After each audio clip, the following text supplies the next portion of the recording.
Batting eighth, the left fielder, number 23, Daniel Scalaro. Batting ninth, the second baseman, number 43, Luke Douglas. And starting on the mound for the Hawks in game one, number 15, Quinn McDonald. The head coach of the Hawks is Harry Oringer. At this time, we ask that you please rise if you're able and remove your caps for the playing of our national anthem.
Eight and 25 overall. It's Quinn McDonald on the mound today for the Hawks to start things off.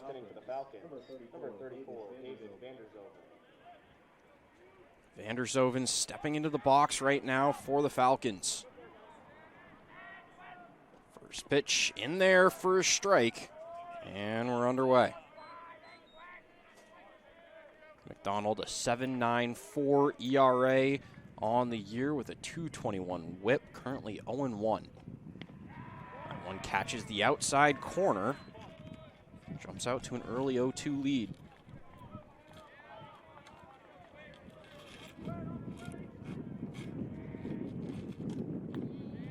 Just high. You can expect 3 pitches from McDonald today: a fastball, a changeup, and a cutter. Pretty much all gas, no brakes. 1-2 misses high again, so count even. Good patience here from Vanderzoven.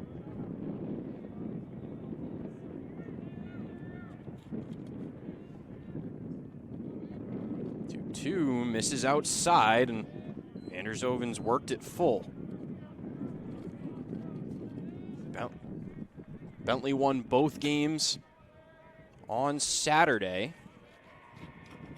Looking to extend their win streak here. Ground ball hard past the third baseman and out into left field. Scolaro will play it. Vandershoven rounds first and heads for second. He's got himself a leadoff double. Got it past Powers at third base. Let's take a moment and look at the lineup here for the Falcons. Vandershoven led off, followed by Sensei, then Pappas in left, Dan Martinez, the DH. Berardino had himself 4 home runs on Saturday, then Mitchell, Goonan, Heath, Coleman, and Gloop starting on the mound. Here's Sensei stepping up to the plate. First pitch is high. Donald starting to miss high. He had command of his first 2 pitches and then tried to get a chase on his third, and he's been high for the 3 pitches since.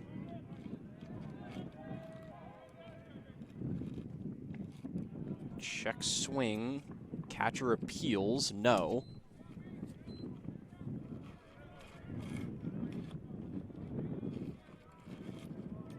Sensei is the Falcons' leader in average so far this year, hitting .373, 1029 OPS. And he cracks one deep to left field, back into the corner, and Scolaro able to range over and make the catch, pick up the first out. Runner stays at second, didn't have the opportunity to tag up and advance.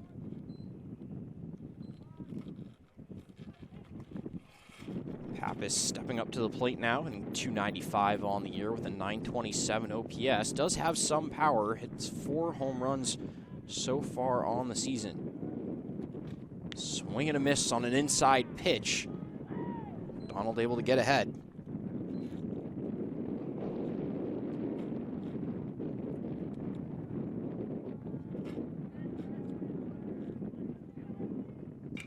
Ball slapped to the outside. Douglas with it, goes over to first, gets the out there. Runner does advance to third, so 2 outs.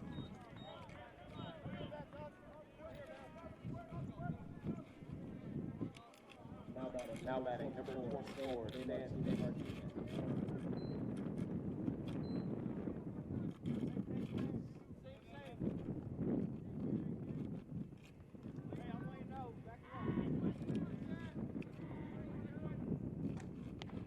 First pitch is in there for a strike.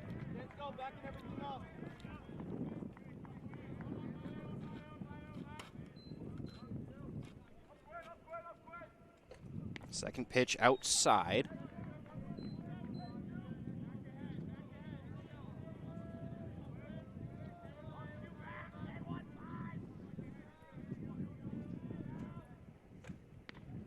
Wanting to stay away right now from De Martinez. He's got 9 home runs on the season. He was crushing balls during BP earlier. Definitely not a guy that you want to give a pitch to hit, but the runner on third, you want to try to get the out. This one deep to right, carrying back in, over the wall. 10th home run of the season for De Martinez. He puts the Falcons up 2-0 here in the top of the first.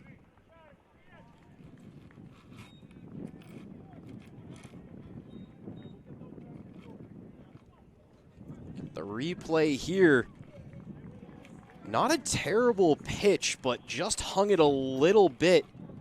And De Martinez was all over it, showing off the opposite field power, and it doesn't get any easier now with Berardino stepping up with those 4 home runs that he had on Saturday between the 2 games.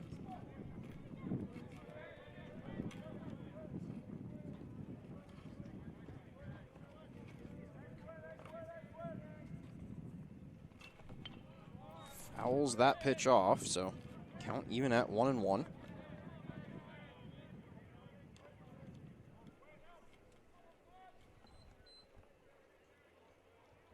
Donald sets, fires, misses to the outside. Berardino hitting .293 on the year with a .932 OPS. He's played and started in every game that he's played at 29 right now. Swing and a miss. Count even at 2s. Donald trying to get out of the inning here, limit the damage. Gets a pop-up. Douglas ranging back. It's going to get played in right field, and a nice diving catch by the freshman Gonzalez. Gets the Hawks out of the inning. They give up 2.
It's going to be Ryan Gloop on the mound for the Falcons. 6.81 ERA and a 1.65 whip on the season.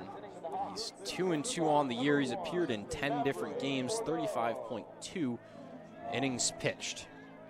Opposing average against him is .290, so expect to see some travel on the base paths here. Bordeaux going to lead it off for the Hawks. First pitch crushed to left field. Is there a play on it? No! Took exactly one pitch for St. A's to get on the board, and Bordeaux cuts the lead down to 1.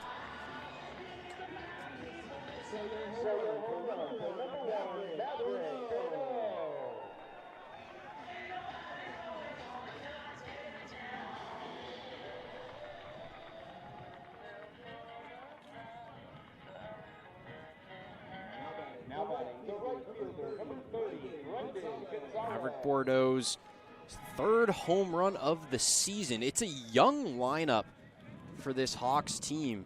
Let's take a look. Bordeaux obviously leading off. Gonzalez up to the plate right now. Takes a first pitch strike. Then Powers, Slauson, McCarron, Brune, Fisher, Scalaro, and Douglas. 9 of the 10 players in the starting lineup today, when you include the pitcher and the DH, are underclassmen. Incredibly young lineup, and talking with Coach Oringer earlier this week, he mentioned that it's been a learning process for sure, trying to take care of the ball and make sure that guys are ready in all situations, but there's a lot to be happy about. When you look up and down this lineup, you see some of the guys that are playing extremely well. We saw Brendan Gonzalez's glove showed off in the top of the inning, and he's been hitting extremely well alongside that. .328 on the year.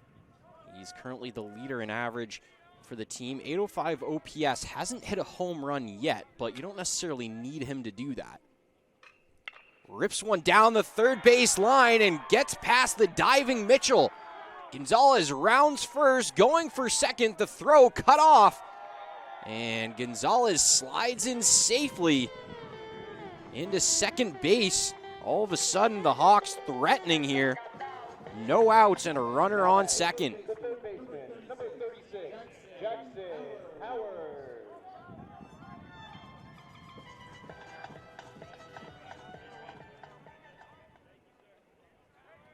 Powers hitting .301 on the season, .809 OPS. First pitch ripped into right field. Gonzalez didn't get a good read on it, so he's going to get held up at third, but now it's first and third for the Hawks and still no outs.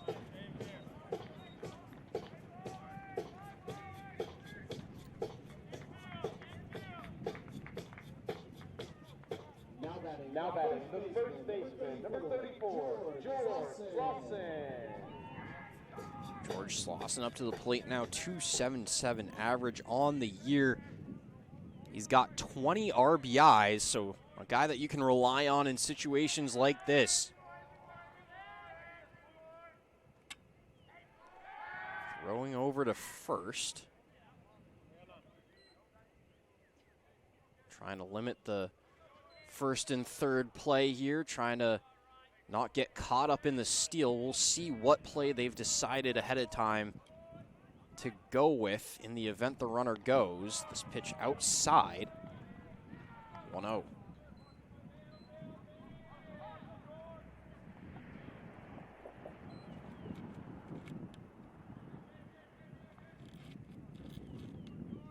Quick stoppage there as the ball from the bullpen found its way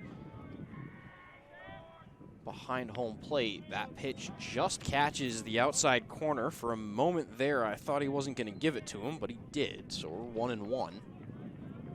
There is someone warming up for the Falcons right now, and this ball's hit high to left field. It's got the distance. Gonzalez tagging, going for home, and the throw's going to go towards second. Gonzalez in, standing up. St. A's ties it at 2. Sack fly for Slauson. Now batting the designated hitter, number 17, Owen McCarron. Now here's the designated hitter, McCarron, hitting just .212 on the year, but he does have 5 home runs, which is tied with Slauson for the team lead. Runner goes, swing and a miss on the pitch, throw down to second, bounces through into center field. It's picked up there by Coleman. Good job there by Powers to get to second base. Fortunately, wasn't able to go as the throw got past Vander Zoven. So now runner on second with 1 out for the Hawks. Ball misses on the outside, 1-1.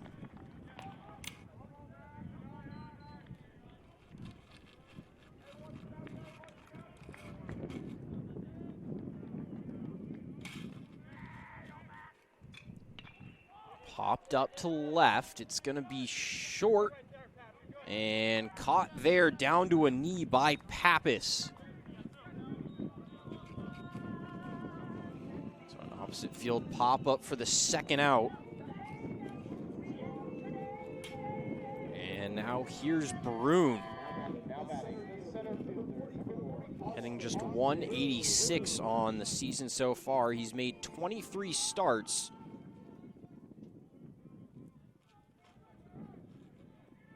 .13 hits on the year, just 3 RBIs, and he pops up the first pitch.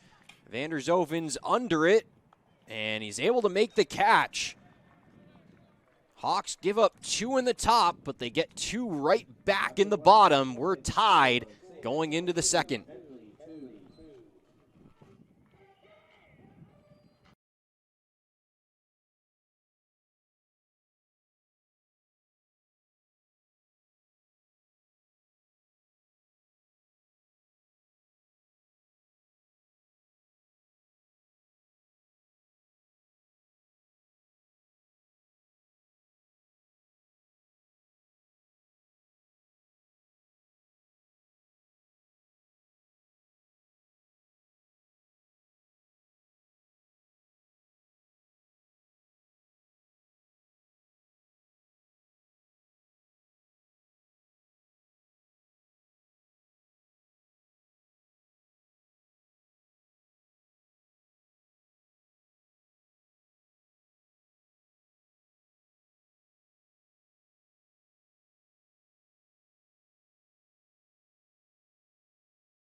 And welcome back into Sullivan Park. Let's take a look at the defensive alignment for the Hawks. Brune out in center with Scalaro in left and Gonzalez in right. Bordeaux starting at short with Douglas at second. Then Powers and Slauson in the corner infielders. McDonald started on the mound, and it's Fisher behind the plate with McCarron DHing. Here's Jimmy Mitchell, .258 average on the year. First pitch is high.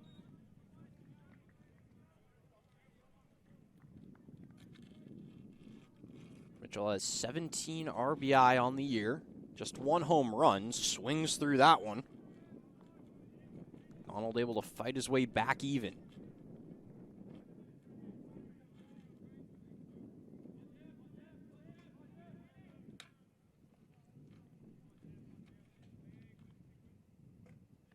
That ball had some movement. Looked like that was the cutter. Found its way a little bit too inside, and now we're at 2-1.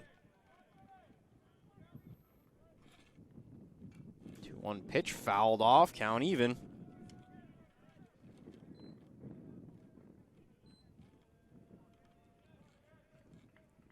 Mitchell was 1 for 4 with a strikeout in the first game on Saturday. Pops up the 2-2 pitch. Douglas is under it and makes the catch.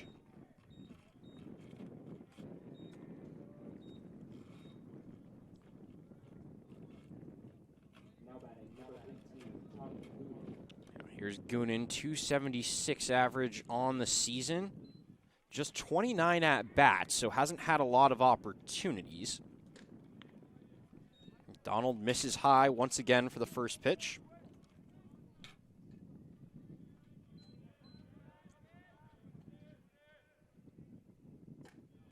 Misses high again.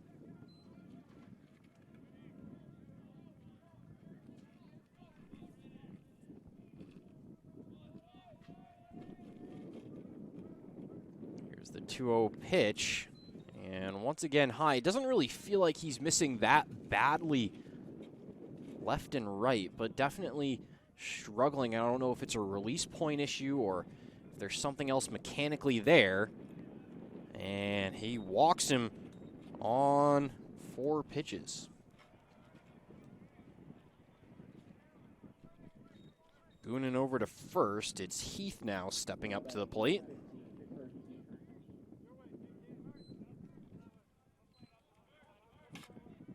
Heath hitting .257 on the year. He does have 9 RBI, is yet to hit a home run. He's got a nice gap there to the right side. Left-handed hitter takes first pitch for a strike.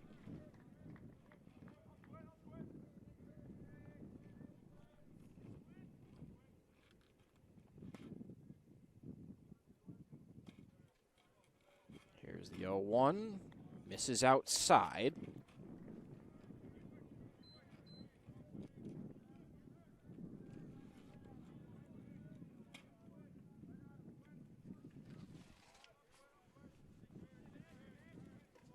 Showed bunt there for a moment, but pulled it back in time and gets himself to 2-1.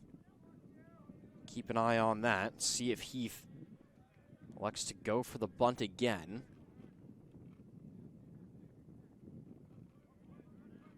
Doesn't square and takes another pitch high and outside, so count moves to 3-1.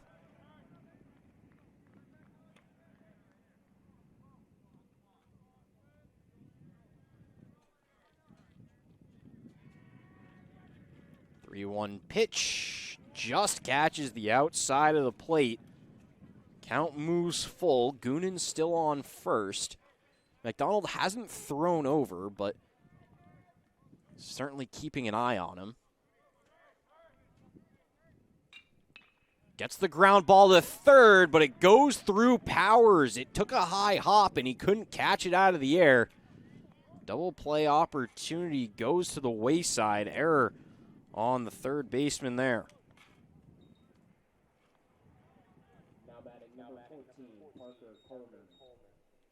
So Coleman now steps up to the plate, the 9-hitter.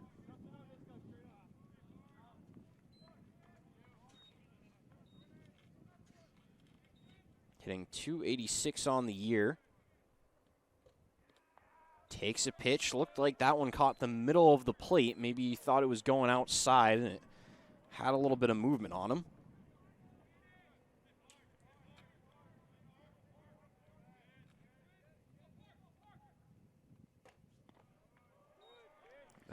That pitch as well finds its way into the zone, so now 0-2.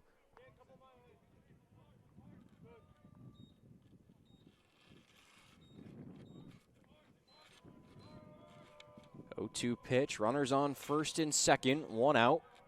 Tied at 2. McDonald throws to second and can't get it there in time, but not allowing the runners to run wild. It was a little bit of a nifty play from Bordeaux to try to sneak behind the runner and catch him unassuming.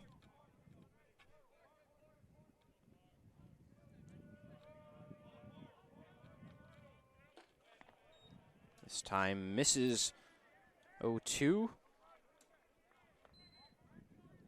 Coleman has 3 doubles on the year. Falcons could use a 4th right here.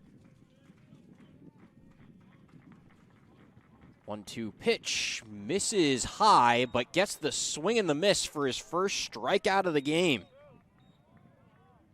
Big out there for Quinn McDonald. Now batting number 34, David Vanderzoven.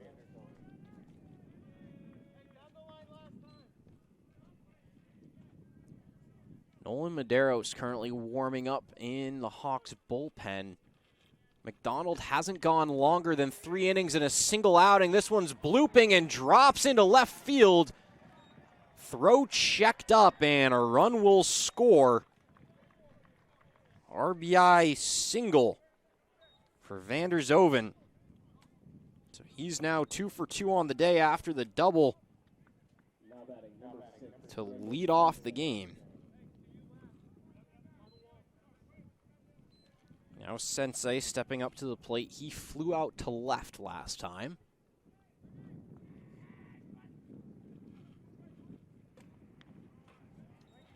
That ball just a little bit high, so 0-1. Sorry, 1-0.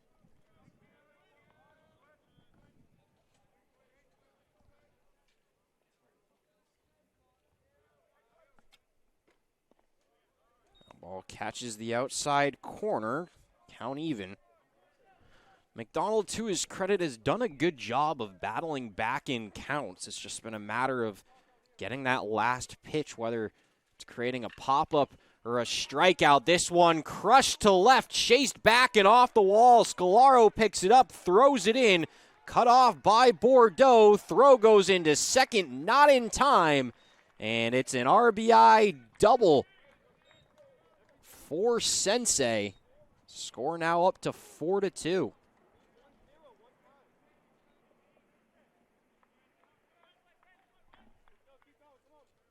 Got right on top of that pitch and drove it quickly to the fence.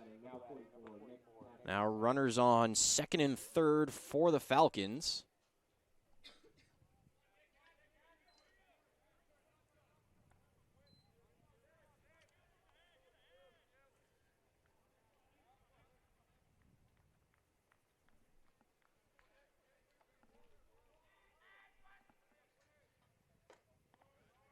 First pitch misses.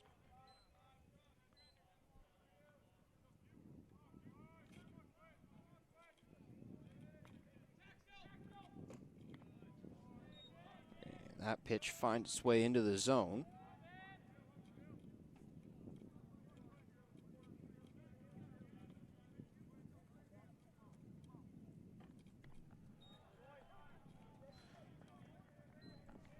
Another strike, count to 1-2 on Pappas. Pappas grounded out to the second baseman in his first at-bat. McDonald could really use one of those now. Gets a swing and a miss and gets himself out of the inning. Falcons score 2, but only 1 earned. It's 4-2, Bentley on top.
And welcome back into Sullivan Park. Let's take a look at the defensive alignment for the Bentley Falcons. See Coleman out there in center, Pappas and Berardino, his fellow outfielders, Vander Zoven and Heath, the middle infielders, with Mitchell and Sensei on the corners. Gloop starts at pitching, and Goonan behind the plate.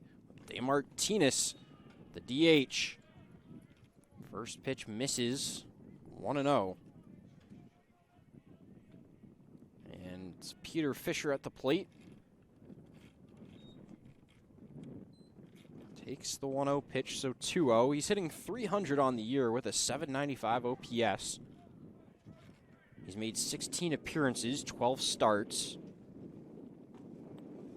And takes that one, so good eye here.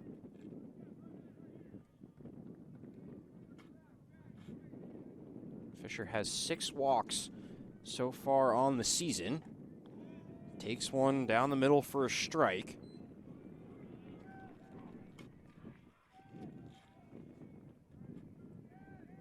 Gets himself into the hitter's count. Gloop sets fires, popped up and out of play. Count worked full.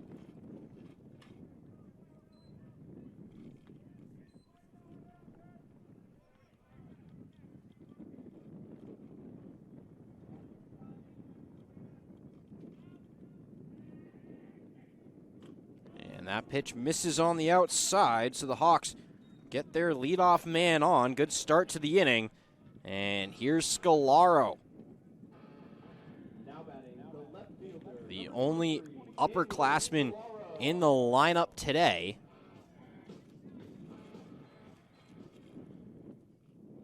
He went 0 for 4 against Bentley in the second game of the doubleheader on Saturday. And takes a first pitch for a strike.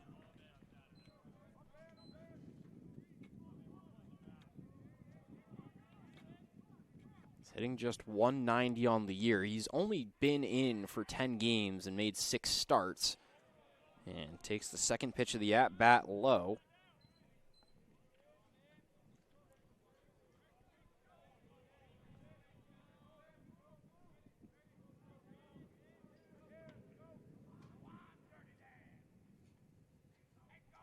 Long hold by Gloop, and this one's grounded up the middle to second for 1, over to first, and a nice scoop by Sensei. Double play. Great job by the Falcons there defensively.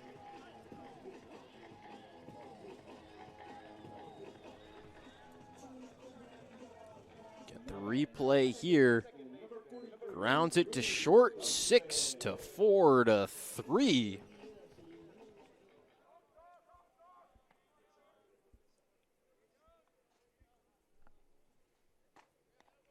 First pitch taken for a strike by Douglas. Luke Douglas hitting .308 on the year. He's started 4 games, and those are the only 4 games he's played in. Pops this one up, being chased back. It'll be caught by the center fielder Coleman, and a quick 1-2-3 inning there for Gloop. Falcons maintain their lead. It's 4-2.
part. Couple of defensive changes to catch you up on. We'll start in the field. So Scalero and Powers have swapped. So Scalero in at third and Powers out to left field. McDonald has been taken out of the game on the mound for Nolan Medeiros. He's got a 9 ERA flat with a 2.13 whip. 0-3 in 11 appearances so far this year. And his last appearance was on April 16th against Southern New Hampshire. Pitched 2 innings, had 3 hits against him, 4 runs, all of them earned, as well as 4 walks. And here's DeMartinez. He did a lot of damage in the first inning with a 2-run shot to right. Takes the first pitch outside for a strike.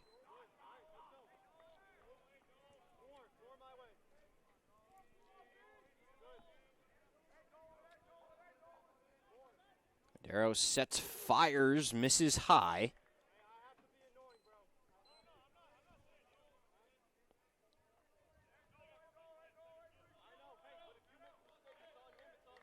Count to 1-1. And this one is popped up. It'll go foul, so no one will be able to make a play on it.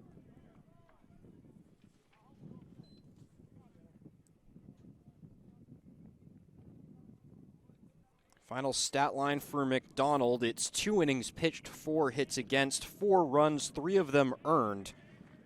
2 strikeouts on the day, and that pitch misses outside.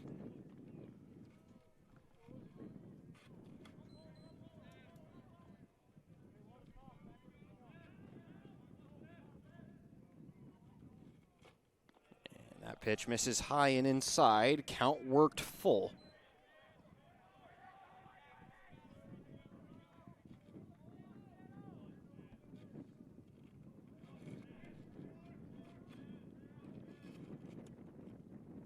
And fouls another one back.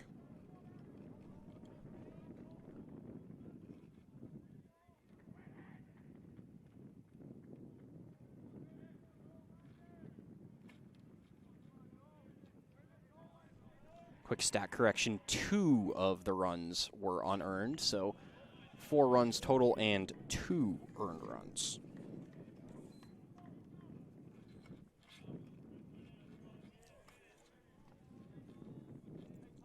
Another pitch fouled off by DeMartinez. Long at bat here.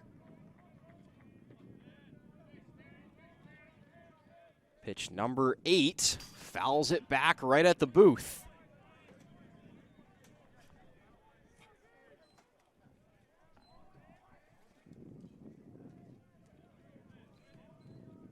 Only a couple of flinches in the booth. You can see us up there. I'm on the left. You can see me waving. Pitch number 9 of the at-bat.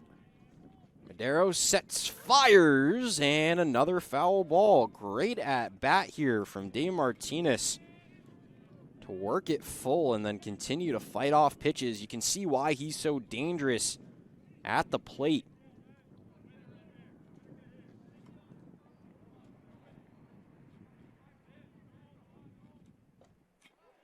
And he gets him looking. DeMartinez thought he was going to first base, but that pitch caught the corner. Now batting, number 27, Jared Berardino. Second inning in a row that the leadoff man has been retired. Let's see if the Hawks can't keep that trend up. It's Berardino now. He flew out to right in his first at-bat.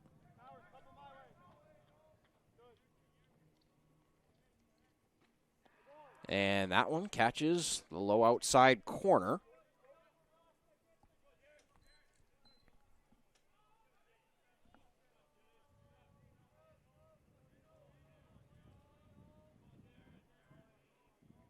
A 1 grounded hard to third, and it gets through. Played by Powers in left, throws it to the cutoff man. Relay in time, got him at second.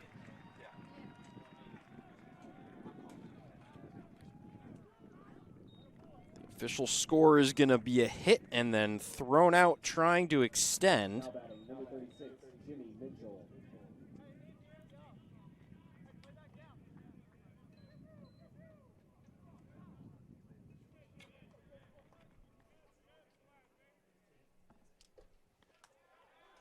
First pitch in there for a strike to Mitchell. He popped out to lead off last inning. Popped out to second and takes the second pitch for a ball. Count even at 1.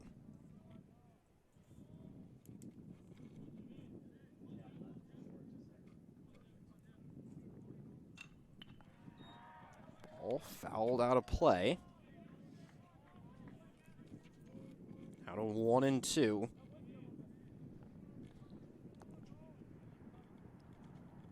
Hawks went 1, 2, 3 in the bottom of the last inning. Let's see if they can't follow it up in the top with a 1, 2, 3 of their own. This one driven to right field. Gonzalez is under it, and he makes the catch. Hawks go 1, 2, 3 in the bottom of the second. Falcons go 1, 2, 3 in the top of the third. It's 4-2 Bentley.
And welcome back into Sullivan Park. It's still Gloop on the mound for the Falcons. He's given up 2, just 3 hits against. Leading off the bottom of the third inning for the Hawks, the shortstop, number 1. And we're back to the top of the lineup here. It's Bordeaux. He led off the game with a home run the very first pitch that he saw. He was able to cut a 2-run deficit down to 1 with that pitch. See if he can't do the same thing here. First offering, well outside, and a good eye there from Bordeaux. Leading off the bottom of the third here. Gloop sets fires and able to find his way into the strike zone with that one. Nice breaking ball there.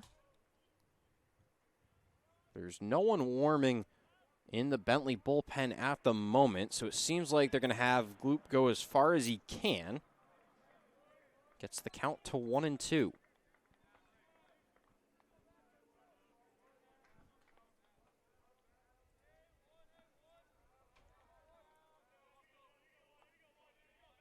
One-two pitch driven to left field on its way back. Is there a play? There is.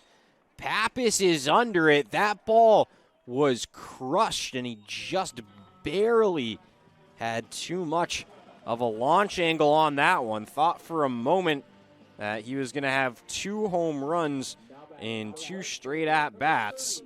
And now here's Gonzalez. Gonzalez got on base in his last at-bat and found his way home for the second run.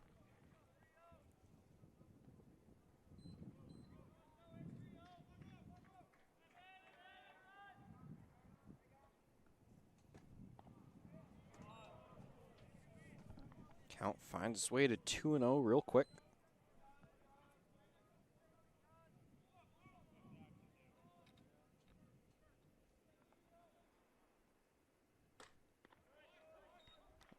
takes a strike, so we're to 2-1.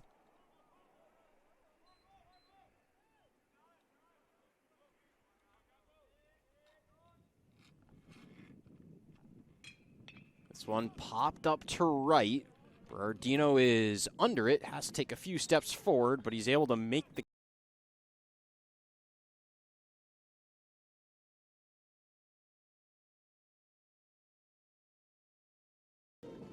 Now batting, the third baseman, number 36, Jackson Powers. And now it's Powers who singled in the first, which moved Gonzalez from second to third, and then he stole second after that. Takes the first pitch on the outside.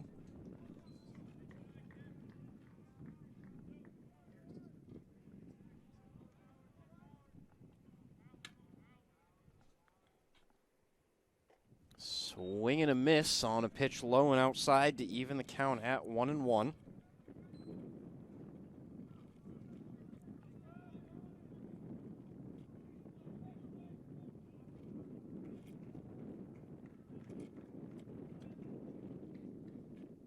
Loop misses well outside. At no point that one feel like it was going to be in the zone. He's had a good stretch here of consistently getting deeper into games. 4 innings his last time out, 5 the 2 before that. And this one's grounded through the hole up the middle. There was a huge gap between Heath and second base. And Powers found it for the single.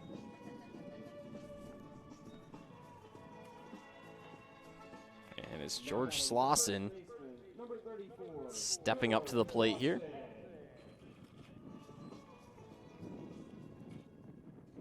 So as I was saying before the hit, Gloop, 4 innings pitched his last game, 5 the 2 before that, and 4 the game before that. So he's doing a good job of getting deeper into games right now. Aside from the game against Snoo, he's keeping the run totals down for the most part. 4-6, 2-2 in his last 4. Doing a good job so far of keeping the runs where they need to be to keep his team in the lead. Slauson hit a sacrifice fly to left field that scored the second run of the game for the Hawks. Won't be able to do the same today. Ball in the dirt, and a good read there by Powers. Gets himself over to second base.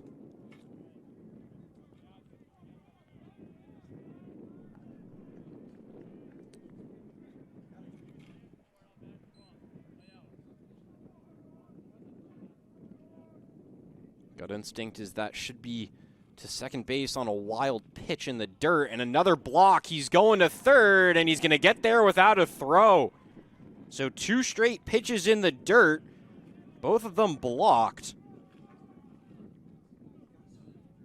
And Powers all of a sudden finds his way to third. I didn't think that Slauson was going to have the ability to get 2 sac flies, but well, with 2 outs, he can't, now that I look over and see that. But he does have the opportunity for 2 straight at-bats with RBIs. Didn't think that was going to happen. Now, all of a sudden, it's a lot more likely. Count to 3-1 after the 2 balls in the dirt. 3-1 pitch, swing and a miss. Foul tipped into the glove. Count runs full.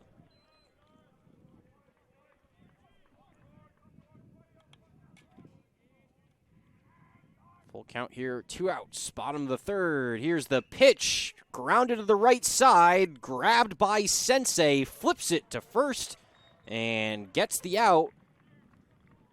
Falcons escape, they still lead by 2.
And it'll be the catcher, Tommy Goonan, leading off the top of the fourth here.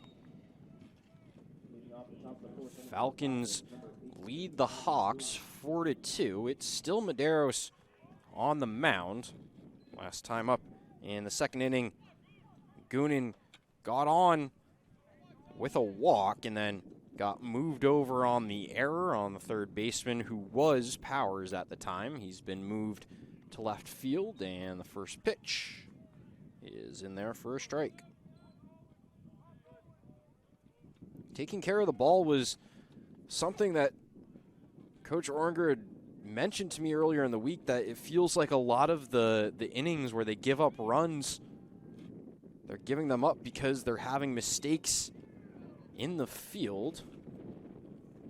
One pitch in the zone, move to 0-2, and see a perfect example of that. Without that error, this is a tie ball game. 0-2 pitch, overthrew it a little bit, missed outside.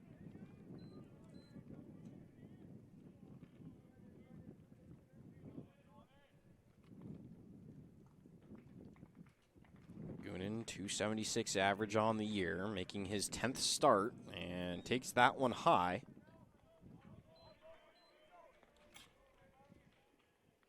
Nine walks on the season for Goonan.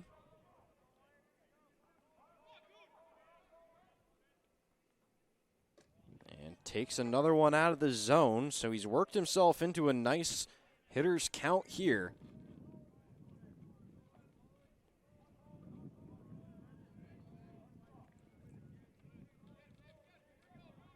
Arrow sets, fires, 3-1 pitch, fouled off on the ground towards the third base side.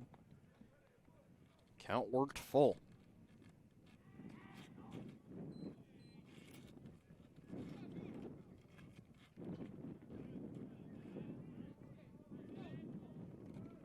Three-two pitch, fouled back. Ended up over the booth here. See the two different pitching staff philosophies between these two teams. The Hawks go with more of a bullpen game style and have openers more than starters, whereas Bentley has guys that are going to go deeper into games. This one popped up and ends up out of play once again. No play on it.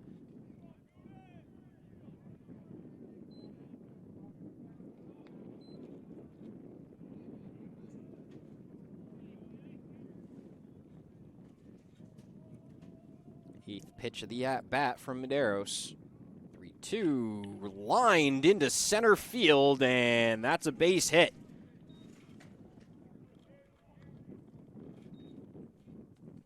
Single to lead off for Goonan.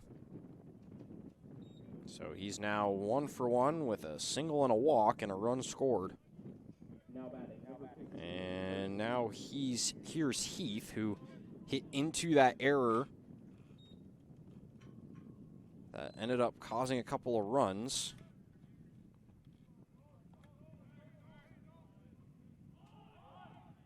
Shows a bunt and pulls it back, takes the first pitch.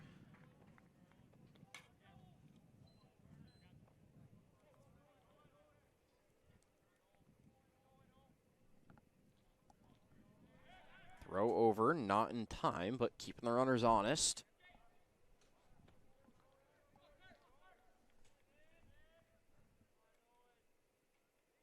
This is not a team that you really need to worry about running on you all the time.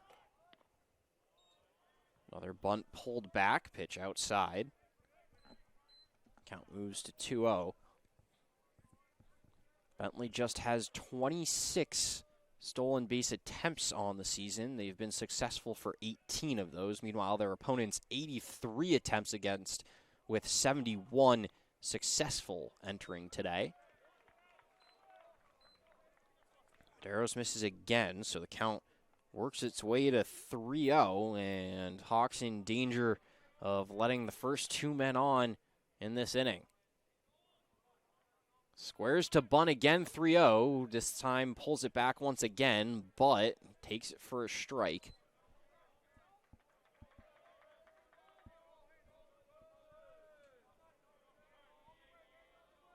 Squares once more, gets it down. Beautiful bunt. Medeiros doesn't even think about going to second and gets the out at first.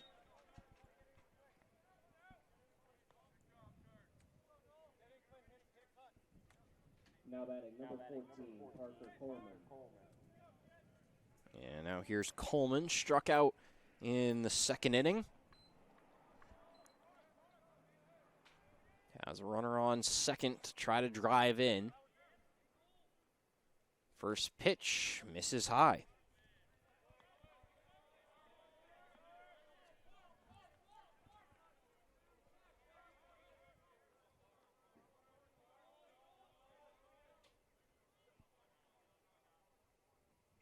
And this one driven to left center field. Both outfielders are there. They communicate, and it's caught. Runner goes, and will get to third in time. And good backup there from Medeiros as the throw got past Scalero. So a sac fly there. Move the runner over.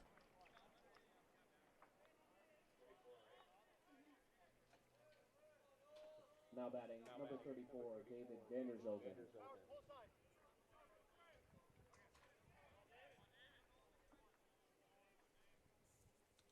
And here's Vanderzoghen. Led off the game with a double and followed that up with a single in the second. Didn't find his way up last inning with the 1-2-3, but now with an opportunity with a runner on third and 2 outs. But he's found himself behind quickly 0-2.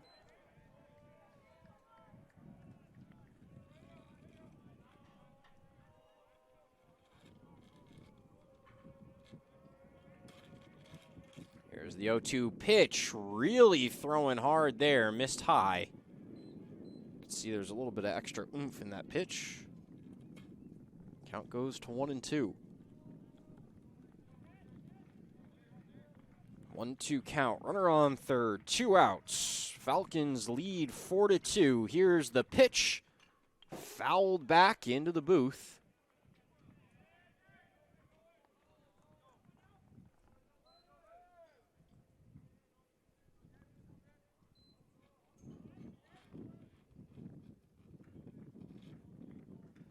Here's the 1-2, once again, fouled back in a similar spot. Should point out that balls can't actually get into the booth. We do have fencing in front of us. Can't have the... It was Michael Kay, I think, that got hit by a ball during a Yankees game, right? A couple of years ago, last year or the year before. John Sterling, thank you for the correction. That ball misses, 2-2.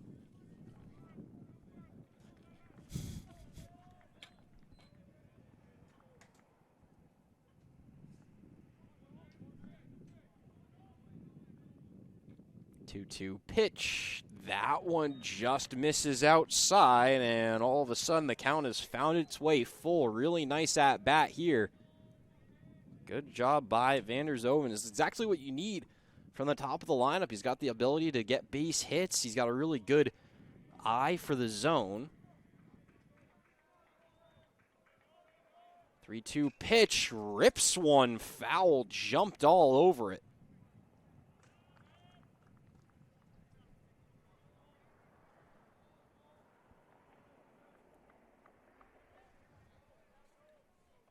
Pitch number 9 of an at-bat that started off 0-2. And that one misses high, so an excellent at-bat from Vanderzoghen. Keep the inning alive. And here comes Sensei. He flew out to left in the first and then doubled in the second. Runners on first and third for him with 2 outs. First pitch just a little bit high. Feels like we've said that over and over again, regardless of which pitcher was on the mound.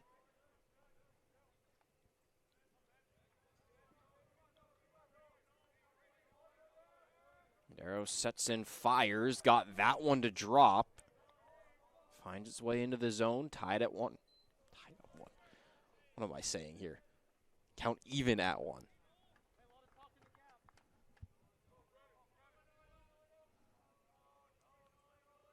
1-1 pitch popped up into the outfield. Gonzalez is under it. And the Hawks get out of the inning. No blood. Score still 4-2.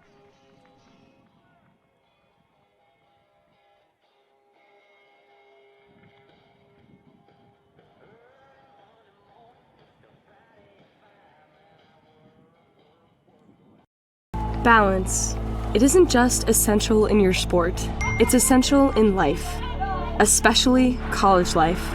It's everything you need to thrive in school, in sport, and everything in between.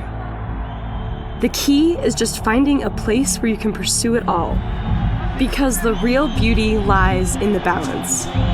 If you want to win in every arena of college life, go D2. Make it yours.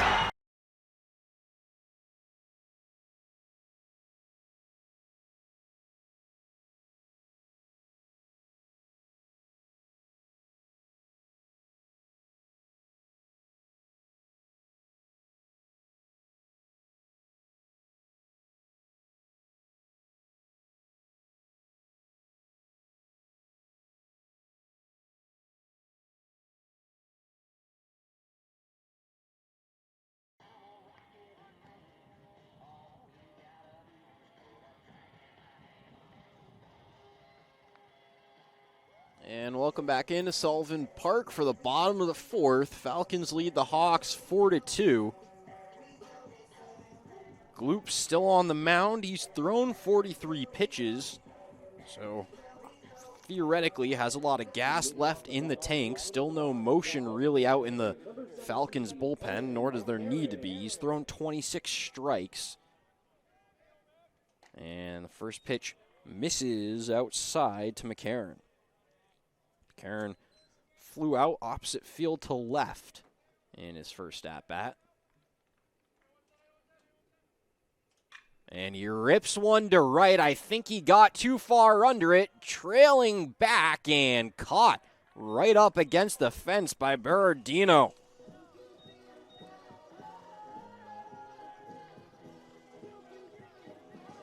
And here's Brune, who popped out to the shortstop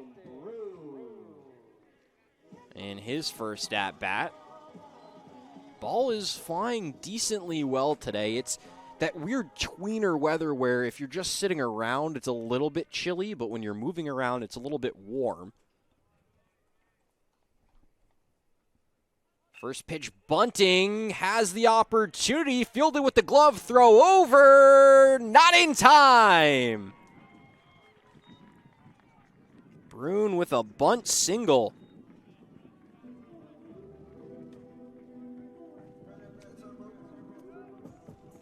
Gets a man out there for Fisher.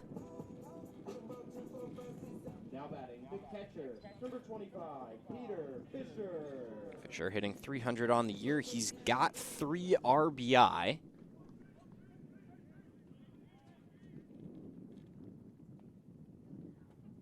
First pitch crushed straight up in the air. And Berardino able to get there in time before it falls for the second out.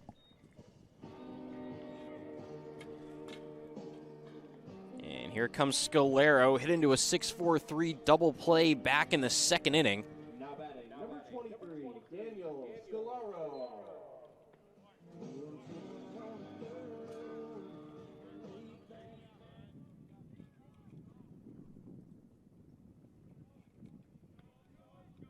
Here's the pitch. Runner fakes like he's going to go and doesn't. First pitch in there for a strike.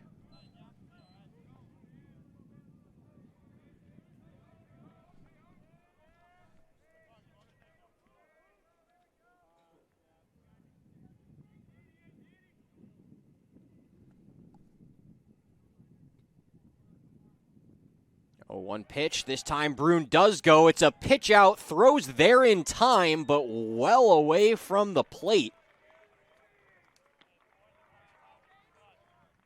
And he's in there with a stolen base.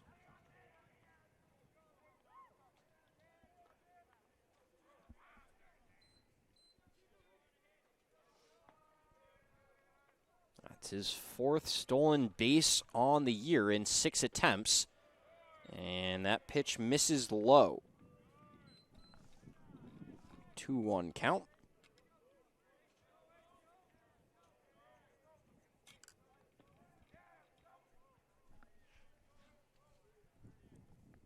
One pitch misses inside. Thought for a moment it might break, but it just stayed. And Scolaro's worked his way to 3-1. Opportunity to drive in a crucial run here. Try to cut this lead down to 1. 3-1 pitch taken low, but in the zone. Nodding his head like he either felt like he had a good read on the pitch or felt like it was a good call from the umpire. Here's the 3-2, grounded, foul, third base side.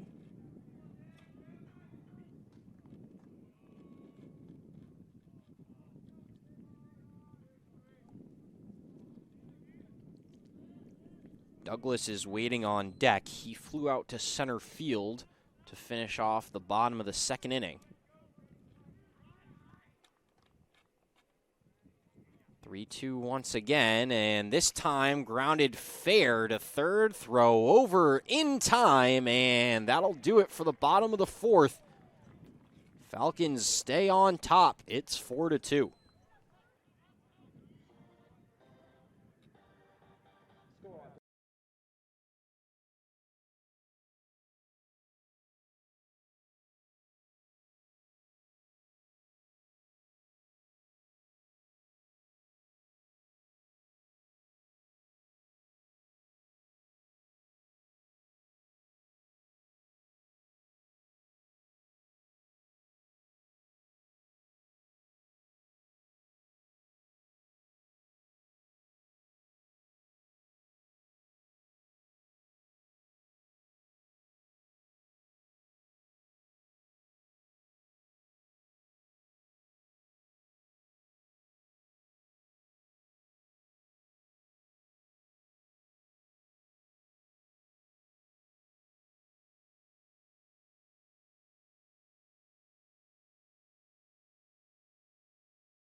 And welcome back into Sullivan Park for the top of the 5th. Bentley leads St. Anselm 4-2. We've got a new pitcher on the mound for St. Anselm. It's Cooper Hagan.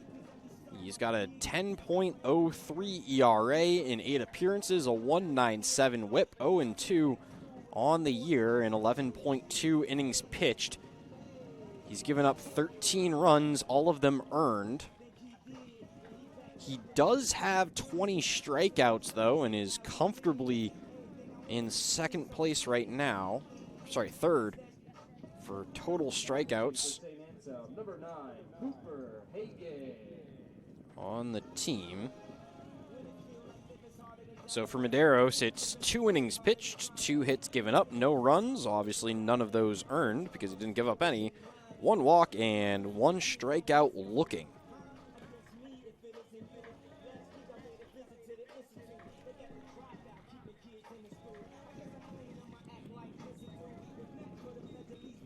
Last appearance for Hagan was on Saturday against Bentley.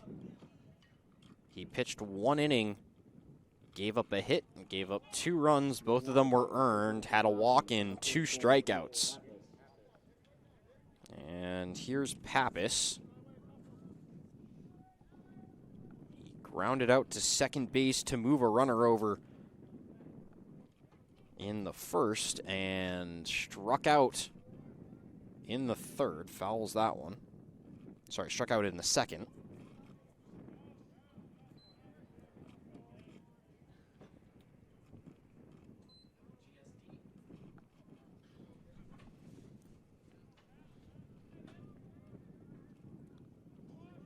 Left-hander sets, fires well away from the strike zone. Ended up throwing it behind.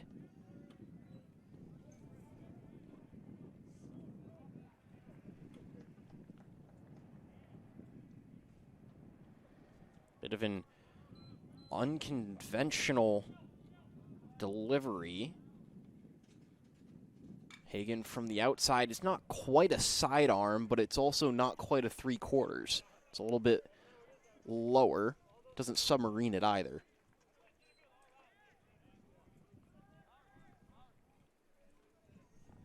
Count to 1-2.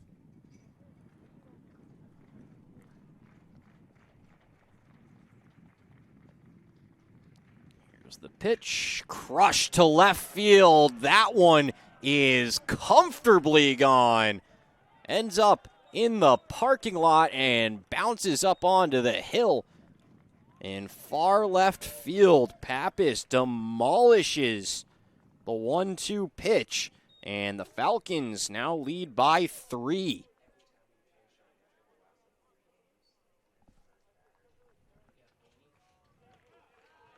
That's the 5th home run of the season for Pappas. His 28th RBI on the year. And now here's De Martinez, who hit a home run of his own earlier in the game in the first inning. And he takes the first pitch high for a ball.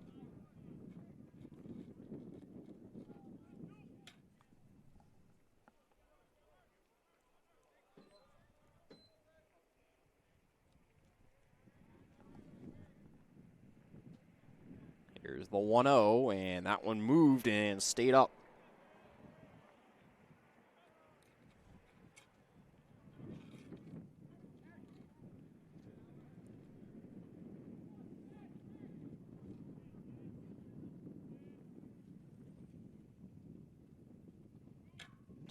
Pitch, swung on and missed. First strike of the at-bat. Gonna need someone to hunker down and eat up some innings. This is one of those games where it feels like you're in it if you're St. A's, and so you really want to do whatever you can to find a way to win this one. But at the same time, you have another game today and 2 tomorrow to complete a 6-game in 4-day stretch. This one's in play to right. Ranging over is Gonzalez, who's able to make the grab. So 1 out now here in the top of the 5th. It is just a 3-run game. And so if you're the Hawks, you definitely want to try to find a way to get the bats going and pick up a couple of runs. But with the doubleheader on Saturday and doubleheader today and another one tomorrow against Southern Connecticut State, you also have to play the game of not using up too many of your arms. Pitch clock is winding down here. Gets the pitch off in time, and it's in there for a strike.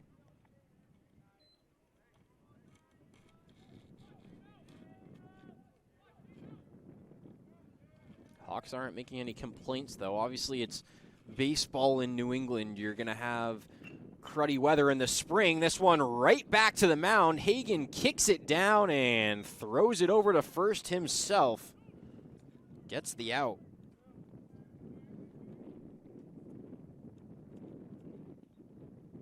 Part of the beauty of being in New England in the spring is that we can have snow in April and a lot of rain.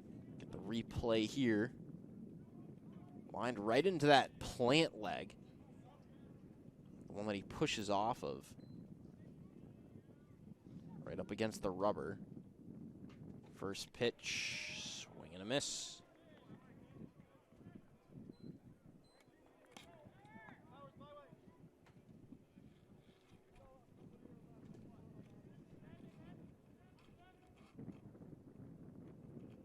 The 0-1, and a nice little breaking ball there. Finds its way into the zone and freezes Mitchell.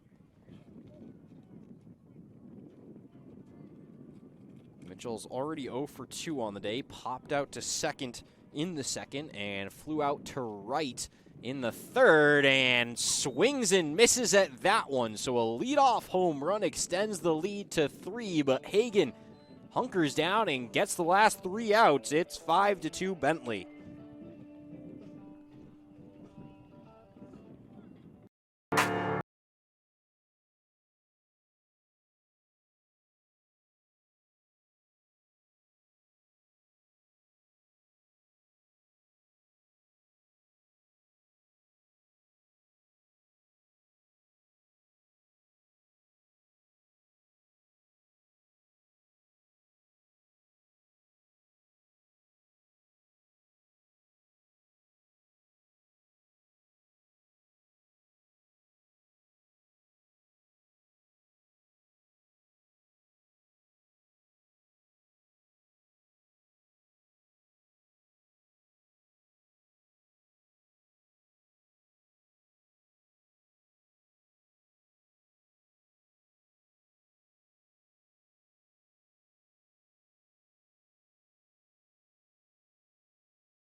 welcome back into Sullivan Park. Falcons with a leadoff home run in the top of the 5th extend their lead from 4-2 to 5-2. And it's Douglas stepping up to the plate right now.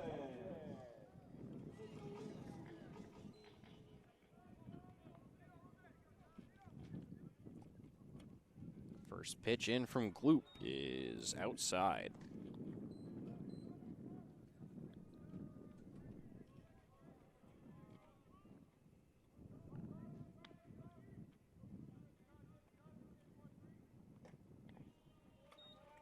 Just missed inside on the cutter.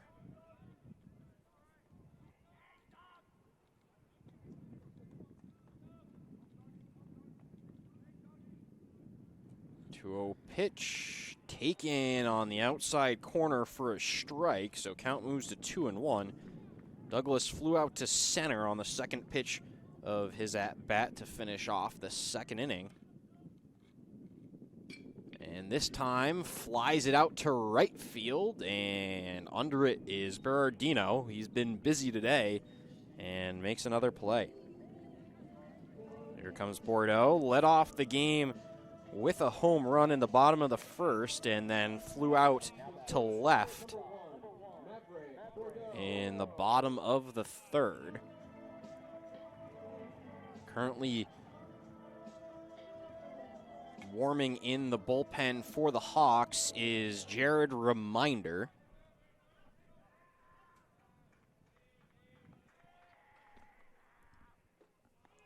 First pitch misses for a ball.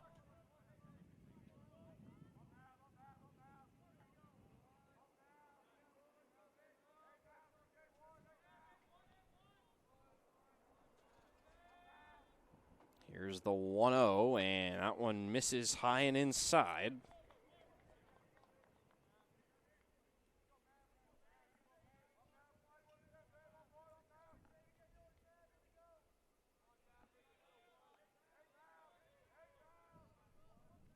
Pitch number 61 here for Gloop. This one catches the low and outside corner. He's done that a couple of times today. It seems like if you can hit that consistently, it's going to be tough for the hitters to see in the right spot and put a good barrel on it. This one driven high in the air to center, but Coleman's under it and able to make the catch. And now it's Gonzalez, who doubled following the Bordeaux home run in the first and found his way all the way around to score. And then he flew out to right field in the bottom of the third. Comes up to the plate with 2 outs now and takes one on the outside for a ball.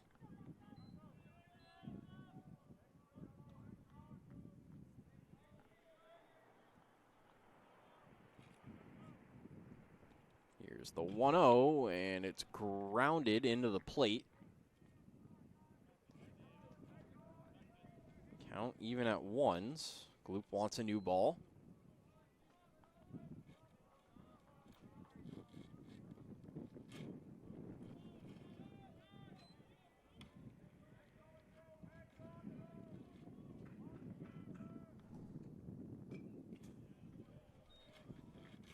One fouled off by Gonzalez.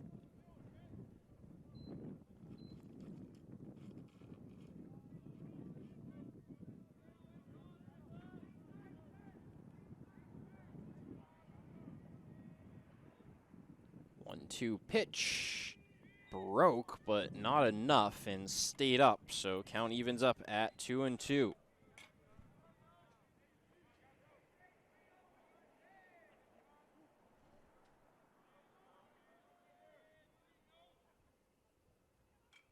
Two fouled back.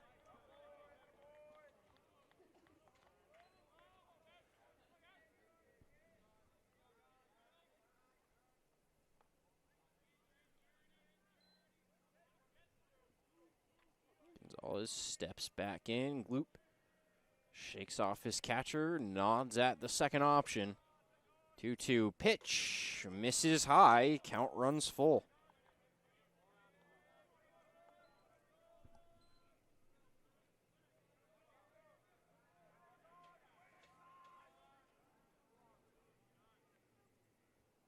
Three-two pitch, swings and fouls it into the Hawks dugout. Good play there by Fisher, the catcher, to grab it with his glove and knock it down.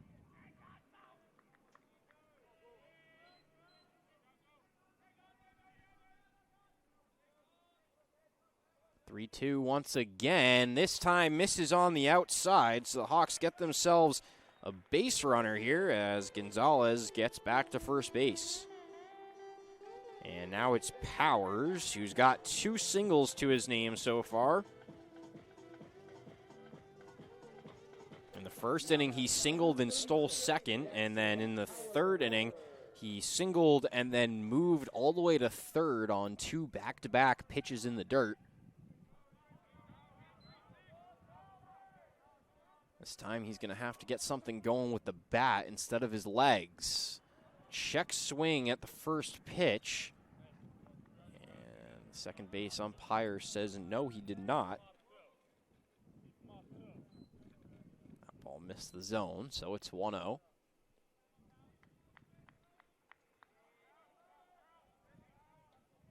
Right-hander sets, fires, and misses to the outside.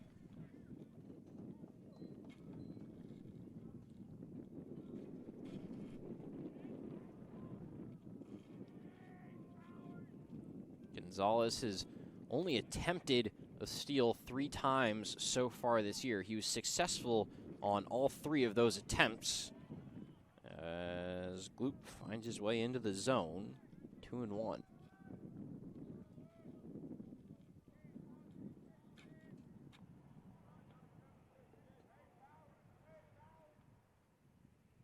Two-one, flown out opposite field to left.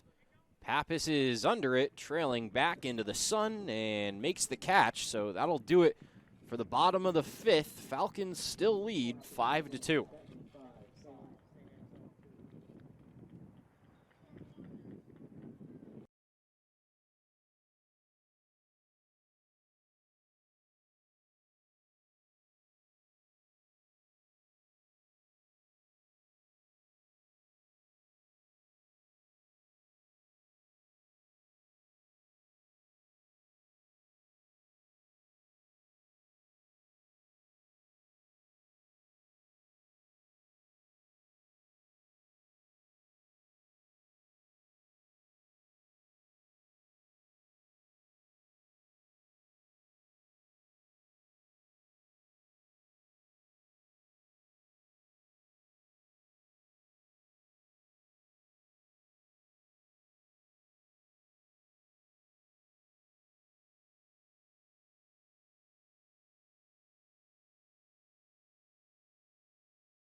And welcome back into Sullivan Park. Another new pitcher on the mound. So it's Jared Reminder. He's 9.95 ERA on the year with a 2.17 whip, 0-3 record.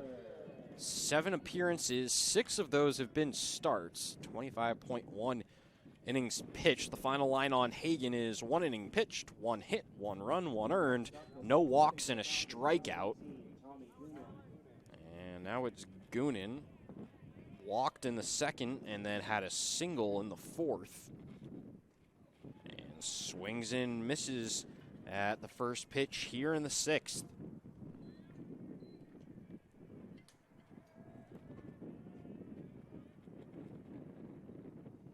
Reminder steps, fires, and misses on the outside corner to even things up at 1-1. Reminder pitched last on April 14th against New Haven. Misses high there. And in that game against New Haven, he picked up 3 innings pitched, had 5 hits, but just 1 run against. He did have 4 walks, and this one's crushed to left field. A courtesy jog is given, but that one is way gone. Goonan extends the lead to 6-2.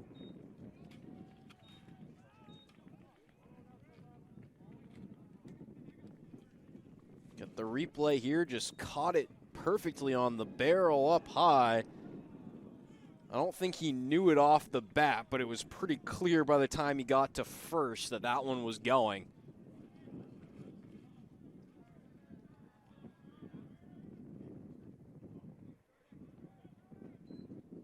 Tommy Goonan, that is his first home run of the season.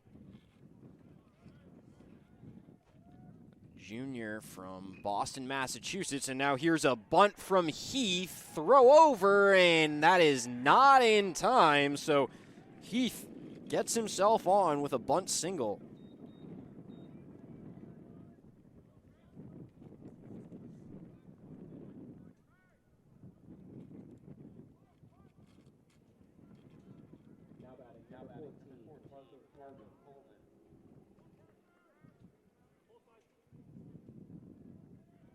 That is the first career home run for Tommy Goonan.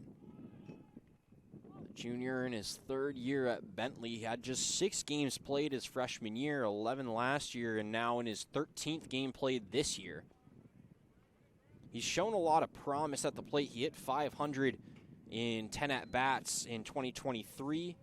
Hit .429 in 14 at-bats in 2024. His average is down this year comparatively at .276, but he's had twice as many at-bats as he's had in any other individual season of his career this year at 29 at-bats, and gets rewarded with his first career home run at Bentley. Runner on first, 1-1, throw over.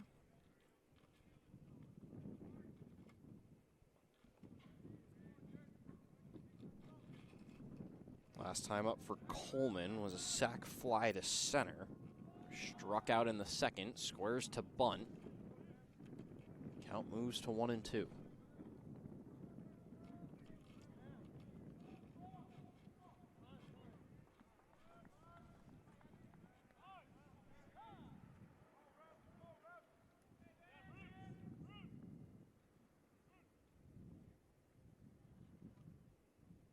Pitch clock issue, I think. Center fielder was out in right center fixing something, I think. So not sure what the deal was there, and now the pitch clock starts running. Here's the 1-2 pitch, driven to left, chasing back is Powers, and that one's over the wall. 2-run shot for Coleman. Parker Coleman, his first home run of the year. Falcons lead up to 8-2.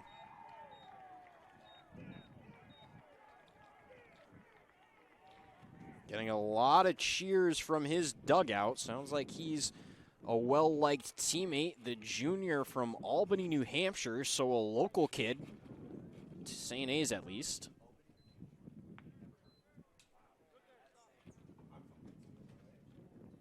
And that is also his first career Bentley home run. This is his first season with the team.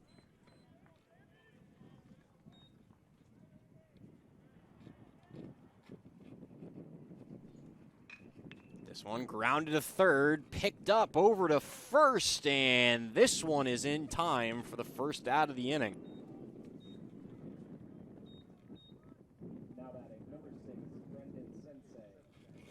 Now here's Sensei, flew out to right in the 4th, had a double in the 2nd, and flew out to left in the 1st, so 1 for 3 on the day.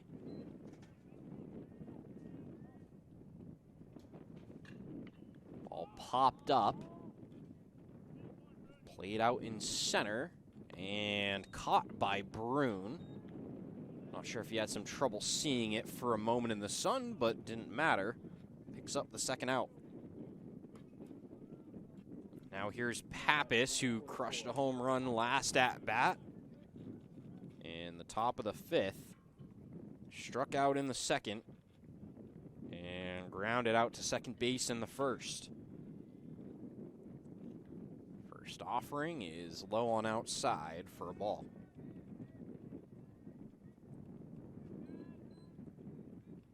Thirteen pitches in the inning for a reminder, and this one's popped up. He's got a play on it, and he's calling for it, and catches it in front of the mound. Tough inning. 3 runs scored for the Falcons. They lead by 6.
And welcome back into Sullivan Park for the bottom of the 6th. Bentley leads 8-2.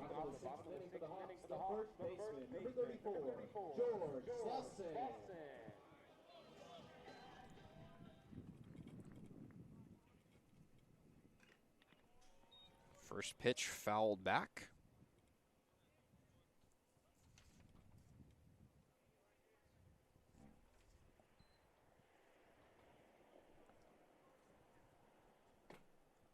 This one's slowly getting out of hand for the Hawks. Slauson steps up. He had a sac fly to drive in a run in the first, and then grounded out to first on a PFP in the third.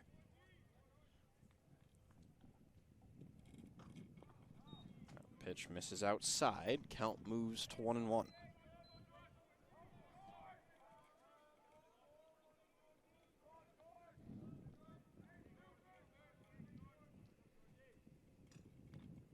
One fouled back from the bottom of the 6th of 9 for game 1, and then it'll be just 7 innings for game 2. Have the same deal tomorrow, where game 1 is 9 innings and game 2 is 7. And the 1-2 misses. Count evens up at 2-2.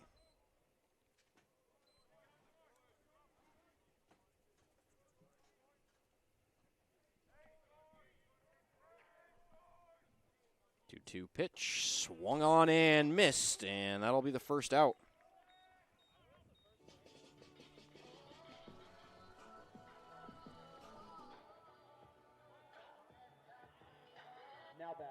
And that's the first strikeout of the game for Gloop, who's pitched excellently. He faltered a little bit in the first, but he really locked in since then. It's a little bit surprising that that's his first strikeout, but he's been doing a really good job of pitching to contact and pitching to weak contact for the most part. He's given up a couple long fly balls, but he's been able to keep it in spots where his fielders can make the plays for him.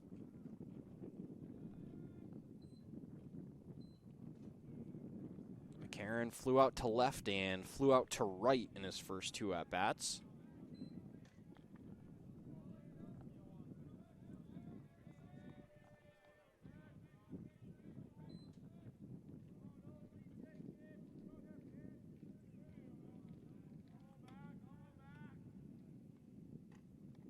And misses outside. Count goes to 2-1.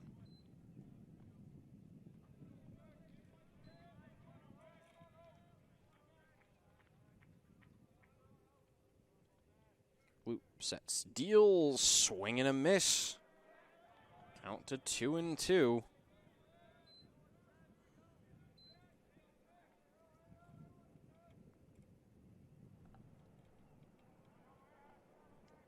Karen 0 for 2 already, trying to not go 0 for 3. He's able to battle that one off.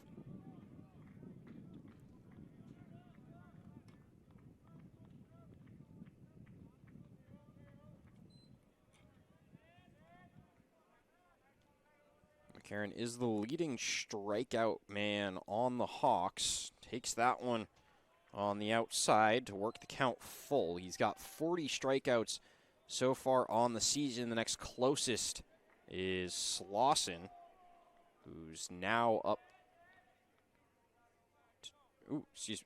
now up to 23, and McCarron works his way into a walk, gets himself to first base. Now batting, the center fielder, number 44, Austin Bruin. And now Bruin, who popped up to the shortstop in the first and then singled on a bunt in the fourth, stole second base.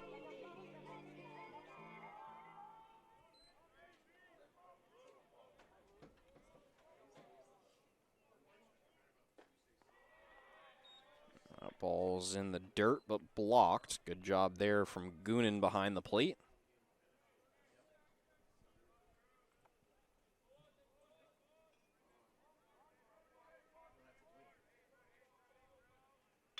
This time he lines one to left field, and that'll be through for a base hit.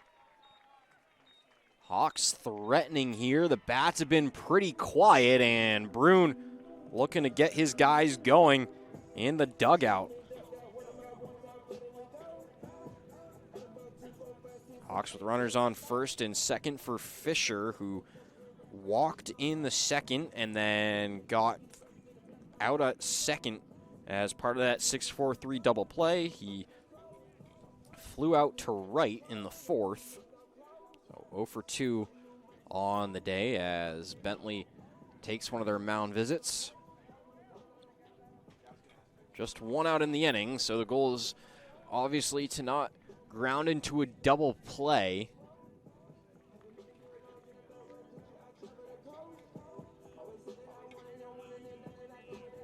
Just looking at the alignment right now defensively.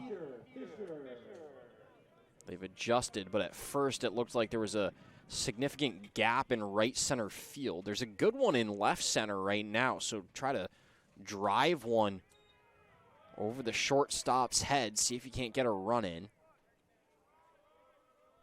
Takes the first pitch on the outside, so it's where you want it if you want to drive it the other way. This time it catches the corner, count even at 1-1.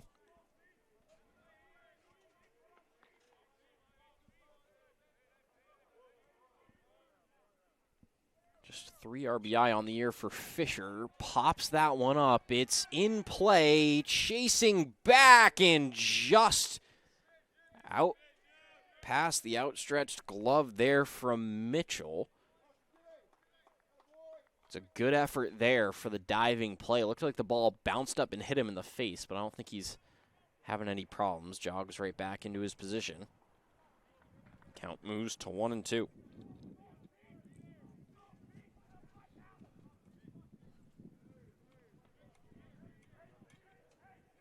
There is some movement right now in the Bentley bullpen, so it seems like if Gloop can get himself out of this one, he's going to be done. He is up to 91 pitches so far, and that one lined into right, and it's going to fall. McCarron is held up at third, so it's going to be bases loaded and one out here in the bottom of the sixth. Hawks threatening, trying to get themselves back into the game.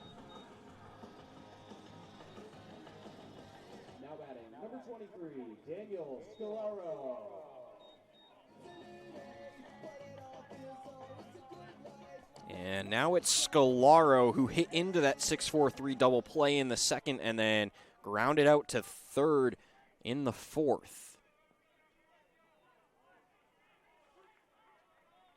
Scalaro has 2 home runs on the year. Check swing, and he went. Count to 0-1.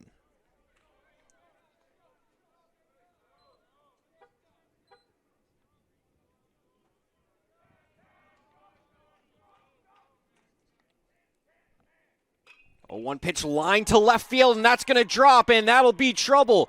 1 run is in. A 2nd run rounds third. He'll get in standing. Runners to 2nd and 3rd. It's a 2 RBI double for Scolaro.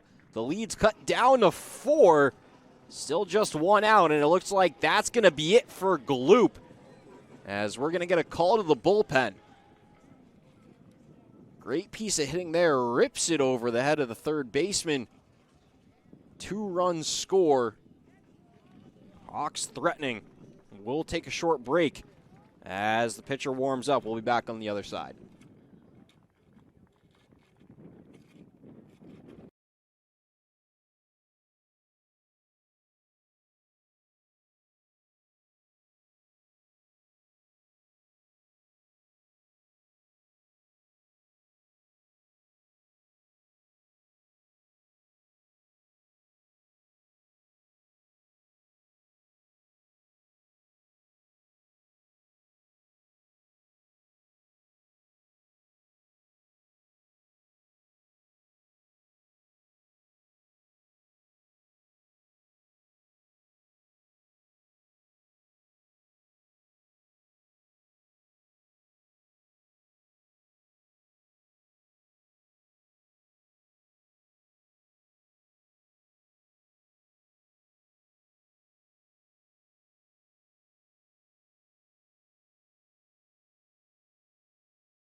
Longdon on the year, a 6.58 ERA, 1.81 whip. 0-3 win-loss. He's started 6 games and appeared in 9, 26 flat on the innings pitched. Hasn't pitched since April 13th against American International. Had a perfect 1 inning in that game. No runs, no hits.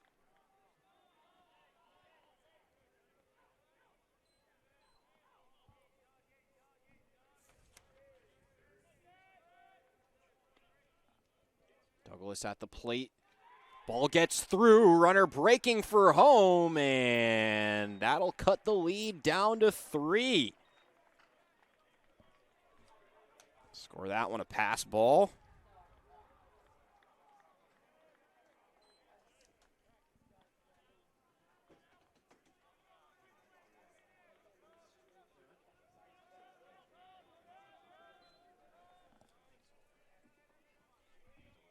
Count to 2-0.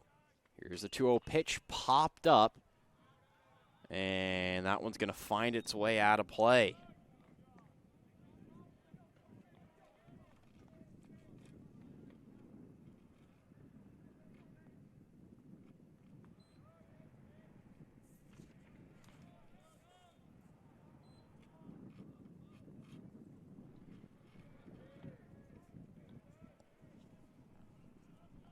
Two-one pitch. That one low and in the dirt.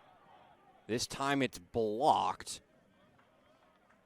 A little bit of a dangerous play there from Goonan. He didn't know where the ball was, and he dropped the mask. I want to be careful not to drop that mask on top of the ball. Count moves to 3-1.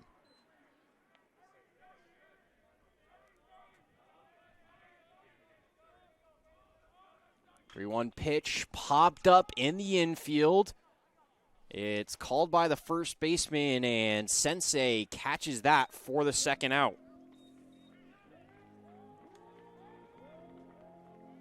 So now it's Bordeaux, hit a home run to lead off the bottom of the first. Then he's flown out to left and flown out to center ever since.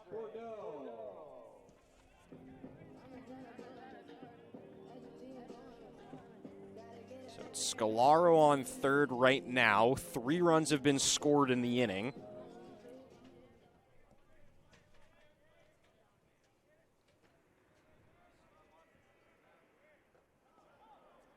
That ball drops out of the zone, so it's 1-0 to start against Bordeaux.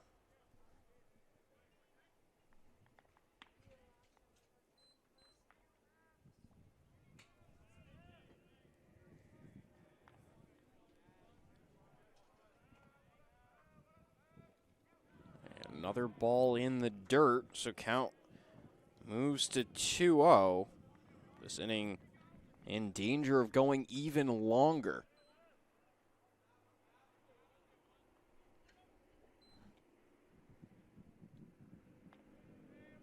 Two different right-handers warming up right now in the Hawks bullpen. This one fouled along the third base side.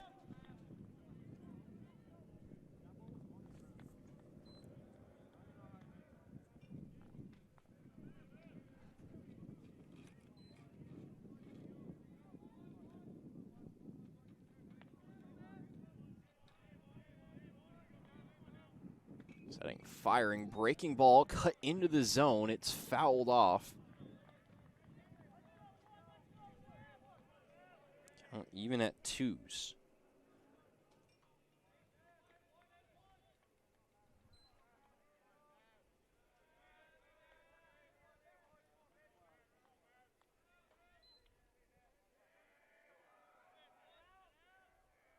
Two-two pitch, swung on and blooped over towards the second baseman. Throw over to first is in time. Good stretch there from Sensei, and that'll do it, but not without some damage. There were 3 runs in the top of the 6th for the Falcons, and the Hawks answer with 3 of their own. It's 8-5, Bentley on top.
And welcome back into Sullivan Park. Casey DiLorenzo is on the mound. So final line for reminder, 1 inning pitched, 3 hits, 3 runs, 3 of them earned, no walks and no strikeouts.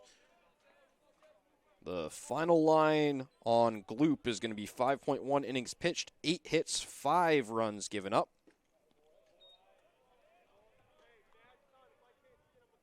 For the moment, 5 of those earned, as it was deemed a wild pitch for the run that was scored after Gloop was taken out. 3 walks and 1 strikeout.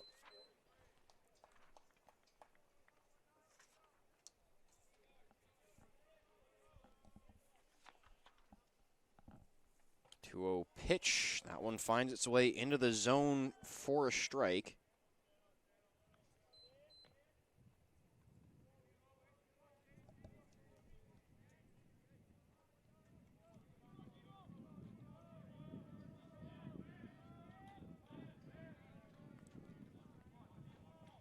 Two-one to Dave Martinez. He takes that one. Count moves to 3-1. Hit a home run in the first and struck out looking in the third. Flew out to right in the fifth and walks here in the seventh.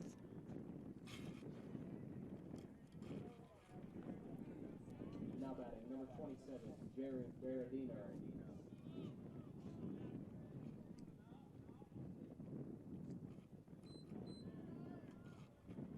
Berardino steps into the plate here, flew out to right in his first at-bat, singled and then grounded out to the pitcher and is following two after that. First pitch in there for a strike.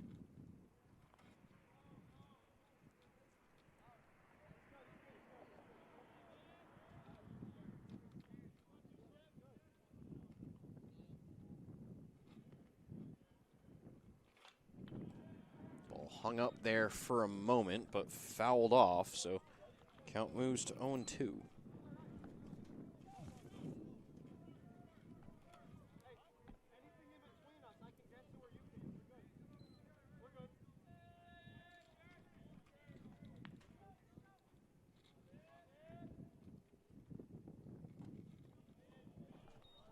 Just misses low, count to 1-2. DeMartinez hasn't attempted a stolen base this year, so I'm not sure that I would expect him to start now.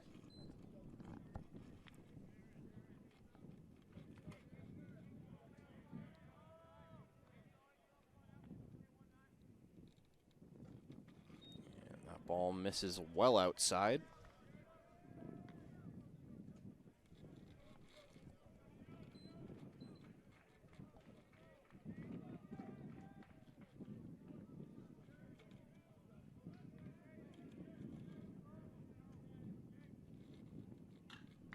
Ball popped up, it's in play,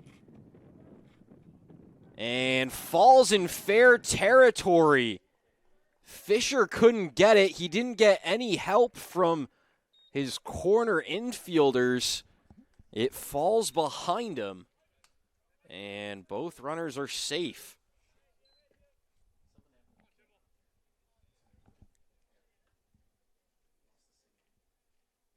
So runners on first and second with no outs here in the top of the seventh. Number 36, Jimmy Mitchell. Be an error on the catcher, and they show bunt.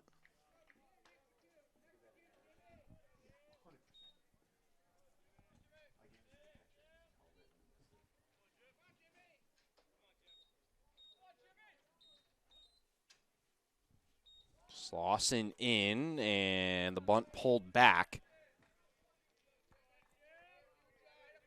It's going to be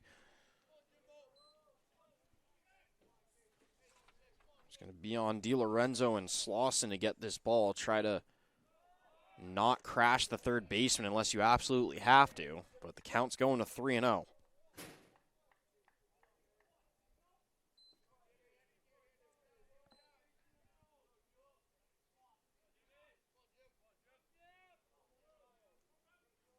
Mitchell hitting .258 on the year, so you definitely don't need him to bunt, but this Bentley team definitely willing to play small ball, and he pulls back once again, finds his way over to first base, and just like that, it's bases loaded.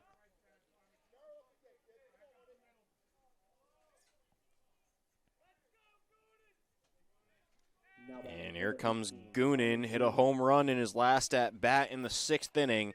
He's gotten on in each of his 3 plate appearances today. Grounds one to short. Over to second for one. To first. Scooped and got it. The run will score, but crucially, the Hawks pick up 2 outs.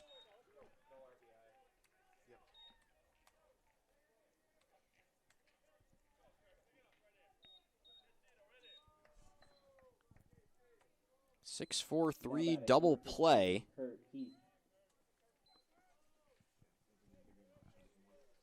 DeMartinez scores.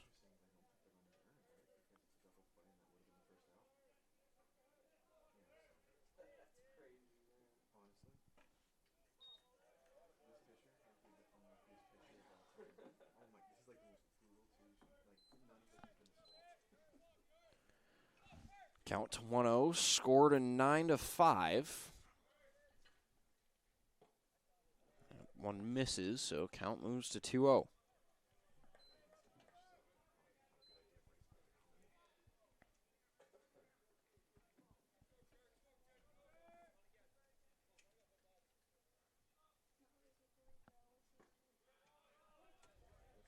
Finds its way over the plate. Count moves to 2-1.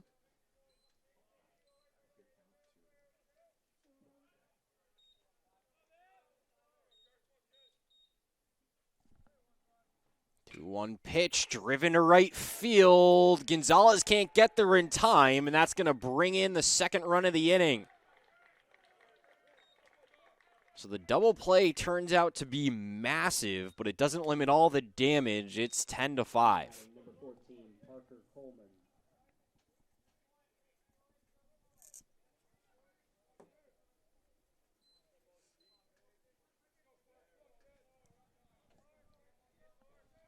Now just the runner on first in Heath.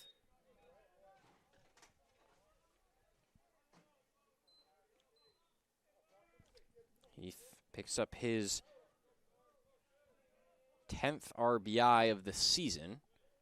He's only tried one stolen base this year. He was successful on that stolen base. Count to 2-0. Coleman at the plate here. Hit a home run in his last at-bat. And swings over the top of that one. Sounded like he got a piece of it.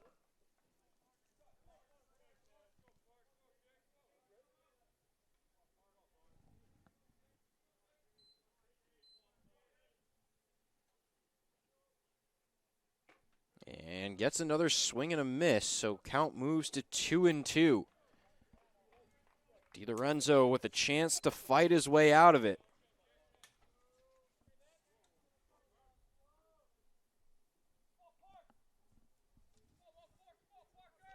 DiLorenzo sets and fires and catches the outside corner to get out of the inning. 2-run score. The lead extends to 5. It's 10-5 Bentley.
And welcome back into Sullivan Park. It's 10-5 Bentley. And it's looking like DiLorenzo's going to be done for the day now. His final line is going to be 1 inning pitched, 1 hit, 2 walks, a strikeout, 2 runs, but neither one of them earned.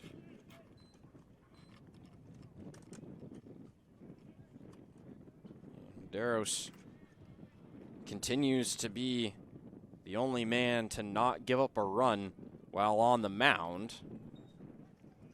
Count moves to 0-2.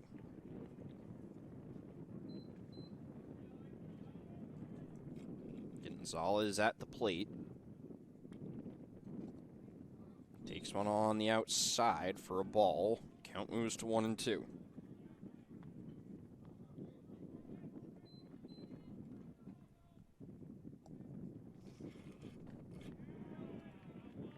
And he'll go down looking. Just the second strikeout of the game for the Hawks, so they've done a good job of knowing the strike zone and putting the ball in play, but now 2 strikeouts in the last 2 innings.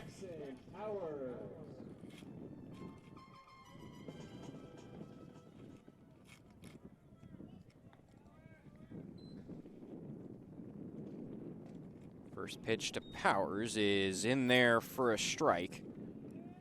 Powers singled in the first and singled once again in the third, and then flew out to left in the 5th and finds himself behind 0-2.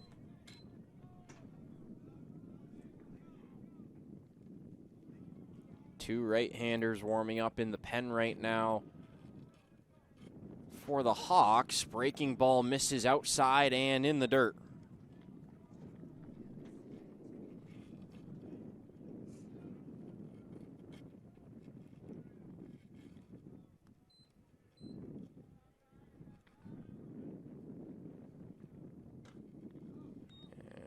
Another off speed, outside of the zone, count even at 2-2.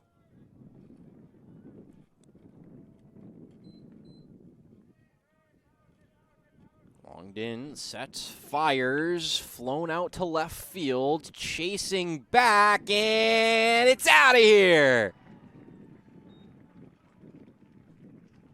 Solo shot. Powers cuts the lead down to 4. We'll see if it's not too little too late, but the Hawks not going to go away quietly. Pick up another home run.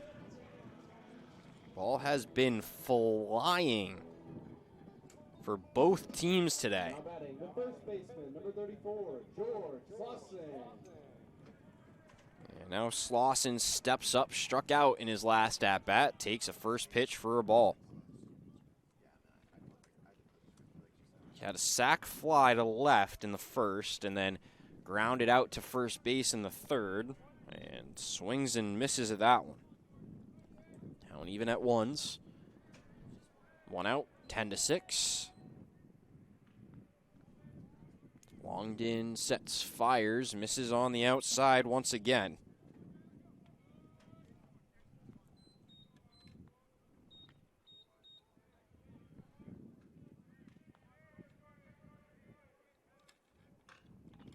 This one fouled off, might have fouled it off of his own foot.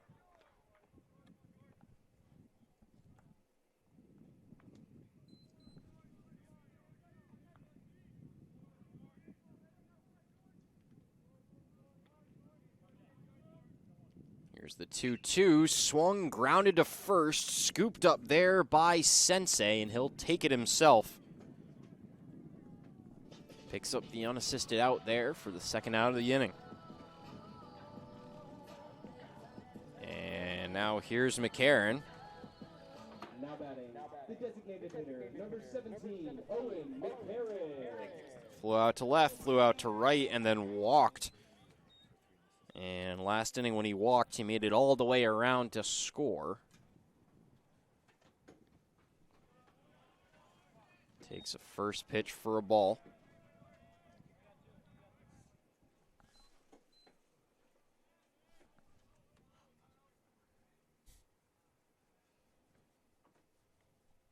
One-0 pitch finds its way into the zone. Count evened up.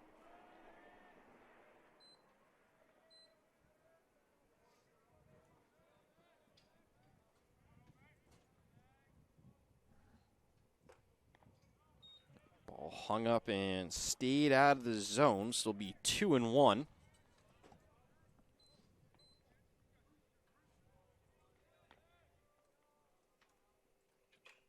And this one popped up. It's going to be chased back, but it'll find its way out of play. This is the only game being played in the NE10 today. Of course, most people are watching the yearly Sox game. We appreciate you taking the time to watch our game as the 2-2 pitch is grounded to short, and it eats up Vander Zoven. So McCarron will reach first base on the error. Hawks are able to extend the inning. It's a packed slate tomorrow. AIC plays Assumption. We've got the doubleheader here that I'll be back on the broadcast for against Southern Connecticut State. New Haven is playing Mercy. Delphi is playing Queens. And it's actually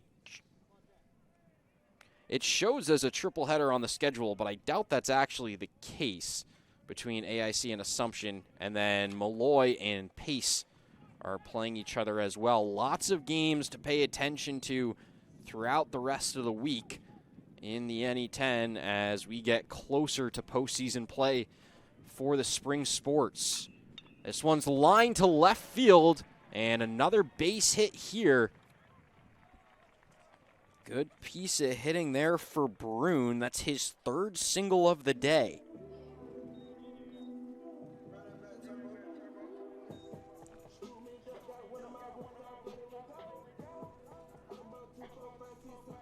Hawks with an opportunity. Now batting, the catcher, number 25, Peter Fisher. Fisher stepping up to the plate. He singled and ended up scoring a run. Doubled and ended up scoring a run. No, singled and ended up scoring a run last inning. Got to third on the double and rips one into the right center gap. Runners being waved around third. That'll score one. It's an RBI single for Fisher. Brune goes first to third on the play, and it's 10-7. That's going to draw out a mound visit and I think a new pitcher.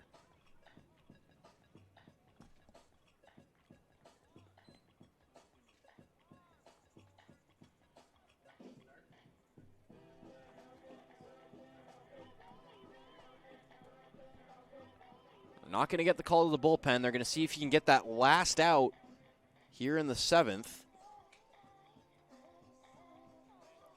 3-run lead for the Falcons with runners on first and third. And Scalaro stepping up to the plate. Grounded into a double play already and grounded out to third, but he did hit a double last inning. Only made his way to third on the pass ball, but drove in a couple of runs. And in a perfect spot to drive in some more. The ability to tie the game in the hands of Scalaro. Ball thrown over to first. It's blocked. Runner breaking for home. Throw is going to be not in time. Great read there from Brune. Scores in on the bad throw to first.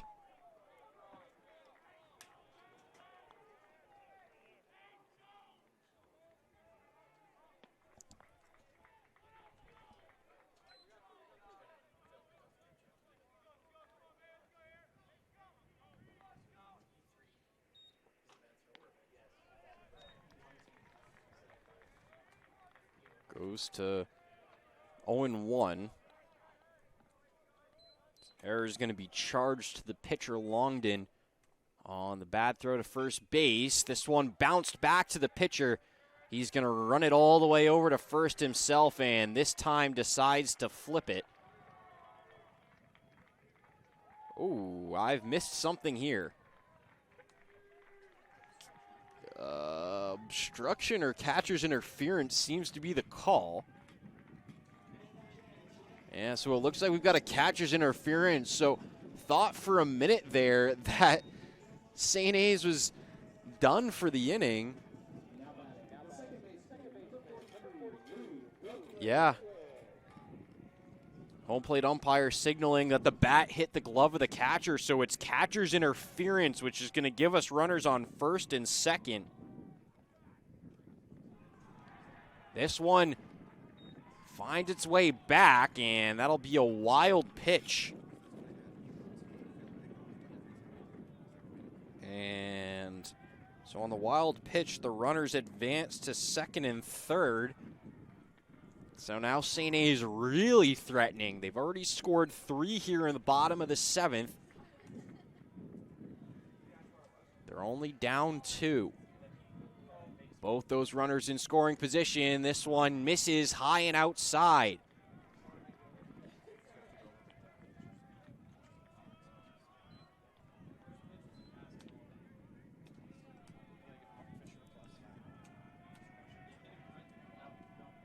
Calling it a passed ball on the pitch that advanced the runners, and a good block there, but the count goes to 3-0.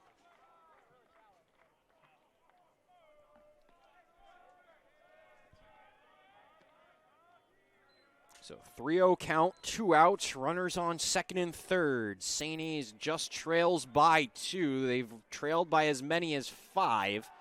And a 4-pitch walk.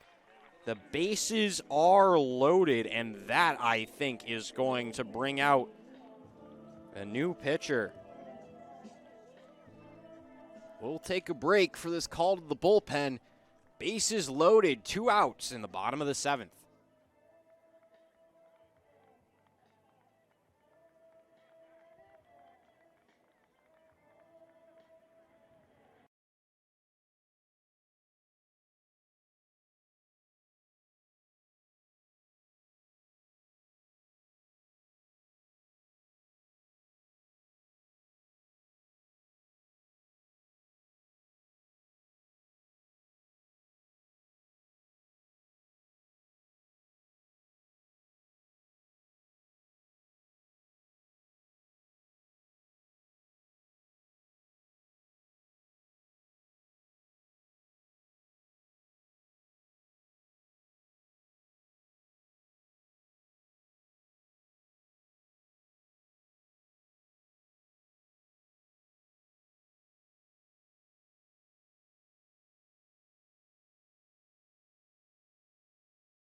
And welcome back into Sullivan Park.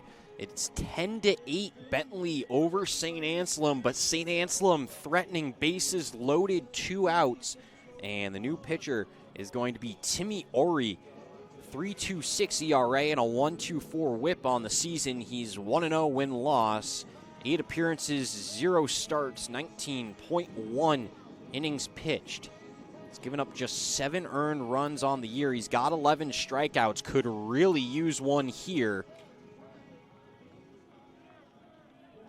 His last appearance was on the 13th against American International. Had 1 inning pitched, 2 hits, 1 run, and it was an earned run at that.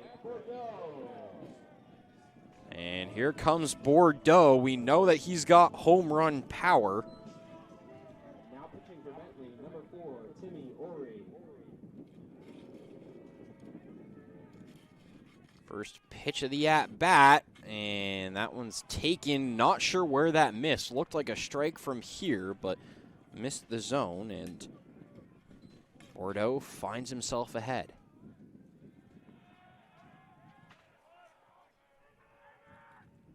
One-0, driven to right field, but Berardino's going to be there. St. Anselm picks up 3 runs. They cut the lead down to 2. It's 10-8 Bentley.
Innings pitched.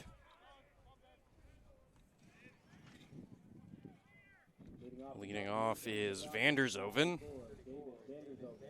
Hit the home run in the first, had a single in the second, walked in the third, and grounded out to third in the sixth.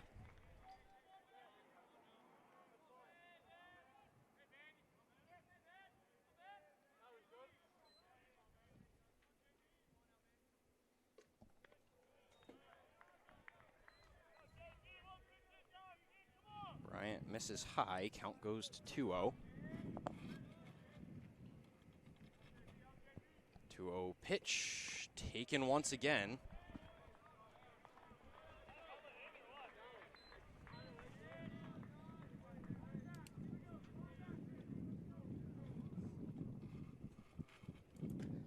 And that one catches the outside corner. I thought it was going to be outside as well, but home plate umpire disagrees, so we go 3-1.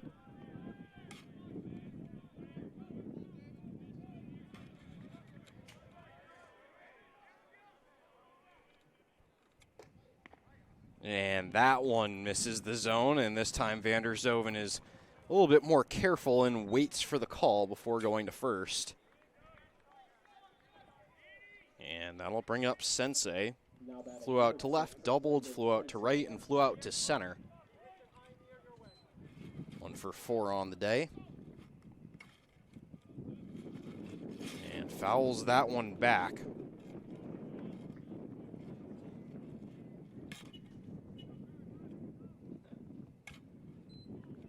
Scalaro playing in on the grass. Bentley has played a lot of small ball today. Not afraid to bunt. Rips one to left center field. That'll find its way into the gap, and that's going to be extra bases. Played off the wall. Brune throwing towards third. It's cut off and knocked down there by Bordeaux. So it's a double for Sensei.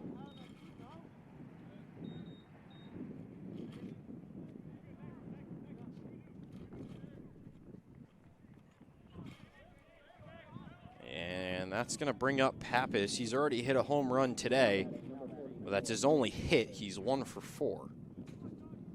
Runners on, second and third. The entire infield in right now. Crucial to save as many runs as possible. Pappas pops up the first. Bryant able to get ahead.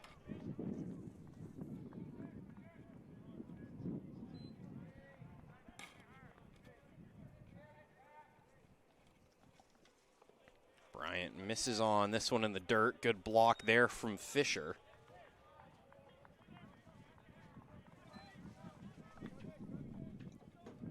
Count even at 1-1.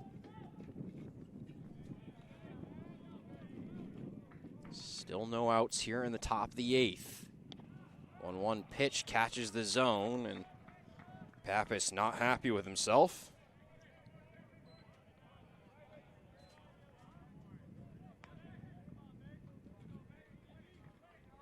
Here's the 1-2. Got him, swing and a miss. Huge strikeout there for Bryant. It's really important to keep that ball out of play.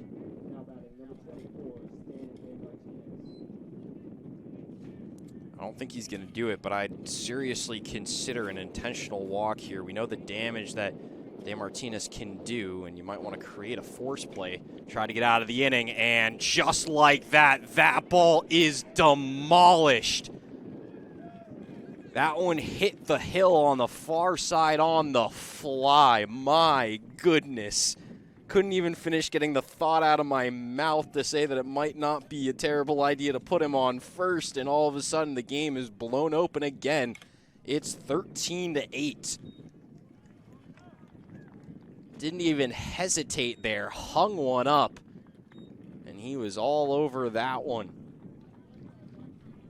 Second home run of the game and second multi-run home run.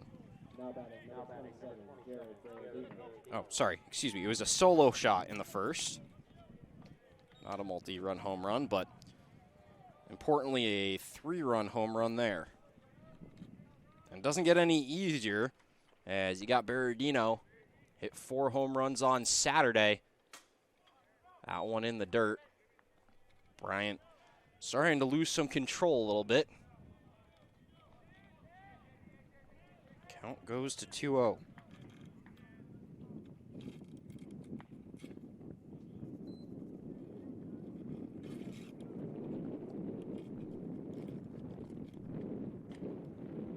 Misses with the breaking ball on the outside.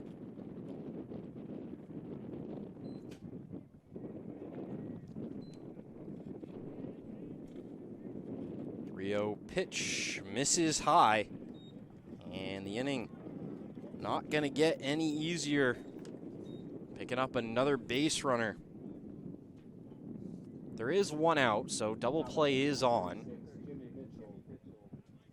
And it looks like we might be getting a pitching change here. Coach Oringer going out to the mound.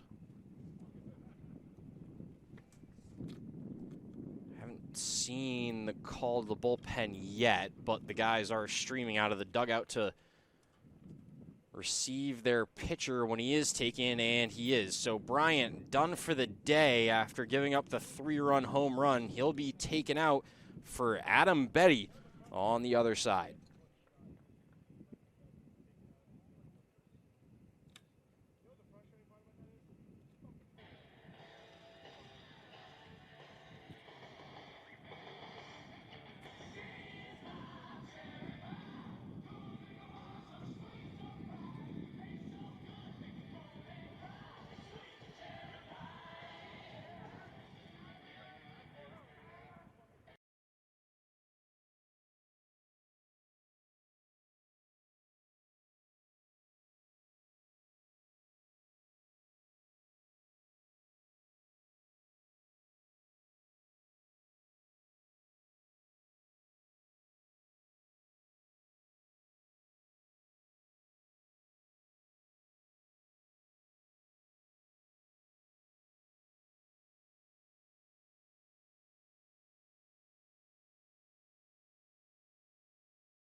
Now pitching for St. Anselm, number 20.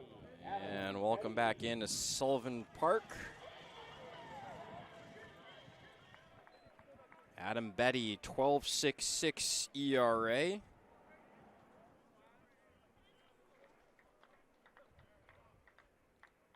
I've officially comfortably run out of room here on my score sheet to put in new pitchers. We've only got 5 boxes to begin with, and we're on pitcher number 7. So we're getting a little bit creative with the space on the score sheet.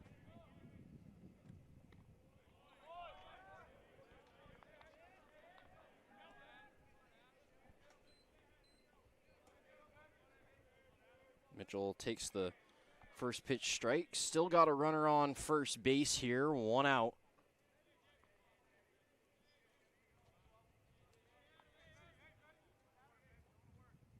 And that was a breaking ball that really never broke. Ends up being fouled off.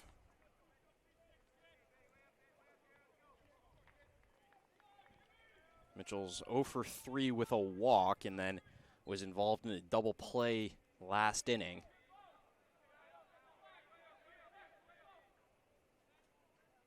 And that one misses outside. Count moves to 1-2.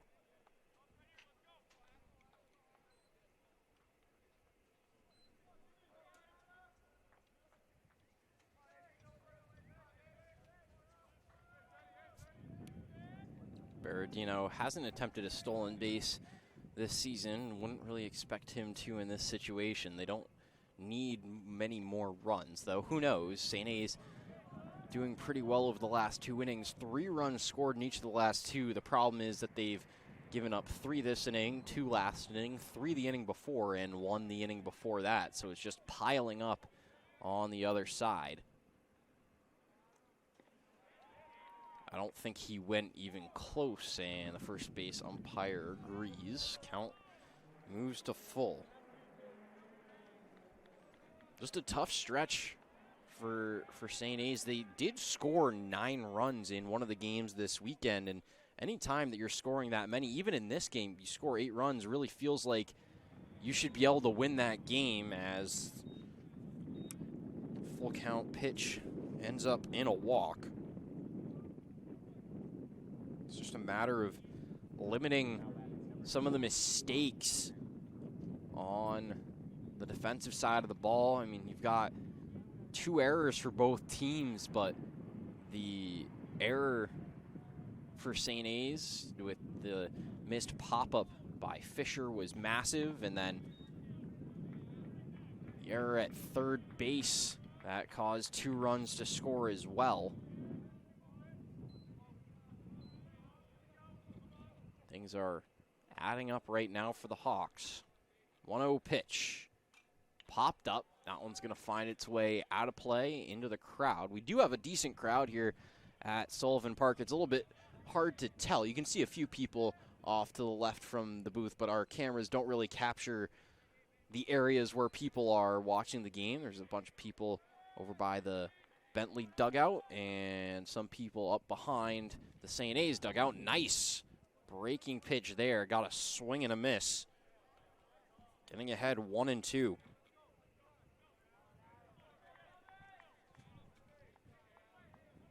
Really important to find a way out of this inning. And, you know, one of the things with this game as well that haven't mentioned that much, you know, obviously we talked earlier about St. A's being in the game and wanting to be aggressive and try to win it, but now you've used up a lot of pitchers. As that breaking ball is crushed to center, that's going to drop in front. They're going to hold the runner up at third, so it's a long single, but the bases are loaded. And trouble is brewing once again. Bentley trying to extend the lead, but now if you're the Hawks, you have 3 more games to play over the next 2 days. You've already used up 7 pitchers. Granted, this is a long lineup. There are a lot of guys on both the hitting side and on the pitching side for this team, but there are only so many arms to go around. First pitch swinging, bit of a half commit there that went through.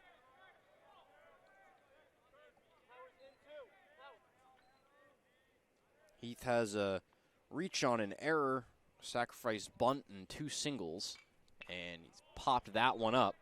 Finds himself behind 0-2.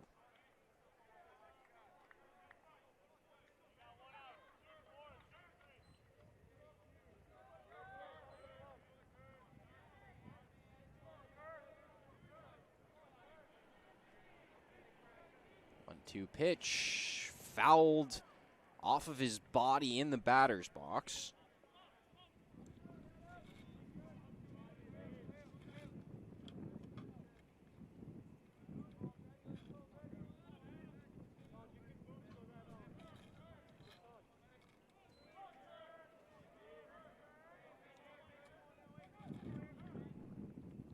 And fouled off once again.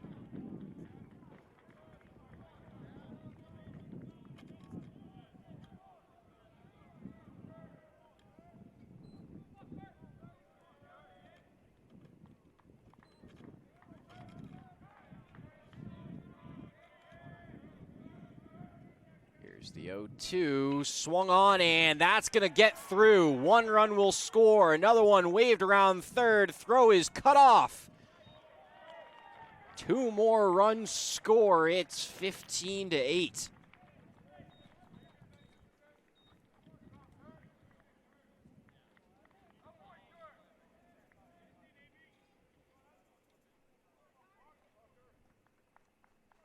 No one is warming in the Hawks bullpen, so you got to think they're just going to try to ride this out.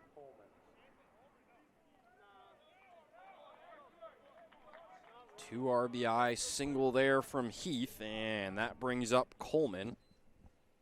2 strikeouts, a home run, and a sac fly on the day for him. And this one's crushed to left. Is that going to stay in? No. Second home run of the day for Coleman. This time he pots 3. And the lead is out to 18-8.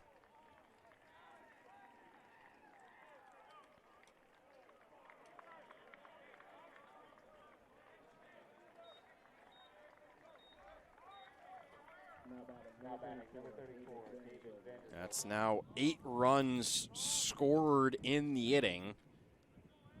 And for the first time today, they've hit around the lineup. Vanderzoven, his second at-bat of the inning. Second plate appearance, I should say. He walked in his first at-bat, then was driven in on the DeMartinez home run.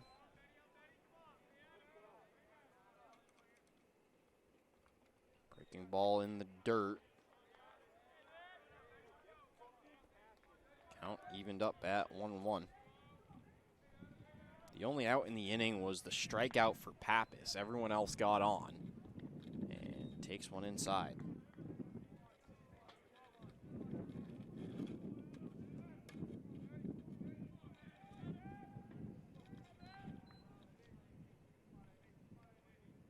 Two-one pitch.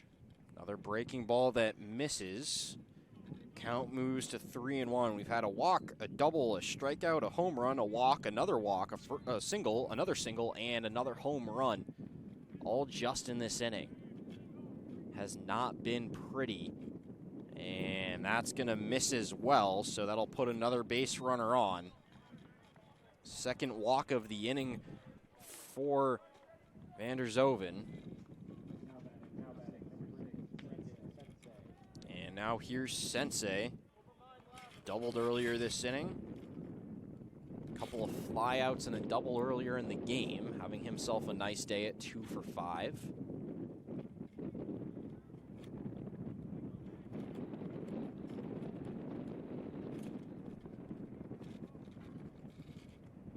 Not that he would run in this situation, but Sensei is 5 for 6 on stolen base attempts so far this season.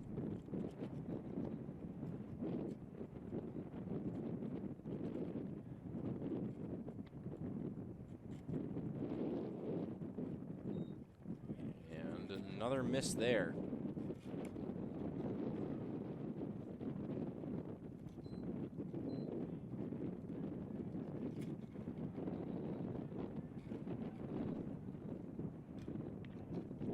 Fouled off. Count moves to 2-1.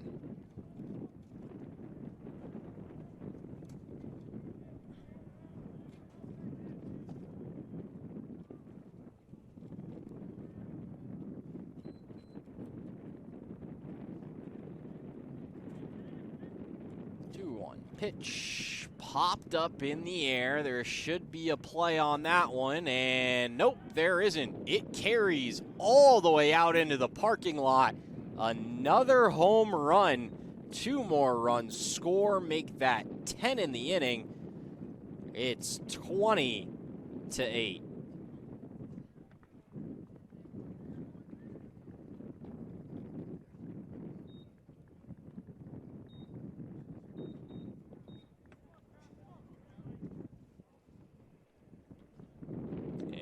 Here comes Coach Oringer. There is no one warming, so he's either got to take someone from the field or he's just saying, hey, let's hunker down here. And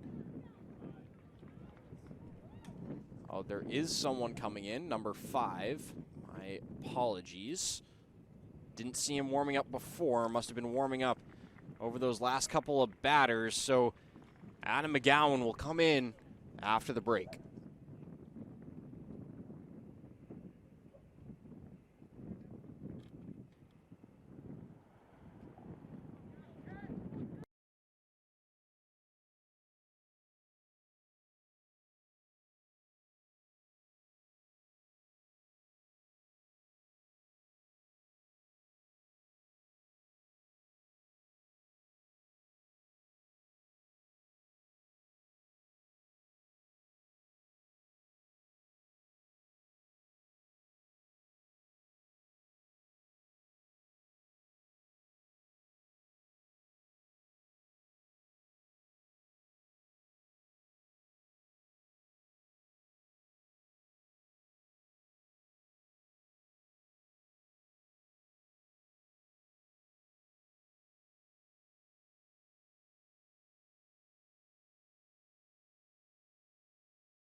And welcome back into Sullivan Park. Got another new pitcher. It's Adam McGowan, 13.5 ERA on the year. 3 whip. This is just his second appearance. He's got 0.2 innings pitched and gave up 1 earned run.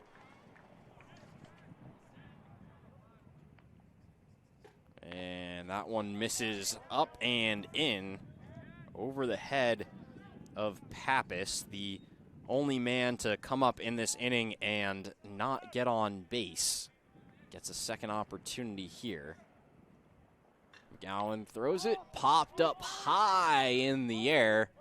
What one would call a major league pop-up, and that is caught by Powers.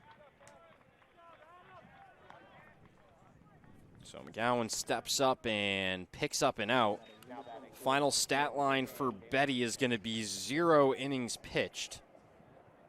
4 hits given up, 6 runs, 6 earned, 2 walks, no strikeouts.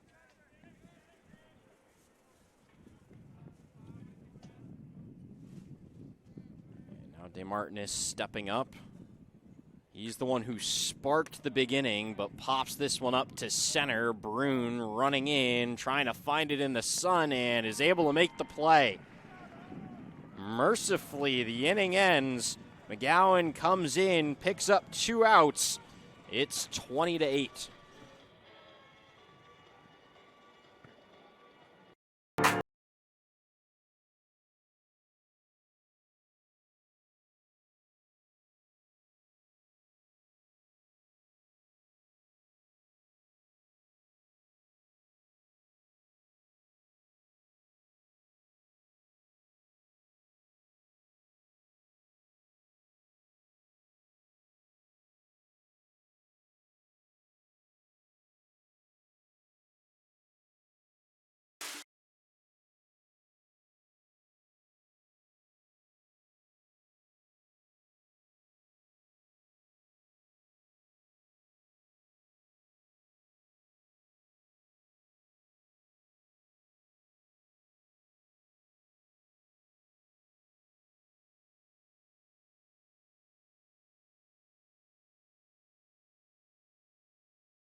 Welcome back in to Sullivan Park. Gonzalez is leading off here for the Hawks. Currently down by a lot. It's the 3rd time this season that they've given up 20 runs in a game. Believe it or not, they're 0-2 already in games where they give up 20. They gave up 22 against Southern New Hampshire, lost 22-5. That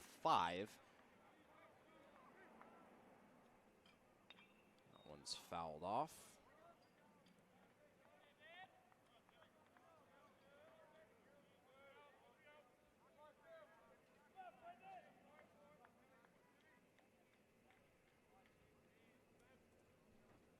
They lost 23-9 at American International.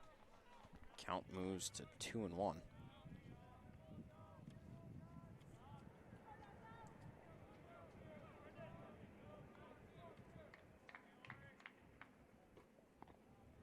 Good take there. Count moves to 3-1. Gonzalez has had a decent day at the plate. One of the frustrating things for this St. A's team as he gets on base with his second walk of the game. You know, you look at a guy like Gonzalez, well, he's 1 for 3 on the day with 2 walks.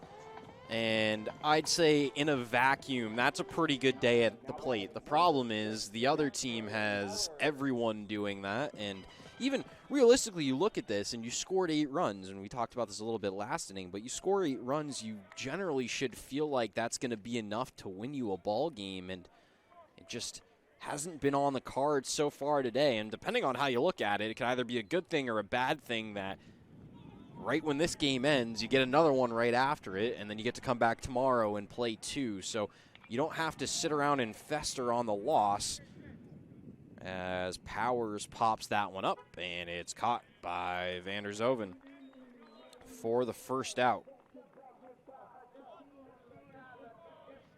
And here's Slauson. Now batting, baseman, number 34, George Slauson. Had a tough day at the plate so far. Had a sacrifice fly in the first, and he's gotten out every single at-bat so far today. Takes the first pitch strike.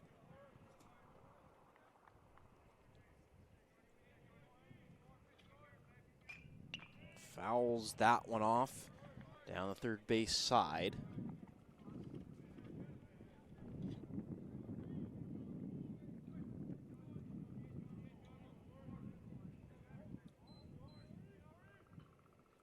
It's now 4 straight at-bats that he's found himself at 2 strikes. This time he lines one to right field. First hit of the day for Slauson. And he's going to get the runner over 2 bases as Gonzalez goes first to third on the single.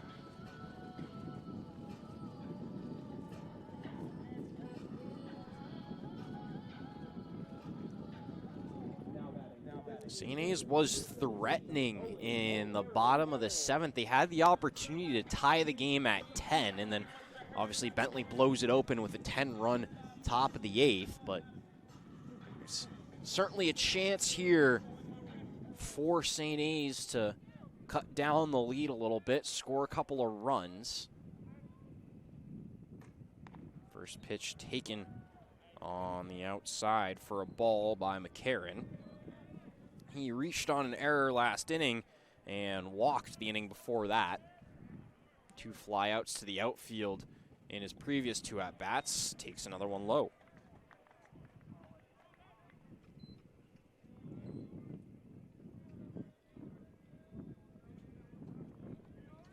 Just 1 out in the inning. Swing and a miss.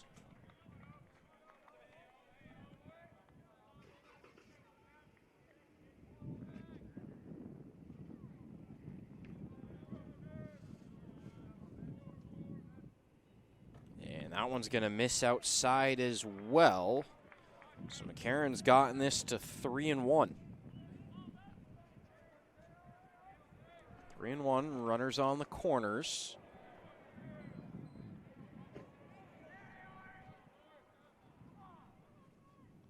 Three-one pitch. That one line to right field. Is it going to drop? No. Bernardino gets it, throws it home. Runner tags. Throw is off and not in time. So a run will score. Sac fly for McCarron.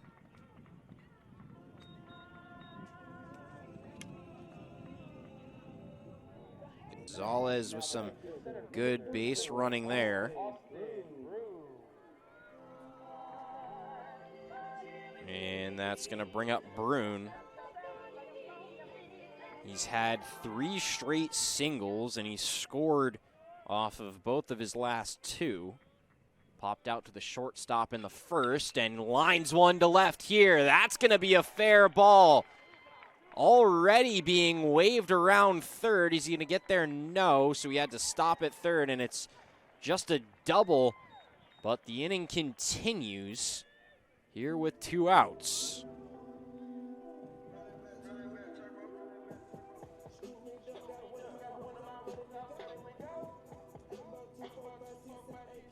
And now it's Fisher.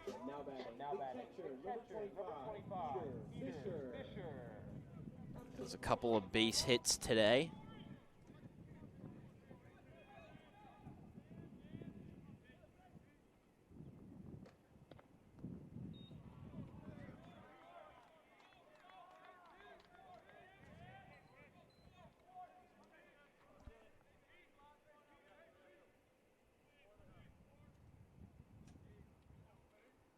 And this one driven to right field, but Bernardino's there. And that'll do it for the 8th. Hawks pick up 1. They still trail by 11.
Runs, 30 total hits, 5 combined errors between the two teams, but Bentley on the better side of just about everything other than the errors. They lead by 11.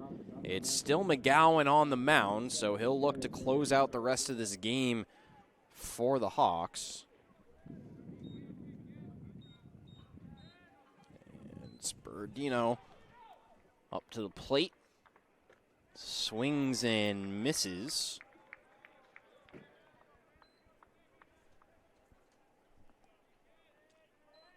Just as a reminder, we do have another game right after this one. Just a 7-inning game, though. Curveball finds its way into the zone. Strike 2.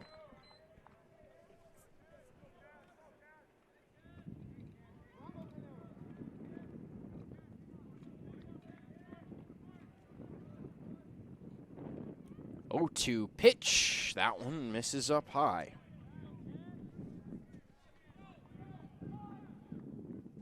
And someone throwing in the bullpen for Bentley missed by a lot, and the ball rolls all the way to home plate. If you're not familiar with Sullivan Park, the bullpens are well down the baselines on either team's respective side, and ball found its way. Awkward hop managed to get through the catcher and the guy protecting the catcher. Though, in fairness, the guy protecting the catcher, he's not looking at the pitcher. He's looking at the guy that's actually pitching in the game. 2-2 count. Here's the pitch. Fouled off down the third base side.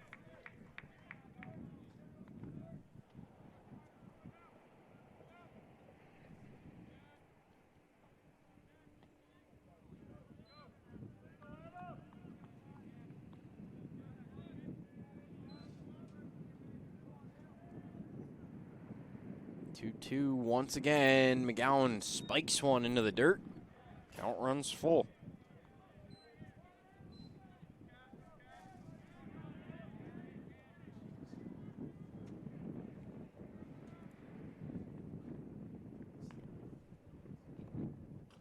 This one swung on and fouled into the dirt, so Bernardino staying alive.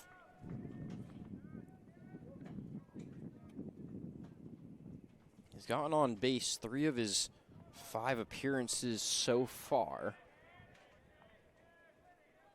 This plate appearance number 6. Haven't really seen the fireworks from him that he put on Saturday, but hasn't really been needed. This time he rips it to left, and that's going to fall in front of Powers. Bernardino gets himself back on base. It's now 3 straight plate appearances, finding himself on first base.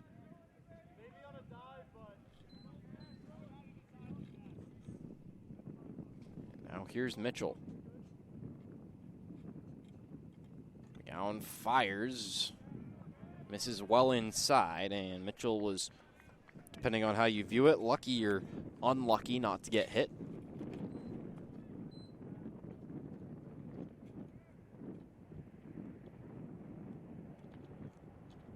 1-0 pitch, swung on, missed. Could really use a ground ball here. If you're McGowan, try to clear off the bases and go after Goonan without anyone on. Curveball catches the outside corner. It's 1-2.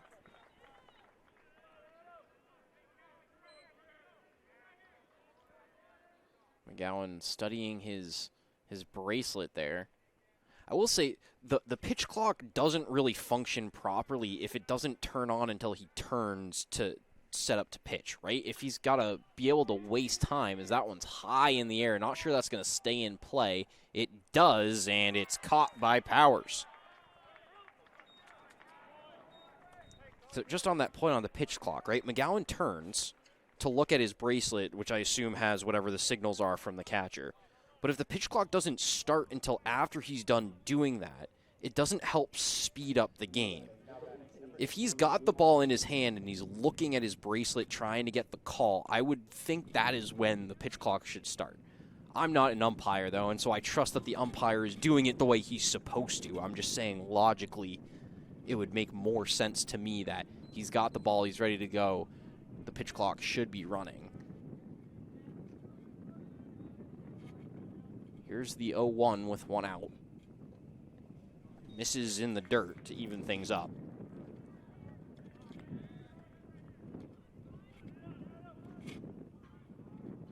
Feels like you could say this about anyone on this roster, but Goonan having himself a pretty good day.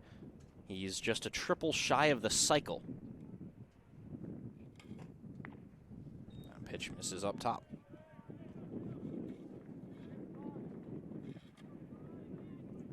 He walked in the second inning. Oh, sorry. I misread my own score sheet. He has 2 singles today. I thought he had a double in the third. Or in the fourth. 3-1 count, so opportunity here to get on base once again. He's done that in all but 1 plate appearance today. He hit into a double play in the 7th. And takes another one, so he finds his way on to first base with his 2nd walk of the day.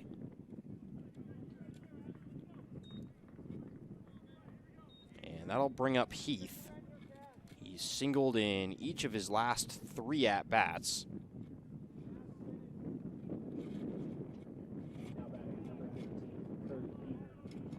Had a sac bunt earlier in the game. Reached on an error in the 2nd. So OBP looking nice and pretty for him today. 1-0 count.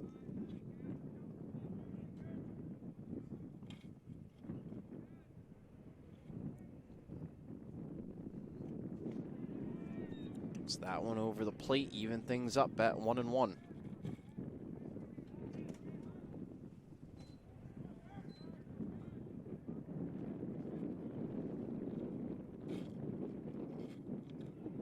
All in the dirt, taken there by Heath.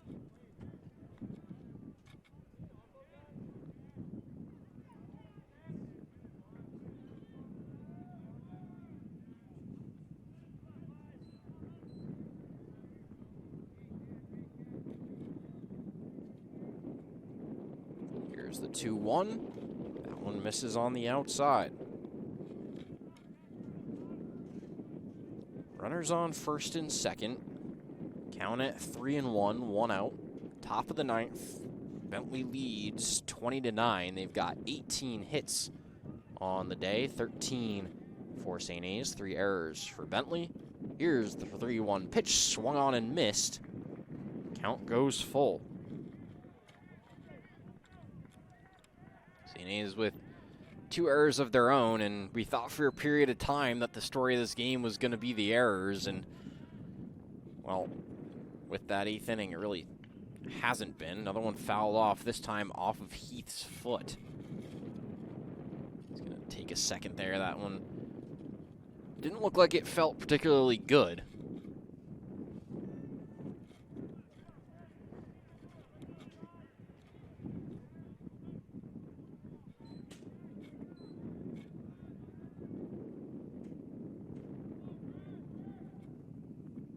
Sets, fires, misses high. Runners are going to jog to their respective bases, but balls are covered, and with the full count, that'll walk the bases loaded.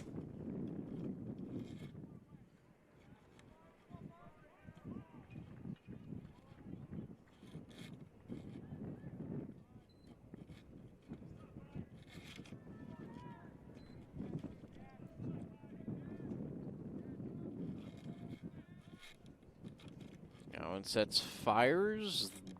That one must have been a little bit high. I thought it had okay height, but umpire's got a better view than I do. 1-0 count. Bases loaded. 1 out. Could really use a ground ball here. That one catches the outside.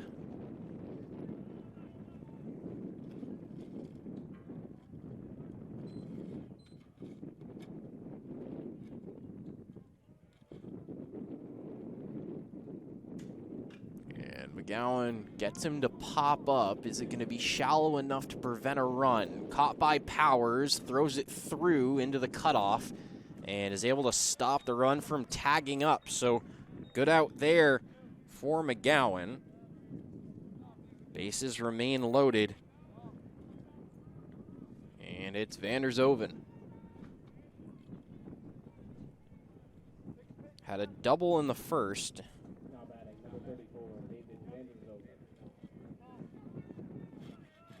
Helped spark that first inning 2 runs for Bentley as he takes a strike, and St. tied it up in the bottom, and then Bentley went up in the top of the second and never looked back. Gowan sets, fires, gets a swing and a miss.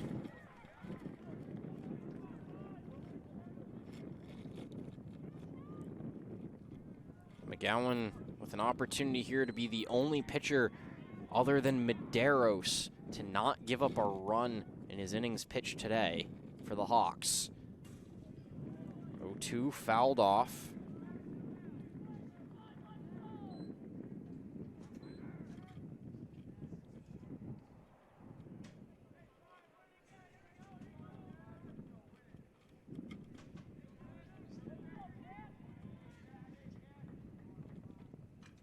And another one fouled off.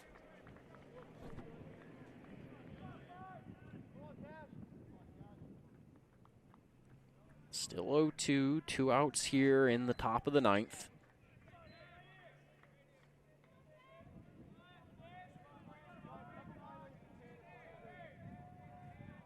Oh, 2 pitch, curveball, stays up high. Count moves to 1-2.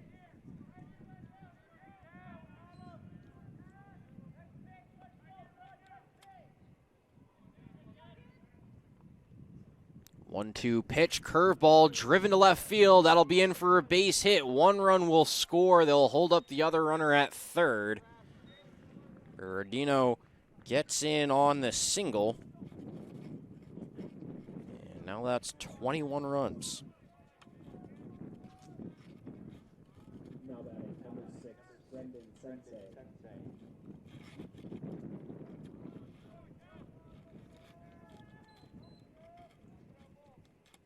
Sensei, who has scored on home runs in each of his last 2 at-bats. He hit a home run in his last at-bat and then was driven in on a home run on the at-bat before that. First pitch in for a strike.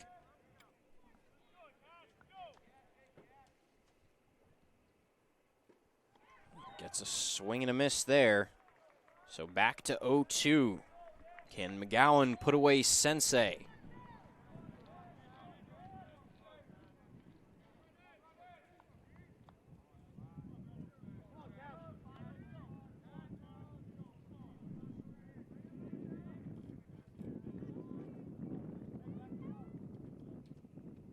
McGowan delivers, just missed on the outside.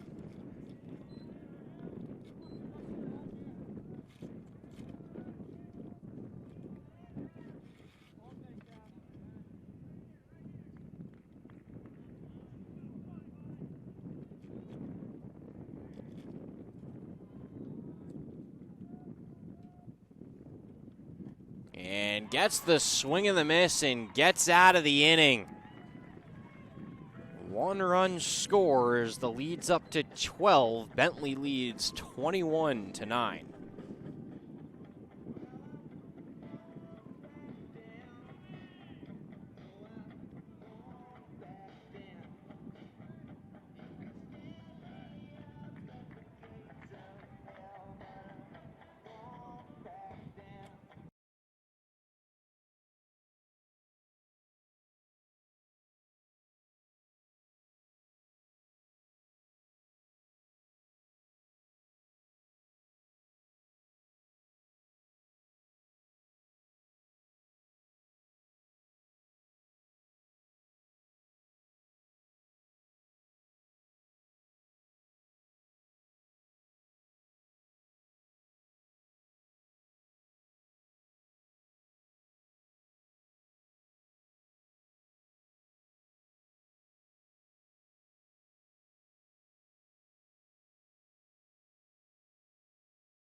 Now pitching for Bentley, number 3, Matt Cummings. And welcome back into Sullivan Park. New pitcher Matt Cummings. And he's just got 1 inning pitched so far this season. No hits, no walks, no runs, 1 strikeout in that inning pitch. And here's Scalaro.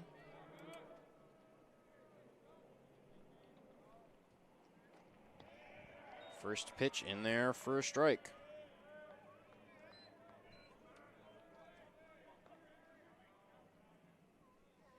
Scalaro reached on catcher's interference back in the 7th at a point where we thought that was going to be a significant play and give St. A's the chance to fight back into the game. And he crushes this one to left field, hooking towards the line, and it stays fair.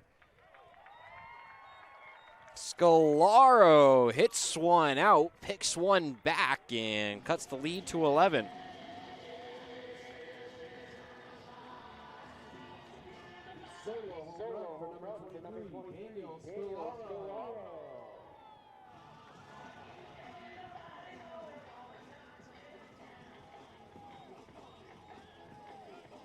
It's the 3rd home run of the season for Daniel Scalaro. And I'll bring Douglas up to the plate. He takes the first pitch for a strike.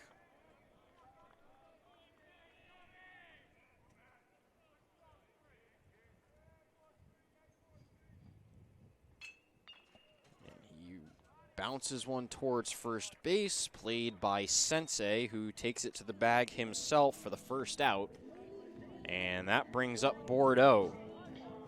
Tough day at the plate for him. Led off with a home run in the bottom of the 1st and has created an out in every single at-bat since.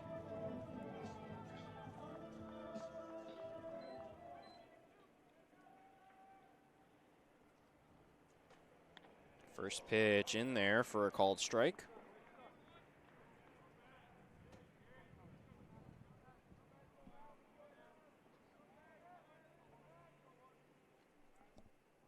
Second one misses outside.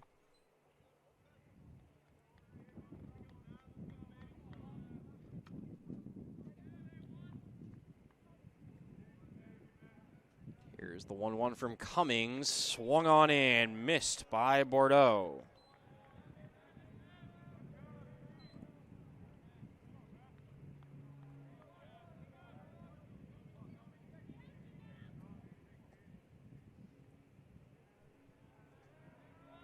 One-two pitch, fouled off down the first base side and well out of play.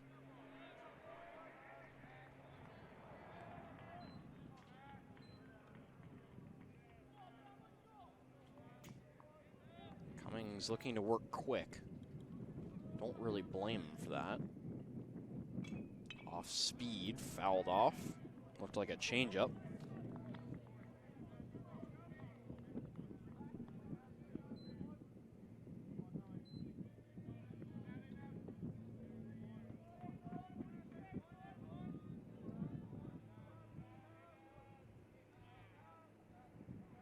Cummings sets, fires, curveball, flown out to right center. And an easy play there for Berardino.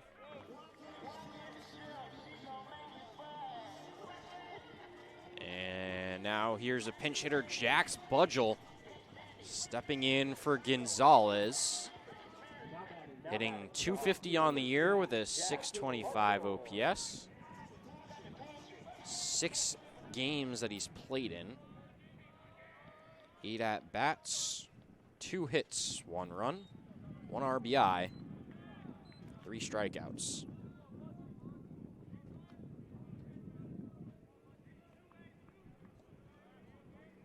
Here's the 1-0. This on the outside goes 2-0.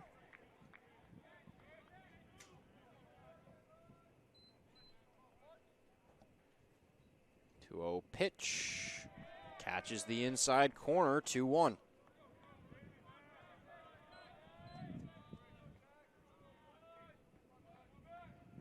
Cummings gets the signal, sets, fires, misses low. Might have been a little outside as well.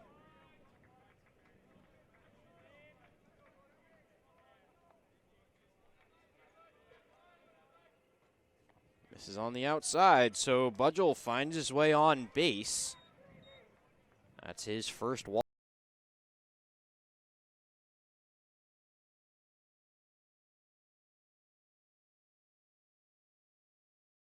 Senior from Newburyport, Massachusetts.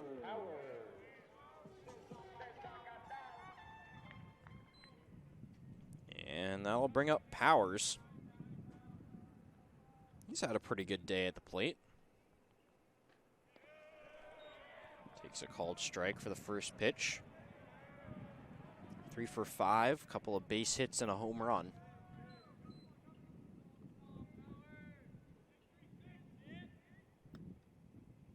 And he drives this one to center field. Coleman was playing way over in right center and ranges back to make the play along the fence.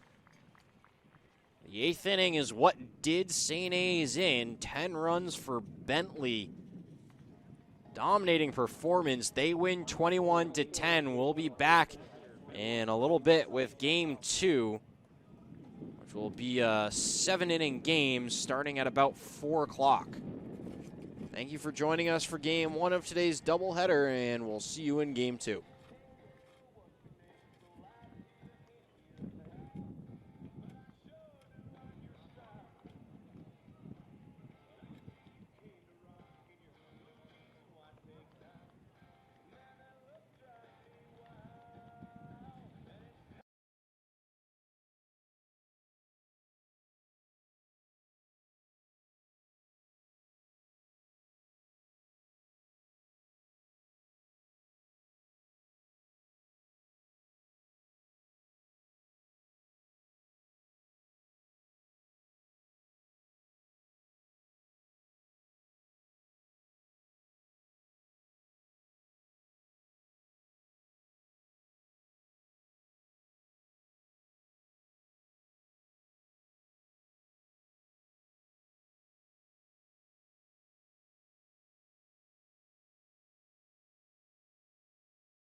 Douglas.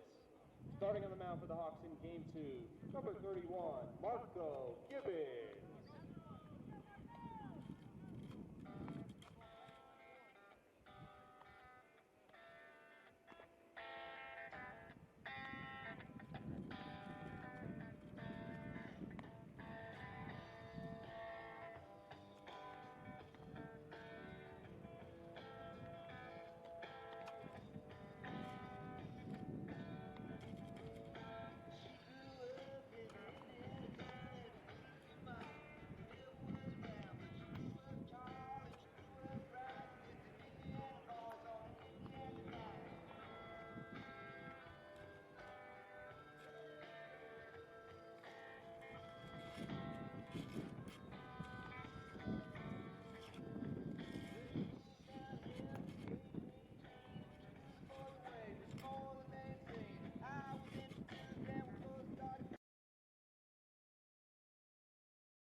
So apologies for the delay. Had a bit of a technical issue on our end with the ads, but welcome back into Sullivan Park for Game 2 of today's doubleheader between the Bentley Falcons and the St. Anselm Hawks. Bentley with a rout in Game 1, picked up the victory off the strength of a 10-run top of the 8th, and that pitch is in there for a strike, making the count 3-1.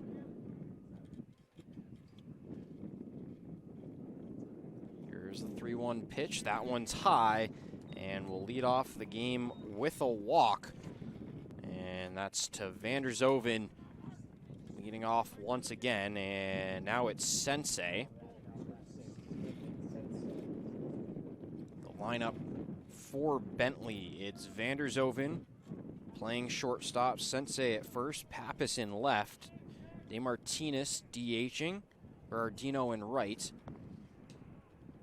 Mitchell at third, Heath at second, Purcell behind the plate, and Coleman in center with Cedrone on the mound.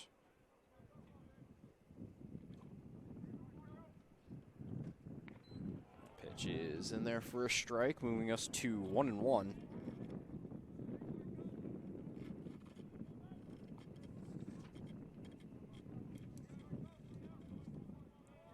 Marco Gibbons on the mound with a 7.67 ERA, 1.66 whip. Sorry, 1.71 whip, 1-4 on the year. 8 appearances, 8 starts, 31.2 innings pitched. Count finds its way to 2-1.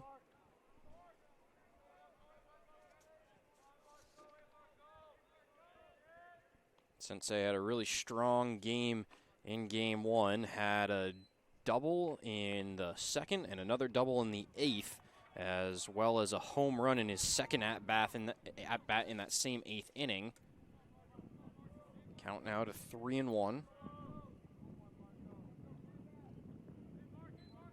Pitch from Gibbons, hit softly to left, chasing back and caught. Good play there from Bordeaux.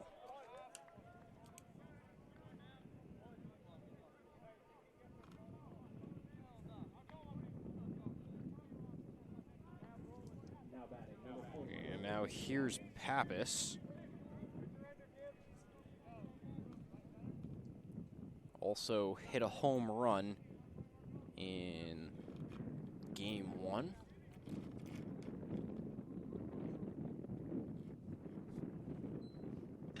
And he lines one to center field, tracking back, and a nice catch from Brune right in front of the warning track. 2 outs back-to-back there. That one a little bit louder than the one before it. And here's the man who really sparked the run in the top of the 8th. Had runners on second and third, and I had pondered on the broadcast whether or not it might make sense to intentionally walk him. And as the words left my mouth, he smacked a home run to left. And right on cue, he crushes another one. That one goes foul. Jeez Louise. Oh, man. I'm not one to believe in curses, but it feels like every single time I talk about this guy. Whew, man.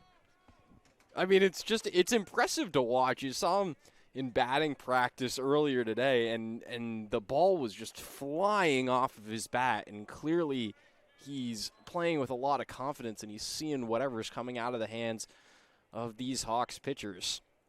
So a loud first strike, and swinging for the fences once again. Goes down 0-2.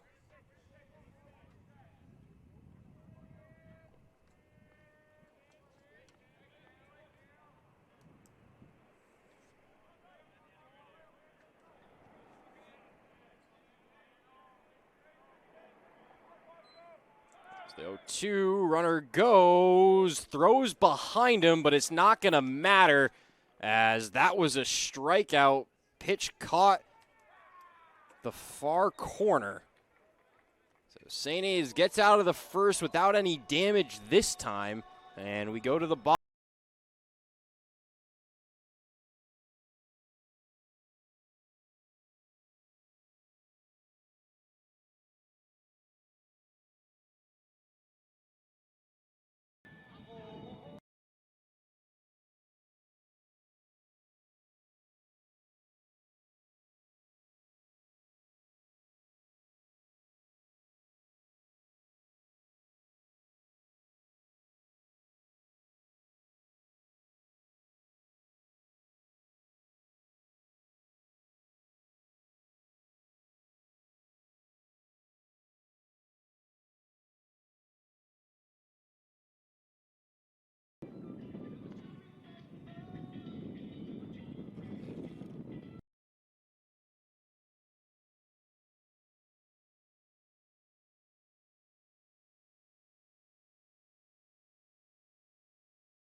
And welcome back into Sullivan Park as we enter the bottom of the first. No score so far, so off to a quieter start than we were in game one. It's Mark Cedrone, 4.88 ERA with a 1.46 whip, 3-1 record on the year, 7 appearances, 2 games started, 24 total innings pitched. He's walked 9 batters but has 14 strikeouts on the season. And here's Bordeaux, who led off the bottom of the first in game one with a home run and then went completely quiet after that. Had a number of flyouts, but didn't get on base for the remainder of the game. So looking to try and improve over game one, and he takes a first pitch breaking ball in the zone for a strike.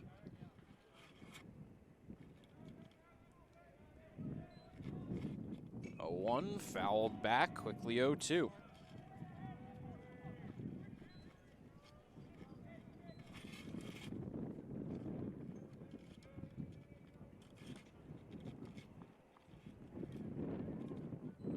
Bordeaux entered today with a .252 average and swings and misses at another breaking ball on the outside for the first out of the inning. And that'll be Powers, who played pretty well in game one, had 2 base hits early and then a home run late, going 3 for 5 on the game.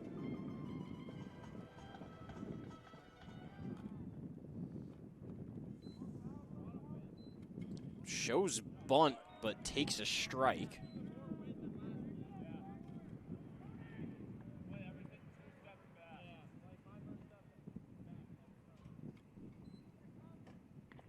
Takes the next pitch outside.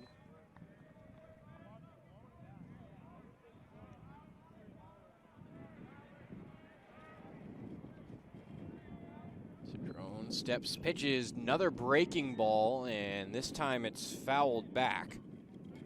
Count goes to 1-2. It feels a little bit like it's checking up almost and then breaking almost in a way that you could see it, but late enough that the hitters aren't reacting to it. It seems pretty clear from up here, but it's a lot different than being in the box.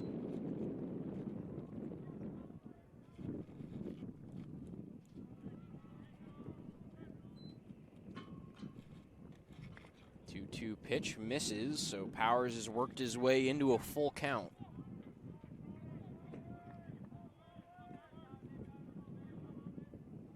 It's his first time with 3 balls on him today. Crushes one to right field, but that'll go foul.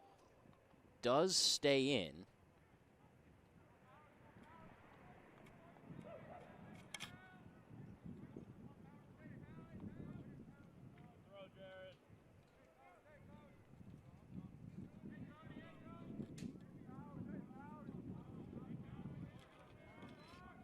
Backs to drone, full count once again. This time hit to left. It's gonna be playable, and it stays in the park. They were playing him hard to the pull side, and it's gonna be a stand-up double for Powers. Hawks looking to get something going early on here in the first inning. One out. And it's Slauson stepping up to the plate. He picked up an RBI in the first inning earlier today with a sacrifice fly to left, and then he had a single in his last at-bat in the eighth. Picked up a couple of outs in between. One out, runner on second. Here's the pitch. Takes that one on the outside corner for a strike.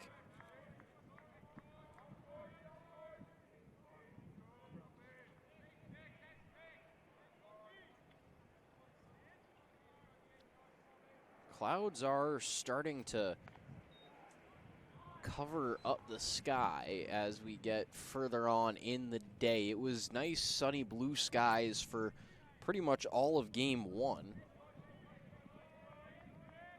Keep an eye on that. Obviously, this game was originally scheduled to be just one game, as Slauson swings and misses there at the third pitch of the at-bat, and because of weather and postponements and cancellations and things, this became a doubleheader today, and there was a doubleheader on Saturday between these two teams, and St. A's is back tomorrow with a doubleheader as that one's lifted to left. They didn't get a good read on it, and that's going to fall up against the wall. Pappas didn't know where it was. He must have lost it in the clouds, and that's going to bring home the first run of the game.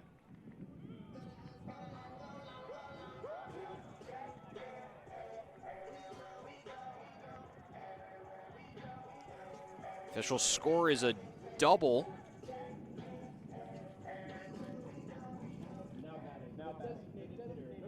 So an RBI double there for Slauson. Perfect 2 for 2 in driving in runs in the first inning at bats in both games today. And that's going to bring up McCarron. First pitch to him, curveball, misses on the outside. McCarron took a little while to get going. Walked in the sixth and managed to reach first base on an error on the shortstop in the seventh. Had a sacrifice fly in the eighth.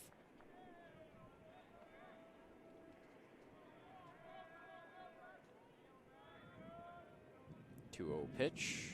Slauson at second. Curveball stays up. Might have been a cutter.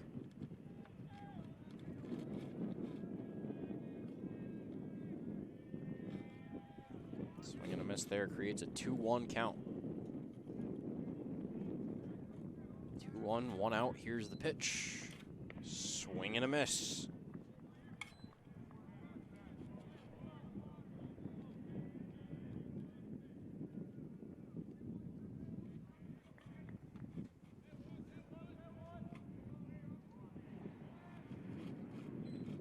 Two curveball high.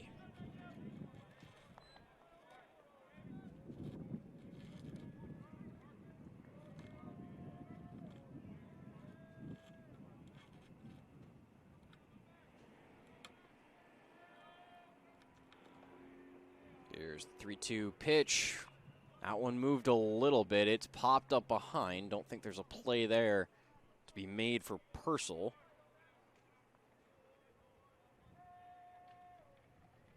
Lineup for St. A's is Bordeaux, Powers, Slauson, McCarron, Scolaro, Brune, Layton, Cabello, and Douglas. Cabello and Layton being the two that didn't play in game one.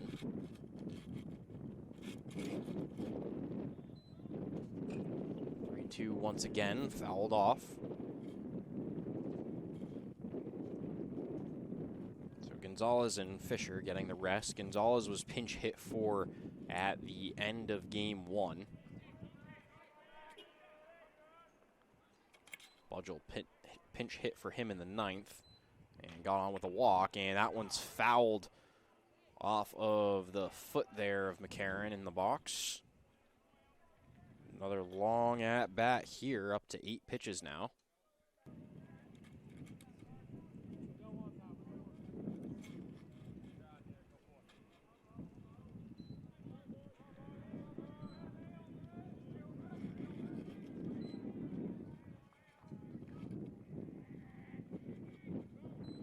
Here's the pitch, fouled up in the air and chased back, but there's not going to be any play to be made.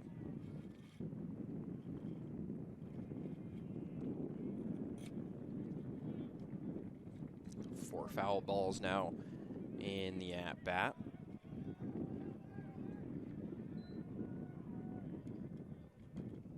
Thrown to the plate once more. This time popped up in the air to right. That one's going to check up, and Berardino has a play on it. Slauson will tag and slides into third safely. So that'll move the runner over at least. Good long at bat there for McCarron.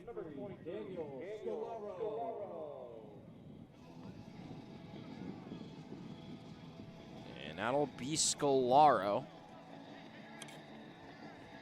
Scolaro hit a home run in the 9th to start things off for St. A's, but that was the only run production they could get late in that one, and at that point the game was essentially over. Swings and misses at the first pitch here.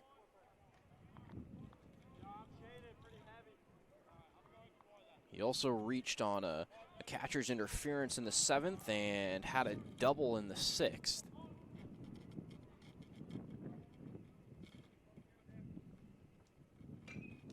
This one had movement as well. Bloops that one out into center, and a diving catch from Coleman saves another run. Beautiful display of defense out in center field, but not without damage in the inning. St. A's with their first lead of the day. They're up 1-0.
For the top of the 2nd inning, St. A's leading Bentley 1-0.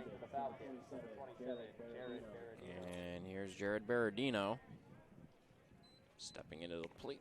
Takes first pitch strike.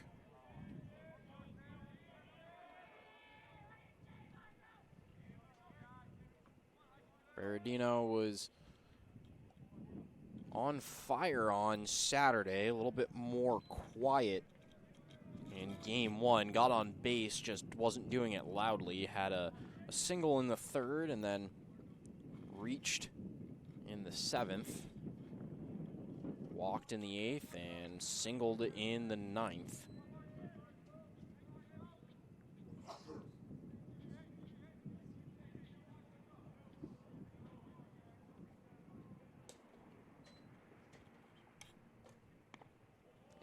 takes another strike there, so count moves to 2-2.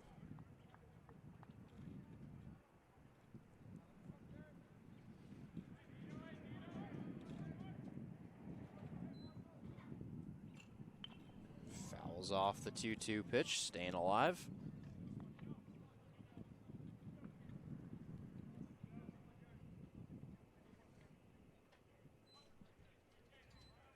Here's the 2-2, swung on and fouled back.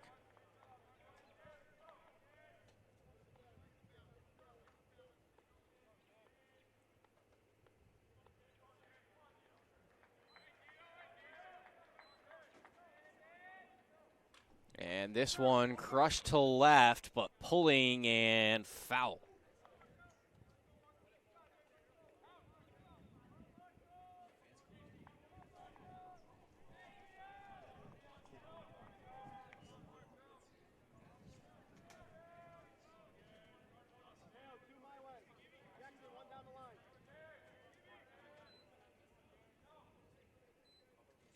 Two once again, this time put into fair territory out to center. And a routine player there for Brune. Picks up the first out. Let's take a look defensively for the Hawks. It's Powers in left and Brune, as we just mentioned, in center with Cabello in right filling in for Gonzalez. Scalaro back at third. Then Bordeaux at short. Douglas at second. Slauson at first. Gibbons on the mound and Layton behind the plate. First pitch fouled by Mitchell. Mitchell started off slow with a pop out, a fly out, and a strikeout. Then he walked 2 times in a row and flew out in his last at bat in the first game of the doubleheader. And he fouls off second straight pitch, so finds himself behind 0-2 very quickly.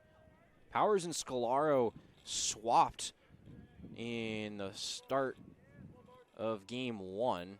Powers made an error at third base, and so they swapped the two of them between left and third, and they've stayed that way ever since. Slider misses on the outside. We're going to see a lot of those. Really 3 main pitches that you're looking for out of Gibbons: the fastball, the changeup, and the slider, and it's really mostly going to be fastball slider. This is on the outside once again, so count moves to 2-2.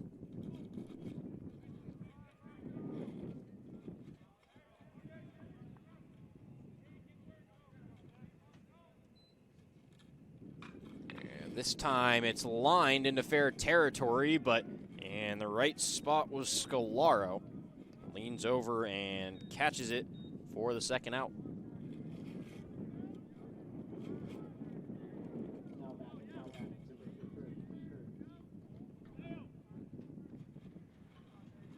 Stepping up to the plate, reached on an error, that error that I mentioned before by Powers in the second inning of the first game. Had a sac bunt and then 3 straight singles after that.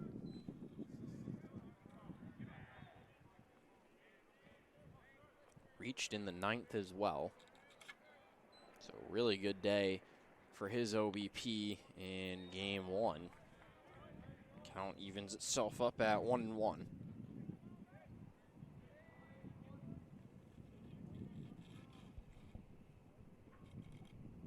Not sure if there was something wrong there with the watch. Rather interesting. It looks like the players are wearing watches. It's not an armband, as Heath goes the other way and gets it past Scalaro at third. Sliding play from Powers, throws it to second. It was a good play to slide over there and get the ball out fast, but didn't have enough on it, and that's going to be a 2-out double for Heath. But yeah, it looks more like they're some sort of a watch as opposed to like a football call sheet type of thing, which is not what I was expecting.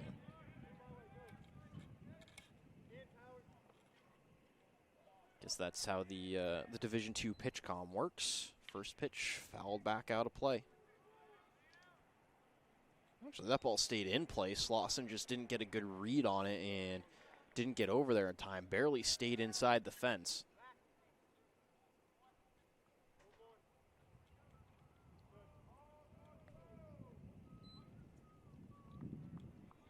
It's Purcell at the plate. We didn't see him at all in game one.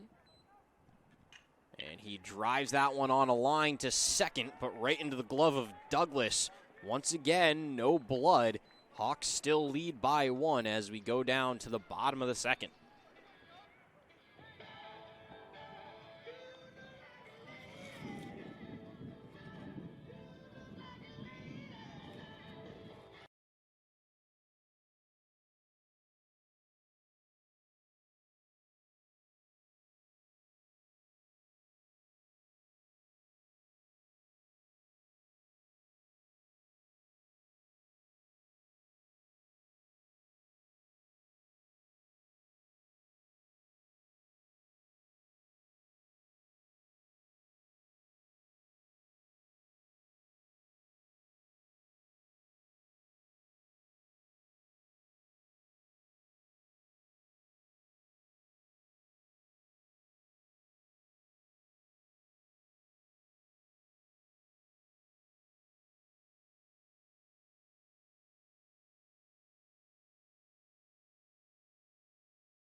And welcome back into Sullivan Park.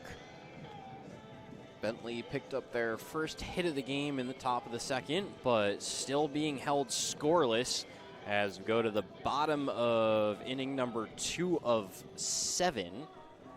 Game 1 was 9, game 2 will be 7. Tomorrow's doubleheader between Southern Connecticut State University and St. Anselm here in Manchester, New Hampshire will also be 9 innings for game 1 and 7 innings for game 2. And Brune steps up to the plate. First pitch, takes one inside for a ball. Brune had 3 singles and a double in his last 4 at-bats in game 1.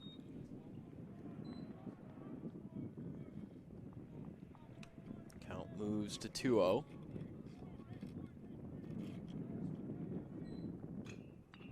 Pops this one up in the air. Foul territory and finds its way out of play.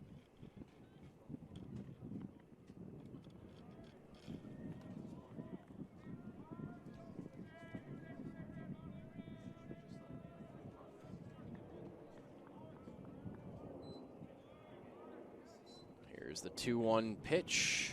Takes it in there for a strike. Count evens up at 2-2.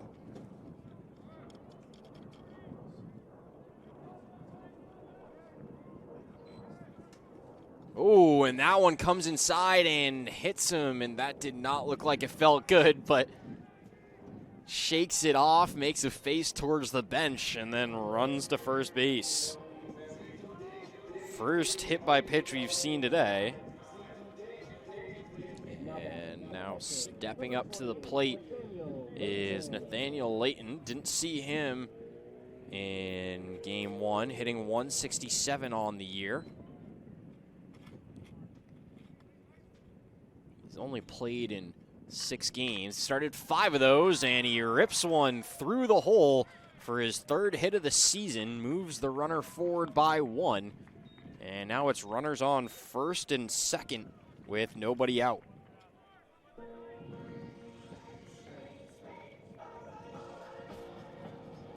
And another guy that we didn't see in game 1, Mateo Cubello. Doesn't have a hit yet in 7 appearances, making his 2nd start of the season. Sophomore from Bethlehem, New York. And that breaking ball goes way outside, broke significantly earlier than I think Cedrone wanted it to. Cabello got an at-bat on Saturday against Bentley. Both runners go, and ball is fumbled by Purcell. Both runners get in standing. The rare double steal is successful, so aggressive base running in game 2 here from the Hawks. We thought they had an opportunity early to keep themselves in the game and try to win game 1, but now they're sensing the opportunity to try to pick up game 2. Pitch is low, so the count goes to 3-0. All of a sudden, a very dangerous position here for Cedrone. Douglas didn't have the greatest game 1, but with no outs, you really do not want to load the bases. Gets himself into the strike column, so the count will move to 3-1. Careful if you're Cabello, don't want to do too much. And wisely takes the breaking ball low and outside and gets himself over to first base, so it's bases loaded, no outs. And you got the threat of the top of the lineup coming up right after this. Douglas flew out to center in his first at-bat in inning 2 of game number 1. And flew out to right, popped up to the first baseman, had a walk in the 7th, and then grounded out to the first baseman in the 9th. Just a regular old mound visit here, though there is someone now warming in the bullpen for the Falcons. It looks like that is Connor Gallo. Keep an eye on that. Could certainly see him step into the game. Didn't use very many pitchers in game 1. I believe they only used 3. Might have used 4. So lots of fresh arms in the Bentley bullpen. First pitch breaking ball in the dirt. Good block by Purcell. But once again, Cedrone finding himself behind in the count, working quickly, swung on and missed. Count evens up at 1-1. Bases loaded, 1-1, no outs. 1-0 ball game. Breaking ball cuts away from the hitter, and Douglas swings and misses. Brune on third, Layton on second, Cabello on first. Count is 1-2. If you're going to make an out here, you want it to be in the air or a strikeout. Takes a high curveball. Should specify in the air to the outfield. Here's the 2-2. Another off speed, this time fouled off.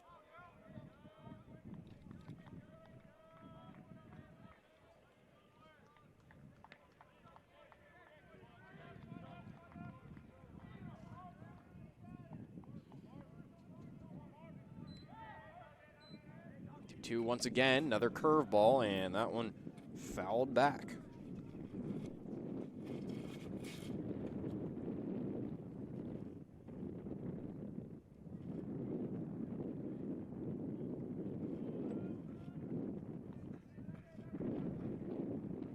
Douglas with the no batting gloves look. And he lines that one to left center field. That one's going to drop. 1 run will score. Another runner sent around third base.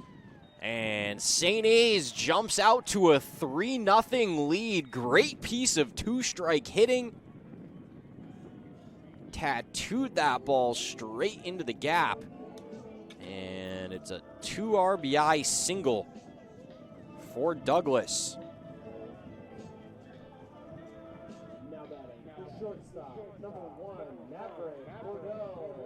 Now Bordeaux will step up to the plate.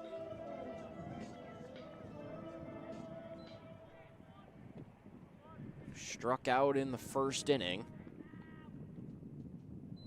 Runners on first and second, no outs. Another curveball goes outside.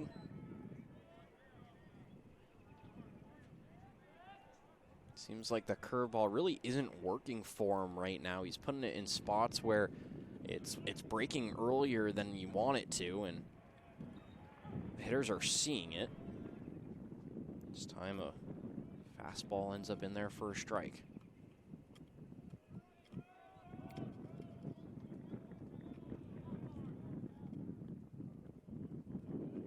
Here's the 1-1. That one looked slow, and it's lined out to center field. He's waved around third initially, had to pivot, stops, and dives back to the base. Cabello put on the brakes a few steps past third. Not sure if there was a miscommunication between him and Coach Oringer or what the deal was there, but bases are loaded once again with no outs, and this is going to be a call to the bullpen. So we'll take a short break here, and we'll be back on the other side to tell you about the new pitcher.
And welcome back into Sullivan Park. So 2 changes going on here. We've got a new pitcher on the mound, and that's Connor Gallo.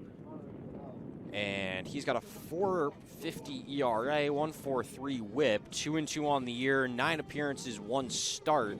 And then Coleman has been taken out of center field, and subbing in for him is Rene Nunez. So Nunez will be in center.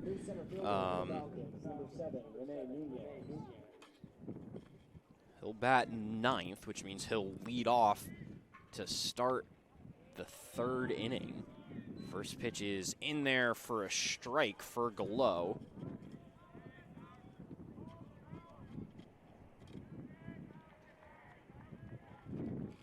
Powers back up to the plate, had a double in his first at-bat, rips one to center. Nunez, fresh into the game, has to make a play. Didn't do well on the footwork there and fell back as he caught it, so that'll get a run in. Sac fly for Powers.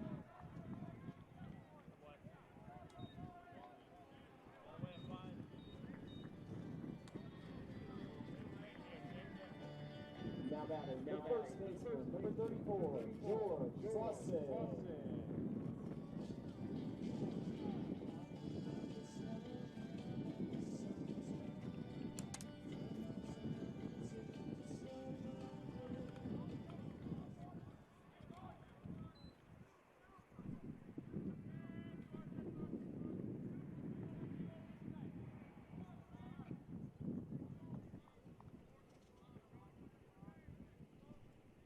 Slauson at the plate now, takes first pitch outside.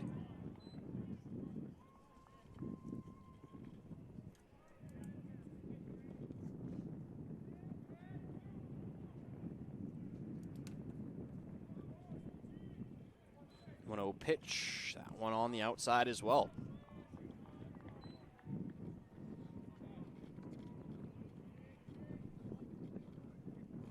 getting cloudier and darker. 2-0, one out, runners on the corners. St. A's up 4-0 with 3 runs scored here in the bottom of the second. And that pitch stays low, so the count moves to 3-0. St. A's threatening to go bases loaded for the 3rd time in the inning. Here's the 3-0 pitch. That one catches the outside corner to go 3-1.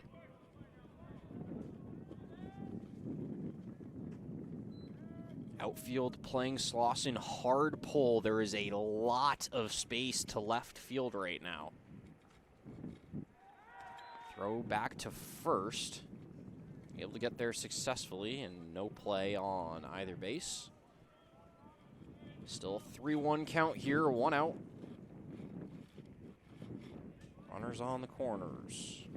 Glow sets, fires, misses on the outside. Bases loaded once again.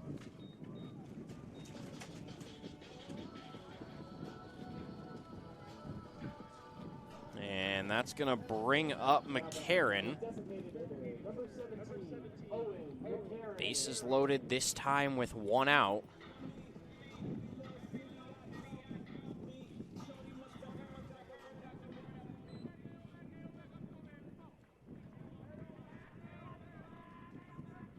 Glow in desperate need of a ground ball up the middle to try to turn 2. Gets a first pitch strike.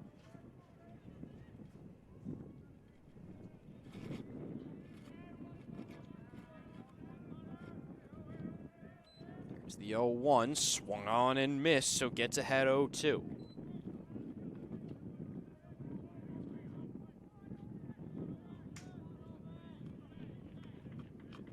0-2, 1 out, bases loaded. St. A is up 4-0.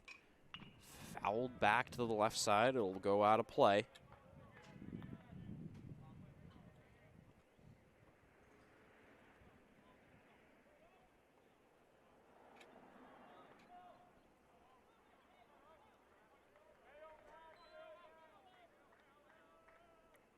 Glow sets, 0-2, take 2. This time swung on, sent to center field. It's back, it's deep, it's caught up against the fence. 1 run will score, another runner will move over to third. It's a 4-run inning for St. A's.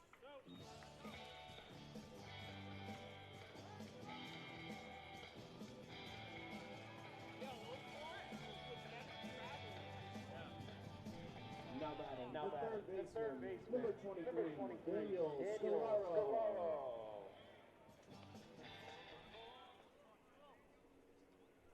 Now here's Scalaro with runners on the corners and 2 outs now. Pitch, check swing, ends up in the zone anyway, so that's a called strike. Scalaro, the 9th hitter to step up to bat for the Hawks here in the bottom of the second. Swing and a miss, strike 2.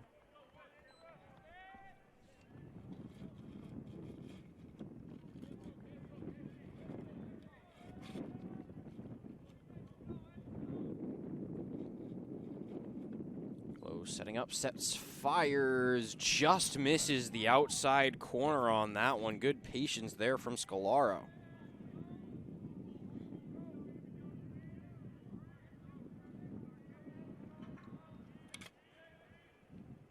Here's the 1-2. Catches the outside corner, got him looking. Glow gets himself out of the jam, but gives up a couple. It's 5-0 St. A's.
Sullivan Park.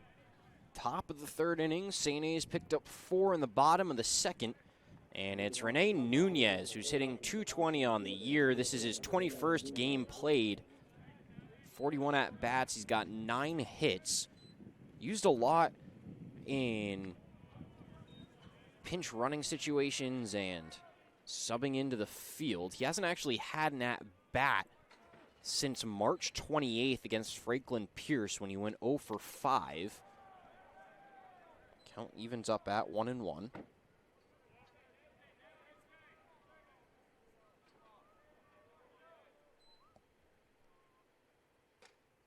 Takes one on the outside corner, strike 2.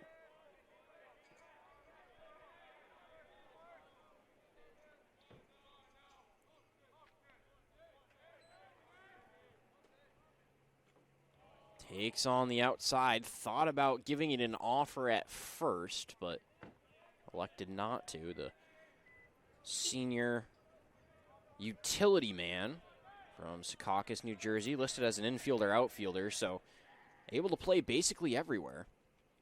And he grounds one to short, picked up, bobbled for a second, and a good throw to first takes out the speedy Nunez. He almost beat that one out. Good throw from Bordeaux.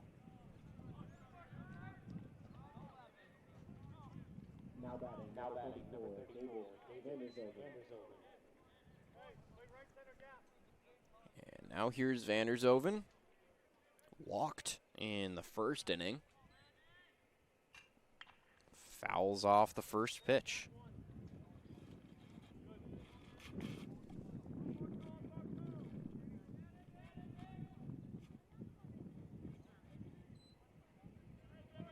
Gibbons steps, sets, fires, and throws it in the dirt. Good block there from Layton. Count moves even at once.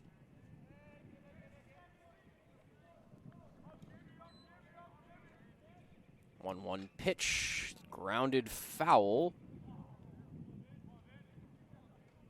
And ball fumbled by the third base coach, though he did have some interference from the St. A's bench.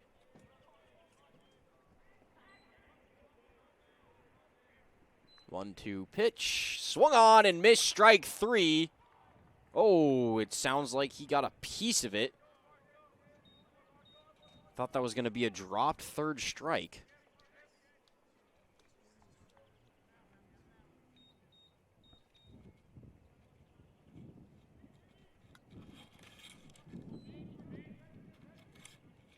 Here's the 1-2 pitch.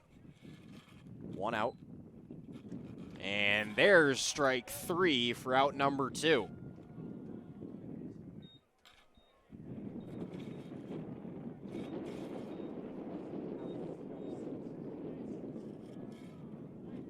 Now here's Sensei, popped up to shortstop in his first at-bat. First pitch, check swing, but he went. There's strike 1. Gibbons doing a good job of getting ahead of hitters. Working quickly, spikes one in the dirt. Couldn't get picked, and it actually bounced all the way up over the fence and out of play. And then someone tried to throw it back over and threw it directly into the fence. Here's the 1-1 pitch. That was interesting. Okay, so the ball was thrown in from out of play and caught by De Martinez, who is in the hole. As Gibbons was setting up to throw, he threw it across to the St. A's dugout.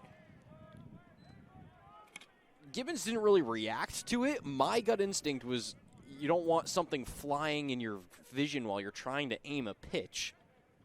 Honestly, more dangerous for the hitter than anything, as he fouls off the 2-2. Yeah, not the smartest decision there from De Martinez, that's for sure. 2-2 pitch once again, this one high. Count runs full. 2 outs here in the top of the third.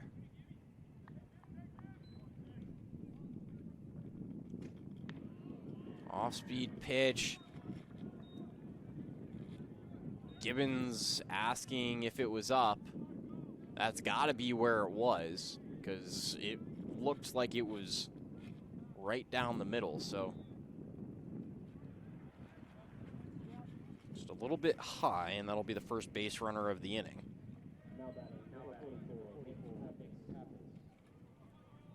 Pappas up to the plate now, flew out to center in his last at-bat and gets hit in this one. Gibbons wanted the call to be that he turned into it as he was swinging, but umpire sends him to first, so very quickly runners at first and second.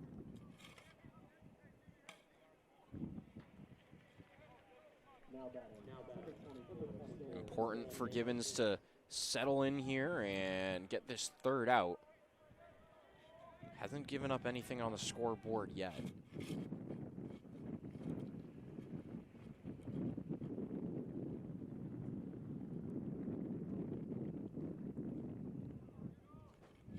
DeMartinez stepping up to bat. Struck out looking in his first at-bat on 3 pitches.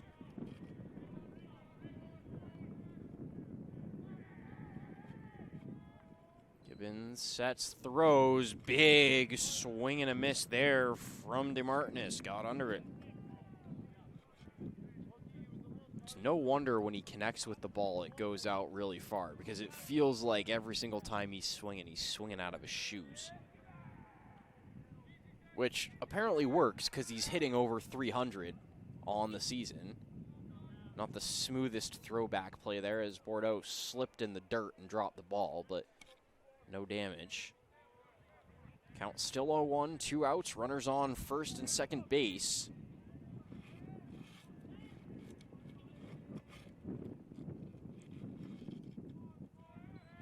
The 0-1 pitch, lined up the middle, stabbed out of the air by Gibbons, and he'll get out of it. Brings it over to first. No damage. Once again, 3 straight scoreless from Gibbons. St. A's leads 5-0.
Welcome back into Sullivan Park. It's going to be Brune, who has led off each of the last 2 innings now. Led off the second, and now is leading off the third.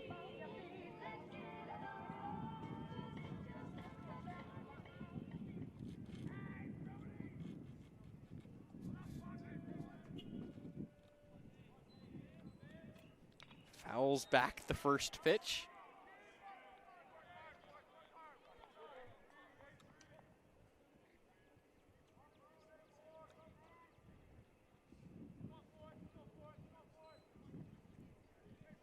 Here's the 0-1 from Gallo, trying to settle in and stop the bleeding here, as St. A's have finally I shouldn't say finally gotten the bats going. They did score 10 runs in game 1, but they're finally in a spot where they're getting the bats going and they're not giving up runs on the other side. Count is 0-2. Time is called. Layton on deck. Cabello in the hole.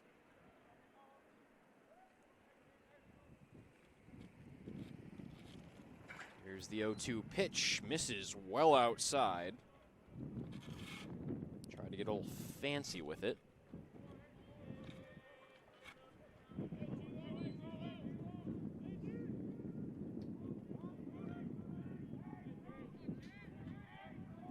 Low sets, fires, misses inside, and he got him too. That's the second hit by pitch for Brune today, and he didn't say anything, but he did show his displeasure at getting hit. Seems like the Bentley bench didn't appreciate his reaction. Looks like there's a little bit of a back and forth, nothing significant. Now here's Layton. He singled last inning. Really started to get things going and start the wheel, and then was part of that double steal. Did not mean to rhyme, but it happened.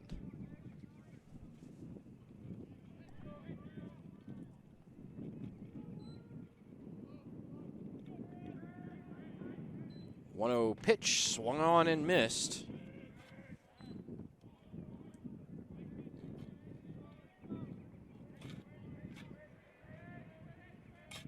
I have to say, Layton has probably got the nicest bat that we've seen so far today. I like the clean turquoise look up and down the bat. Because not only is the barrel and the body of the bat the turquoise, but his bat grip is as well. Which I assume came with the bat, but I like that it's not a bat grip that he's changed after the fact.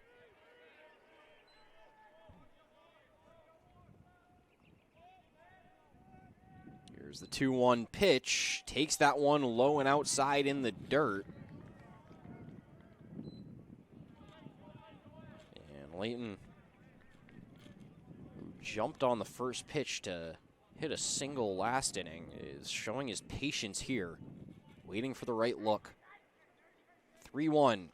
Taken inside, and he's on base again. Runners on first and second to start off the inning for the second straight inning. That'll bring Cabello up to the plate. Looks like they're bringing in the corners pretty heavily here, predicting a bunt, but at the same time, last inning in this exact same scenario, you had a double steal. So if you're the third baseman, you can't come in too far in case they steal, which they do. Here they go, throw down to third, and he got him by about a mile.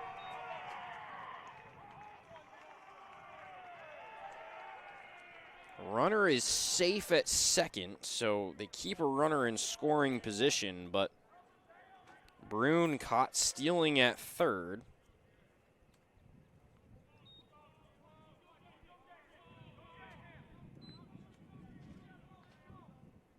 Should be said that part of the caught stealing, or sorry, not the caught steal, the double steal last inning was partially bobbled by the catcher, so it wasn't the cleanest play, but at the same time, you literally just did it last inning, so Bentley probably was expecting it and maybe played the corner in to try to bait St. A's into doing it. Some of the mind games involved in the defensive alignment. Count to 1-2 on Cabello now. Still has a runner in scoring position. Has quite the hole to the right side of the infield. And fouls this one off to keep the at-bat going. He did walk in his first at-bat last inning.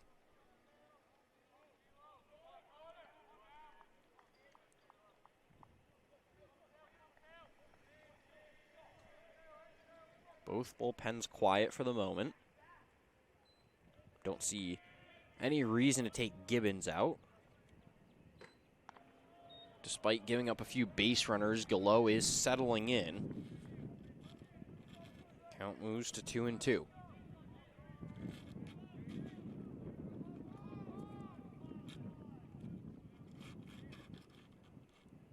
Here's the 2-2 pitch. Misses on the outside. Count goes full.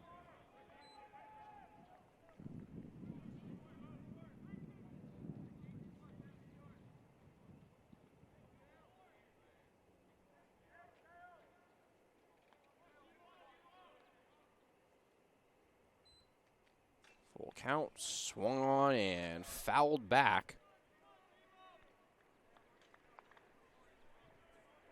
Bat stays alive.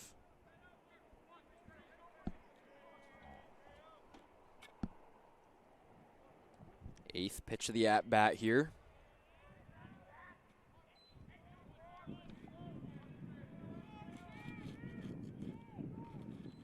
Two pitch popped up in the air towards the right side. Sensei's under it and has it for the second out. And now Douglas will step back up to the plate. Had an RBI single in at-bat number 1. Now second baseman, number 43, Douglas. And now there is motion in the bullpen for Bentley.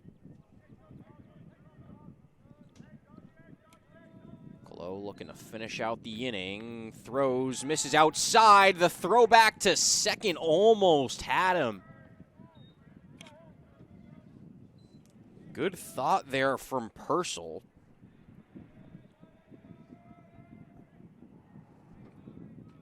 Layton getting a little bit aggressive in his lead. Here's the 1-0. Breaking ball barely gets back and shut down by Purcell in the dirt. 2-0.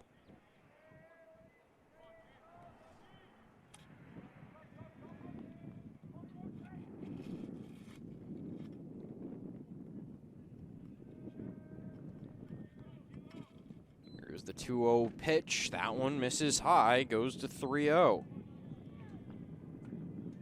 These at-bats starting to get long and spiral a little bit. He's up to 34 pitches now.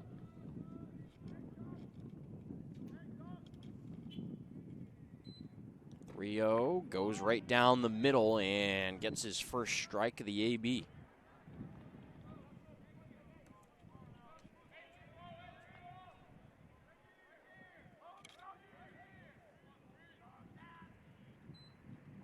One fouled back, works it full. Good fight back from Gallo. Has the opportunity to get out of the inning. It was 2 runners on. Then the caught stealing on the double steal attempt for the second inning in a row. Pop up to first, and now here we are. Full count, 2 outs. Bottom of the third, and that one goes well wide, and that'll move the runner from second to third as well as put 1 runner on first. Wild pitch there on the walk.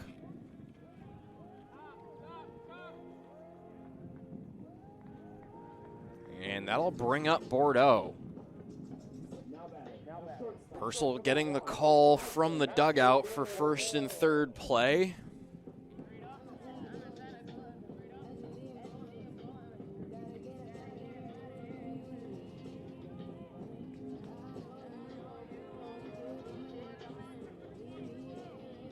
Personally, I'd really enjoy the very rarely called and very rarely properly executed throwback to the pitcher, as Purcell decides to communicate with Gallo. Have a short meeting. See, you got for those who don't know, which I feel like if you're watching Division II baseball, there's a certain level of baseball knowledge that I expect you to have. But in the event that you don't know this, there are commonly 3 different plays that you would put on. Well, I guess 4. 1 is you don't throw at all. 2 is you throw to the pitcher. 3 is you throw it, but one of your middle infielders cuts it off. So say the second baseman goes and covers the base and the shortstop cuts off the throw. And then the 4th one is that you throw all the way through to second base. And it looks like Purcell going to the mound was to delay to give some more time to warm up the pitcher. So we'll continue the conversation on first and third plays when we come back from the break here as they warm up their new pitcher.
Welcome back into Sullivan Park. It's Joey Sangiolo on the mound. 3.63 ERA, 1.16 WHIP. 3-0 on the year, 11 appearances, 0 games started. So to complete the conversation on first and third plays, you have the don't throw, the throw it back to the pitcher, the cutoff, which is cut off by one of your middle infielders, and then the throw straight through to second. So the situation is you have runners on first and third. The runner on first runs and tries to steal second base. So now you as a defense, you have two options. You either go for the out at second, or you go for a play to try to trick the third base runner into running home, but doing so in a way where you can get the throw home first. And so generally speaking, most teams will play it conservative and they just won't throw. But you can do these trick plays such as throwing it to the pitcher or throwing it to the cutoff guy that cuts off the throw, where you try to catch the guy running to home on the steal. And that is what the catcher will step up and do as he steps out in front of the plate. It's very rare that you actually see this performed properly, and that's why most teams will just not do anything.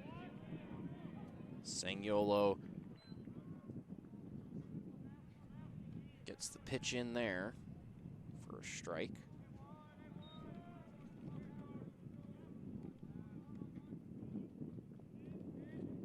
Here's the 0-1. Runner goes. They fake the throw, and they throw it back to third, and that was dangerous because they bounced it.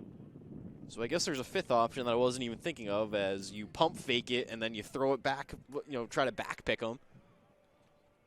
I don't think you would really call that as a play, though. That's more of a catcher's read.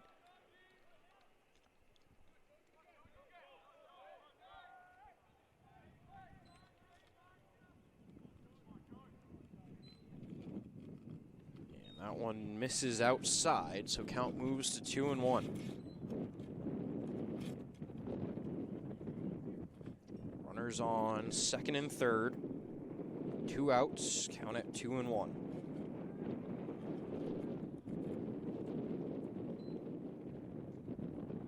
Gets that one down the middle, goes to 2-2. Sangiolo's last appearance was against St. A's on Saturday. He pitched an inning, gave up 1 hit, no runs, and had a strikeout. And the off-speed gets him. Nice pitch there from the side armor. Steps up and gets a much-needed out. No damage there, but St. A's still leads 5-0.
Welcome back into Sullivan Park. St. A's leading Game 2 5-0 after getting shellacked in Game 1.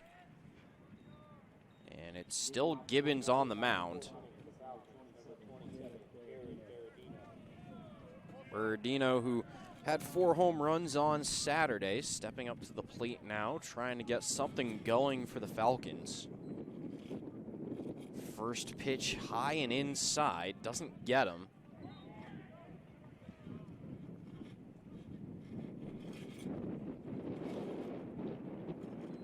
Gibbons sets and throws. The 1-0 pitch, bounces it in the dirt, gets past. Picks up a new ball from the umpire and throws it out to Gibbons. Behind 2-0 now. Not the guy that you want to put into a hitter's count. This is low and outside.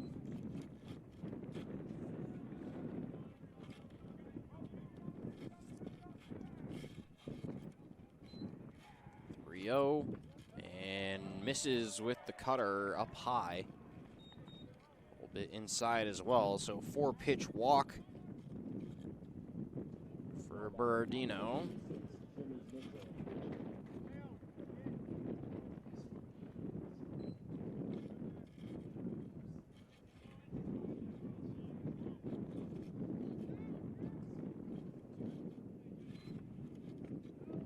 And another one misses high, so 5 straight balls to start off the inning for Gibbons. Starting to see some movement in the bullpen for the Hawks. Missing inside. Gibbons continuing to struggle to find the strike zone. Looks like Brett Beddington getting ready to warm up and throw right now. And he misses again. Runner's going to go from first to second on the wild pitch.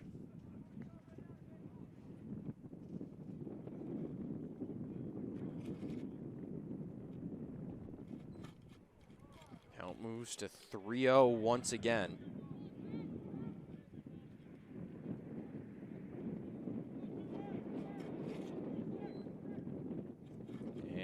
This time he catches the inside corner, so first strike of the inning for Gibbons.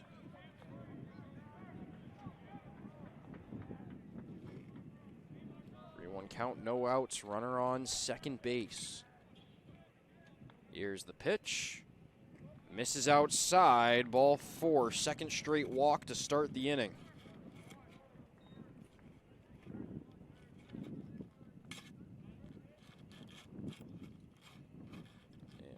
Quick mound visit here.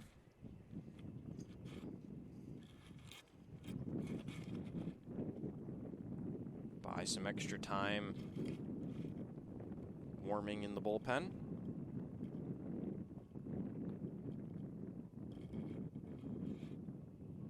Coach Connor Simpson out there doing the mound visit. Trying to reset his pitcher here. Gibbons was excellent for the first few innings here and starting to lose his control a little bit right now. He's given up 2 base runners. He's only given up 1 hit in the game, but again, as we mentioned in Game 1, just the way this pitching staff is laid out, you're not expecting guys to start a game and be a genuine starter who's going to give you 5 innings. It's more what Coach Oringer calls the openers, right? You're expecting them to go 2 innings, maybe 3 at most. And when you have a guy like Gibbons who's given you 3 really solid innings and is trying to get you through a 4th, that's really just a happy day. Finding the strike zone here, so a good start to the at-bat against Heath. Doubled last time up.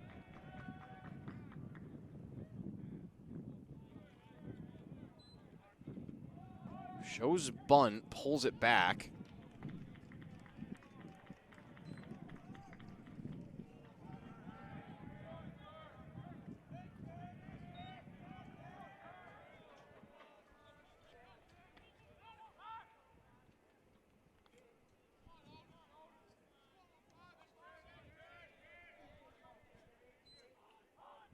Showing bunt again, almost hit him.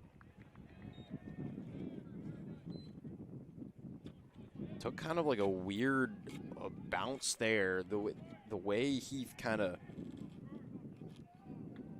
pivoted to try to bounce out of the way. It looked like he tweaked something, but he's staying in, and that one goes right in and pops it up. That's the worst case scenario on a bunt, but it's going to work out for him. Nearly got domed by the pitch, ends up popping it up, but Gibbons couldn't get to the ball in time to catch it out of the air. It's aggressive base running, and in the end, a good read.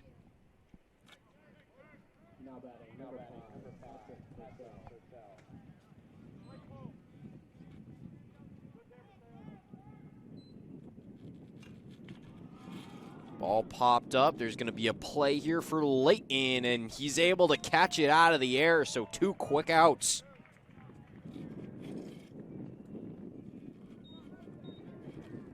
One pitch gets the pop-up and the out there. Good play from Layton behind the plate, and all of a sudden what looked initially like it might be a dangerous inning is suddenly manageable.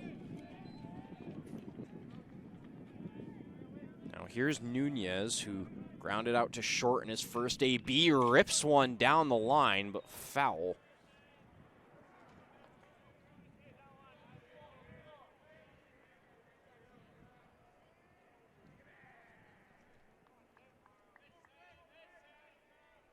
It's also helpful for the bullpen, maybe give a little bit more time to bring their guys up, and Nunez pops it up. It's going to get played on the backhand by Douglas, and he gets out of the inning. So Gibbons is a little bit shaky at the start, but settles in. It's still 5-0 St. Ace.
Welcome back into Sullivan Park.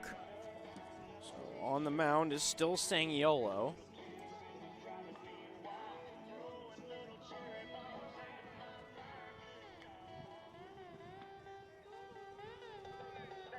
Powers steps up to the plate here.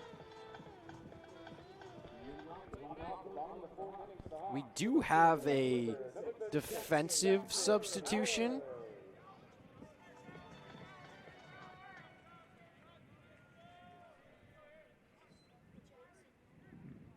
In the left field. We're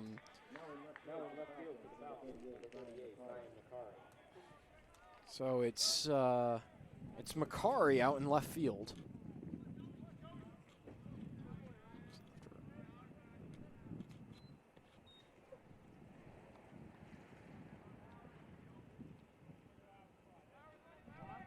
So he's in for Pappas.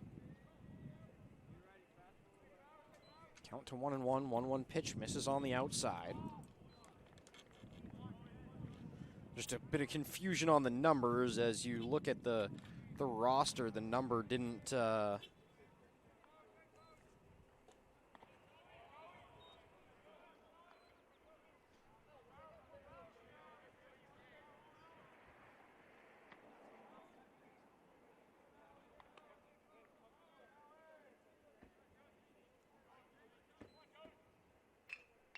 This one's lined to second base. Play made there by Heath. Throws it over to first for the first out of the inning.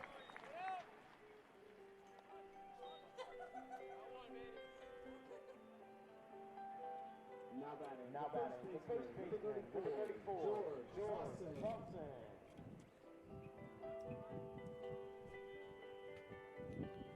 Now Slauson up to the plate.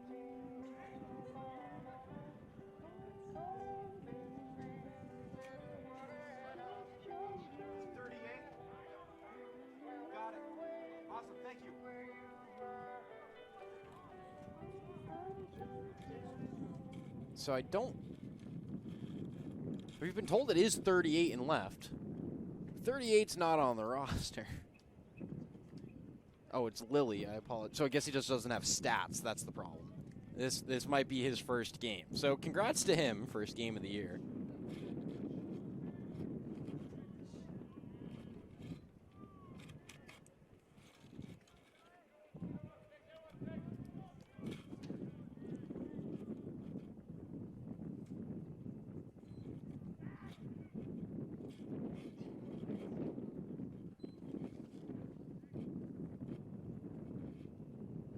First pitch of the at-bat goes outside, 1-0.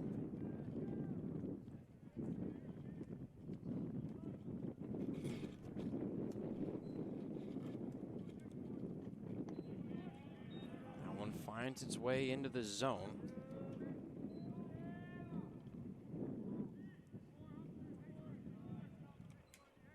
So Jackson Lilly, the sophomore. Ball popped up by Slauson, and it finds its way into the bullpen. At bat continues. Count moves to 1 and 2. Number 38, Jackson Lilly.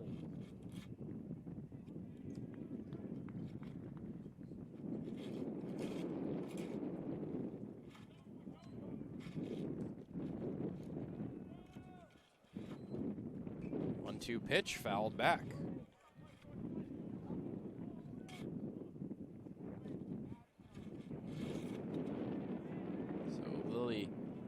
Sophomore from Schenectady, New York.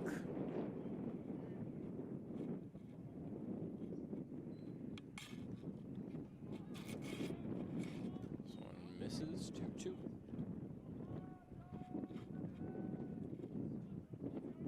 Schenectady, where Union College is. That's where my mother went to school, and that one's hit up the middle for a base hit. Good piece of two-strike hitting there from Slauson. Gets himself on base for the third time in this game. And now here's McCarron, who had a sac fly to center and a fly out to right in his first two at-bats.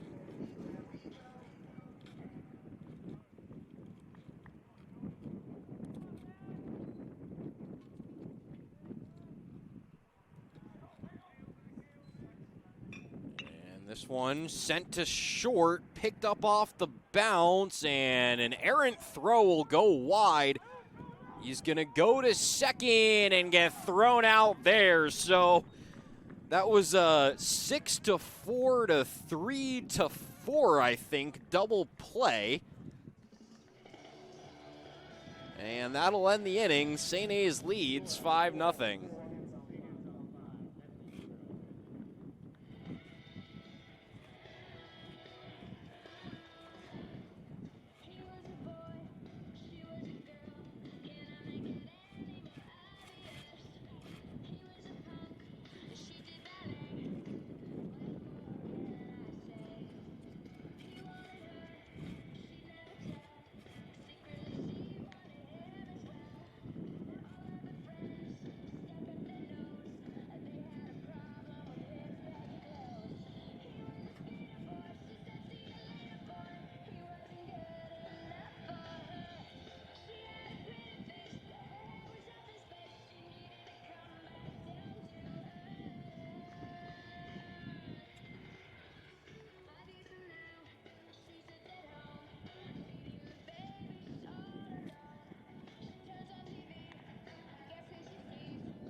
Welcome back into Sullivan Park. We've gone back, we've watched the replay, we've cleared it all up. So he beat the throw to first. And then, so there's a fielder's choice, 6-4. The throw from 4 to 3 misses. It's picked up by the catcher. So we have fielder's choice, 6-4, out going to second on a 2-4. The old 6-4-2-4 double play, because that's how they always draw it up. Either way, gets you 2 outs, ends the inning, and now Bentley will step into the box for the top of the 5th. It's still Gibbons on the mound. First pitch misses, not by a lot.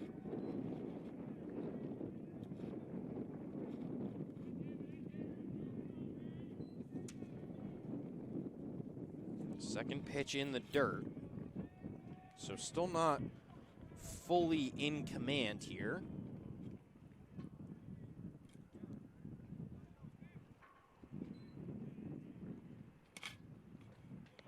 Throws it, gets a strike. Vandershoven struck out last at bat. Walked in the first. Misses low outside. Count moves to 3-1. 3-1 pitch, fouled off. Count moves full. Pitch counts up to 73 now, excuse me. 40 strikes, 33 balls. Pitch number 74 is popped up behind first base, and a good communication there from Douglas to call off Slauson and catch that one. So mark it down a P4 on your scorecard, and that'll be the first out of the inning.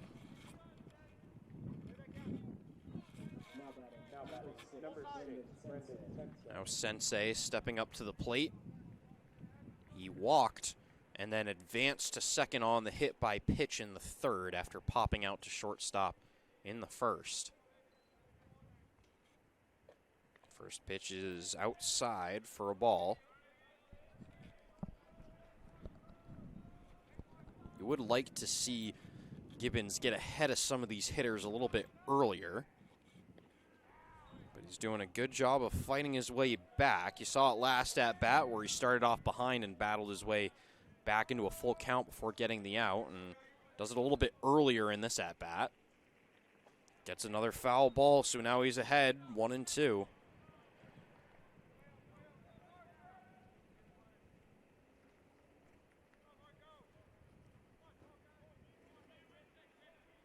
Gibbons shaking off signal 1 and signal 2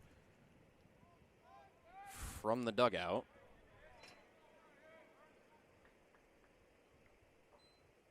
One, two, misses high.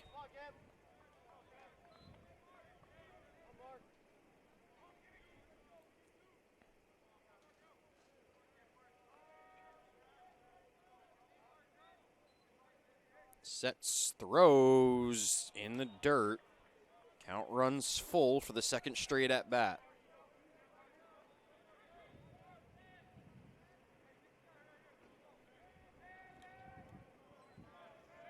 Three-two pitch, swung on and fouled. That one will go out of play, out behind the Bentley dugout.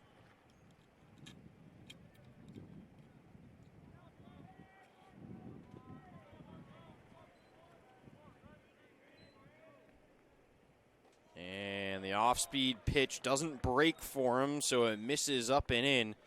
That'll be the first base runner of the inning. And that's going to put Lilly up to the plate for his first collegiate plate appearance with Bentley.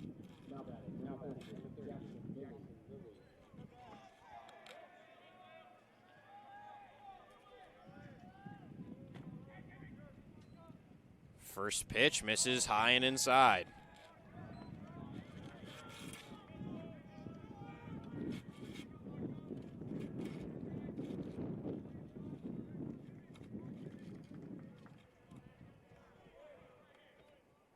Here's the 1-0 from Gibbons. Just catches the outside corner of the plate. Evening things up at 1. Might have been a good frame there from Layton.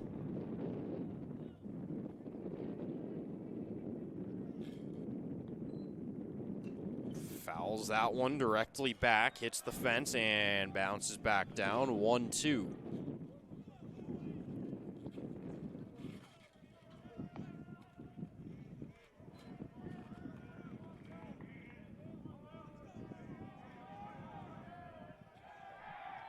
Throw over to first, no play. Bentley bench seems to really be rallying around Jackson Lilly here. Definitely louder than they have been for a lot of the other guys as he takes the curveball over his head. Count goes to 2-2.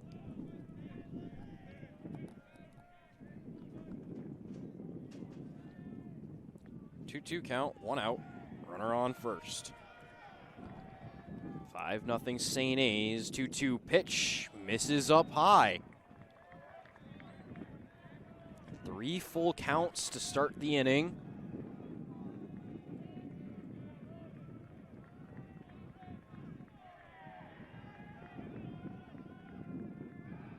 Throws back over to first. This throw a little bit low. Closer, but still not really a play there.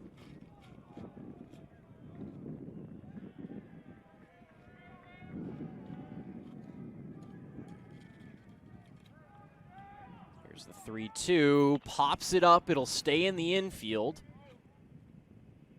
And it's caught at short by Bordeaux.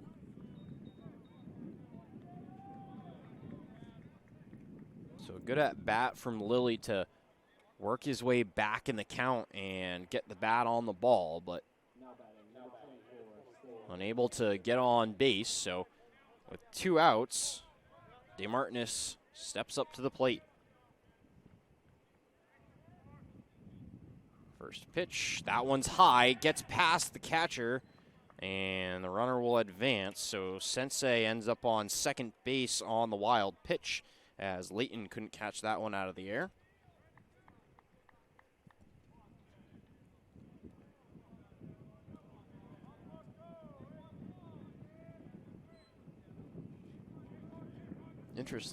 Interestingly, you'll note that there are those people sitting directly behind home plate as he swings and misses at that one. And obviously at a professional level and at a D1 level, you usually have seats back there. It feels a little odd to do that at this level. Just to have a couple of guys back there, you maybe want a cleaner backstop, but 2-1 count here, 2 outs. Runner on second base. Gibbons sets, fires, misses high once again.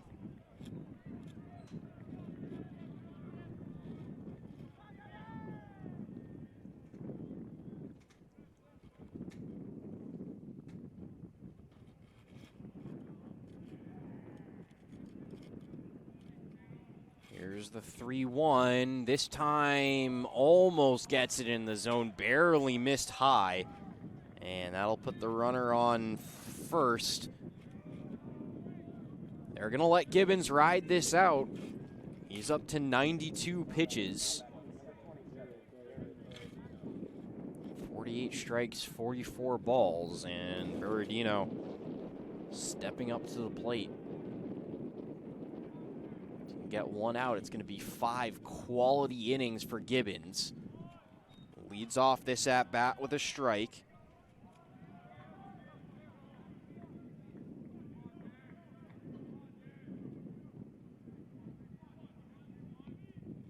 Berardino with a slightly closed stance. Ball on the outside, popped up high in the air, chasing in, diving play, and the ball is out. The players ran into each other. I don't know if it ever ended up in his glove. 1 run will score, and another one will score. DeMartinez crosses the plate And all of a sudden, the 5-0 lead is cut down to 5-2. Cubello came sliding in as Douglas was running out. And I'm not sure if initially the ball was in the glove and then Douglas ran into it and knocked it out, or if the ball just fell. Seems like we're scoring that one as a base hit.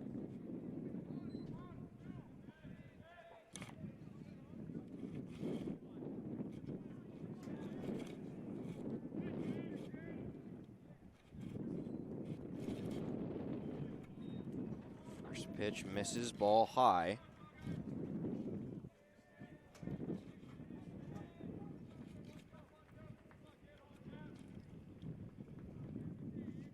Here's the 1-0, still 2 outs, this time a runner on second. Beddington still warming up in the bullpen. St. A's still has a lead here, but you really don't want this to get any further out of hand.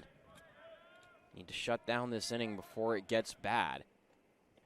And that one catches the outside corner, 1-1.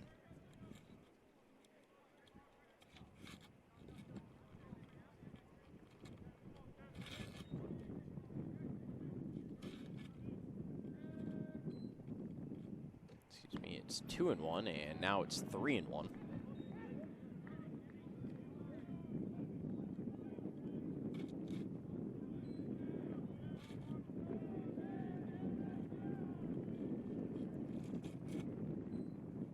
3-1 pitch, too far inside, and it hits him, and now there are 2 runners on, and at some point you got to question how much longer you can keep Gibbons out there.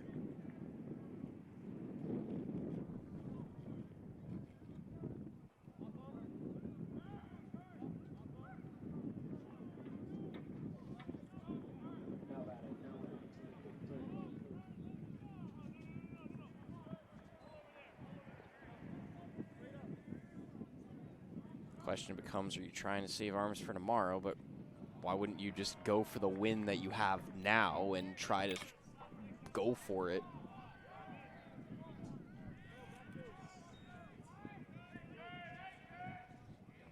As we mentioned before in Game 1, it's a tough schedule. You had 2 games on Saturday, 2 games today, and 2 games tomorrow. St. A's still in it in the NE10 from a technical standpoint. They do have a suspended game that needs to be finished against St. Michael's, in which they're currently winning. So you can mark that as sort of a game that they can pick up on St. Michael's. But with 3 games in hand, they're only 4 losses back. And so, 4 wins back. So it's well within the power of St. A's to find their way into the top 4 of the division, but you need every win that you can get.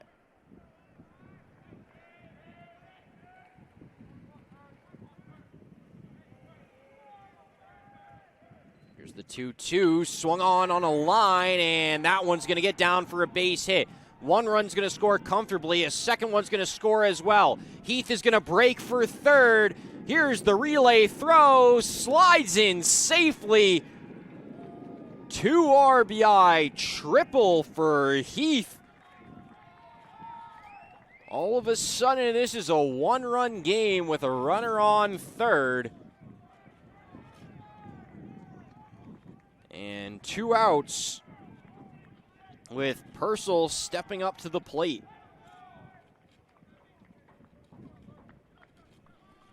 And that's going to do it for Gibbons.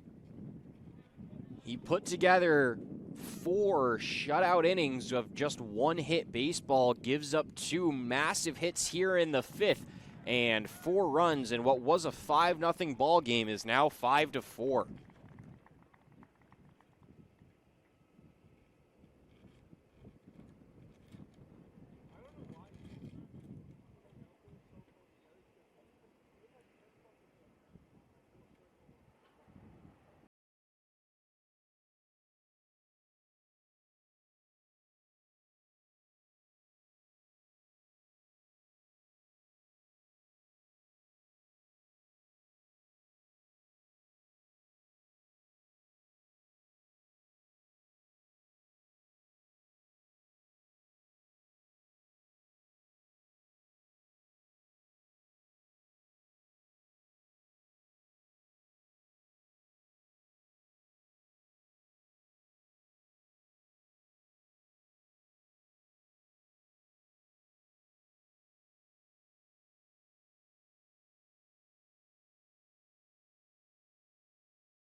Park. It's Brett Bennington on the mound. And Purcell at the plate.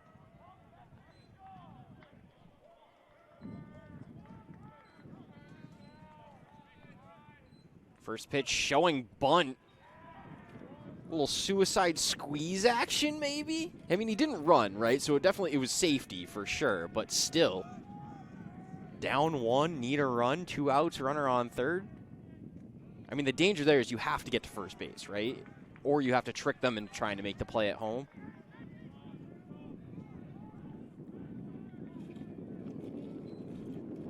One, misses high.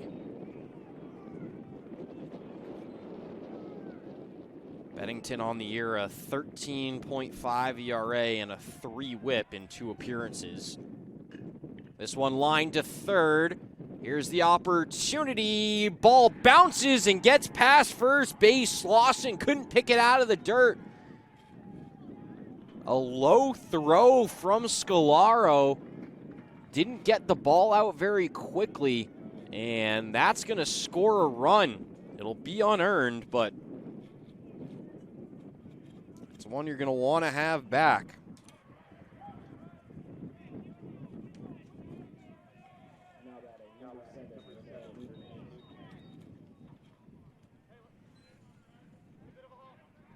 Now Nunez stepping up to the plate. All of a sudden, a tie ball game, shows bunt, puts it down perfectly, and he's going to get there without a throw. Scolaro couldn't field it properly, but even if he did, Nunez was comfortably getting there well before any throw could get there first. It's a bunt single for Nunez.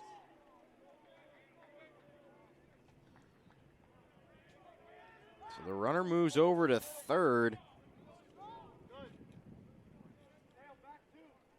And for the second time today, they've hit around in an inning.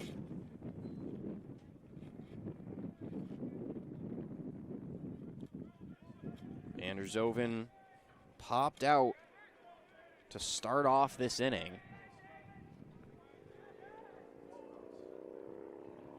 And first pitch is low.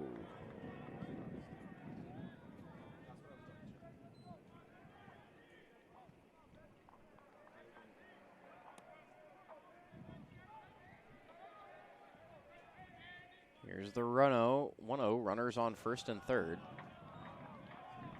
Misses.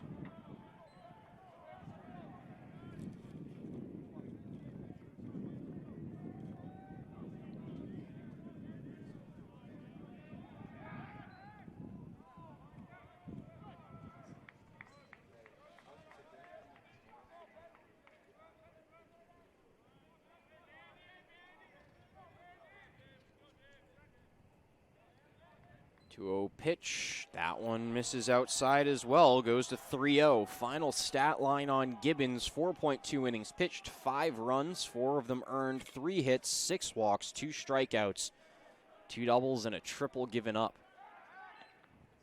Also had 2 hit by pitches in there.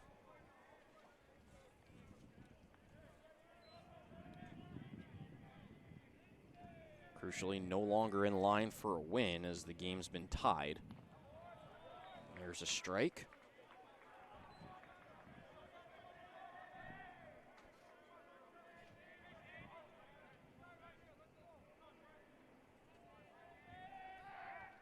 And another throw over to first. I don't know if I'd be playing this game right now. You don't want to risk throwing it away. I'd rather just let him take second base and worry about the hitter. You got a 3-1 count at home.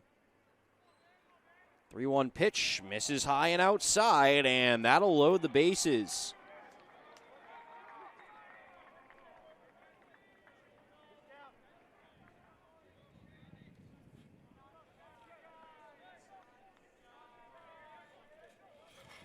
Bases loaded, 2 outs. 5 runs have crossed the plate this inning. First pitch is low. Sensei in his first at bat walked and moved to second on a wild pitch, ended up scoring on triple, and that one's fouled out of play.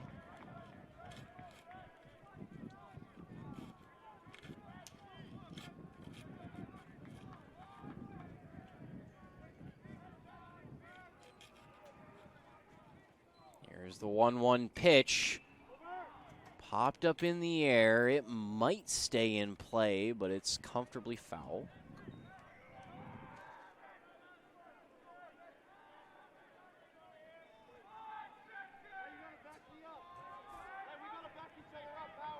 Count moves to 1-2. Top 5 of 7. And pitch misses outside.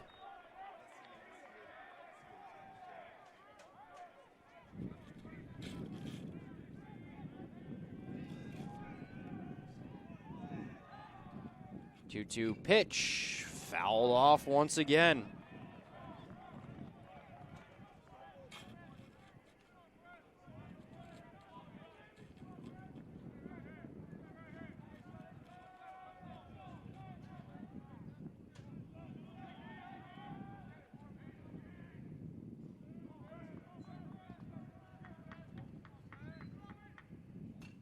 And gets the pop up. It's in play. Slosson's under it, and he got it. There's the third out. Beddington fired up going off, but it's a tie game as Bentley scores 5. We're tied at 5.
Welcome back in to Sullivan Park, bottom of the 5th.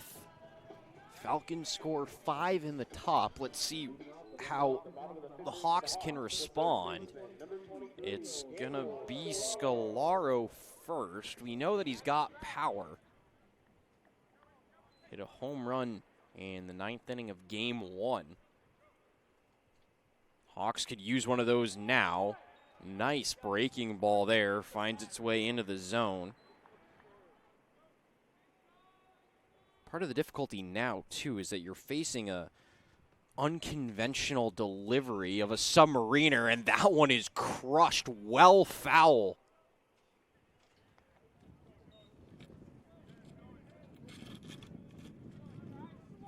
Count moves to 0-2. The issue that you have with the submariner is with the unconventional delivery, the ball takes a weird path.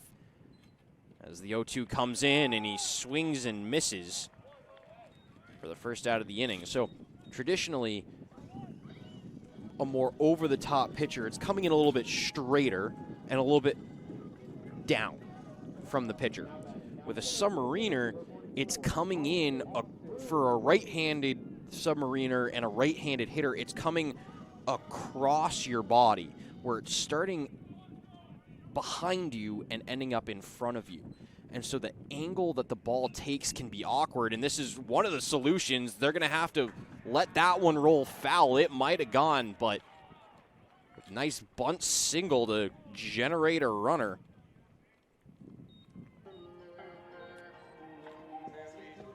But then the other thing with a submariner is it's not just the left to right on the fastball. It moves kind of up and down as well, where it starts low, comes up, moves down, and takes these weird paths, which lends itself very well to a breaking ball for a pitcher who's got good control over it. And so it can be difficult for players who aren't used to seeing it to adjust to it and see where the ball is going. It's very different compared to everything else.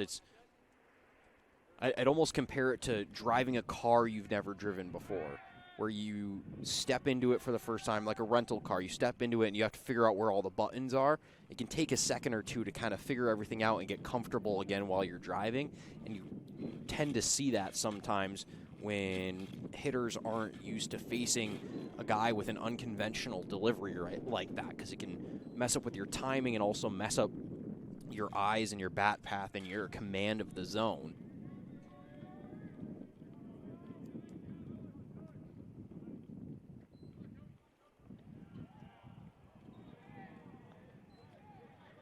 Ball missed low, so 1-0 count.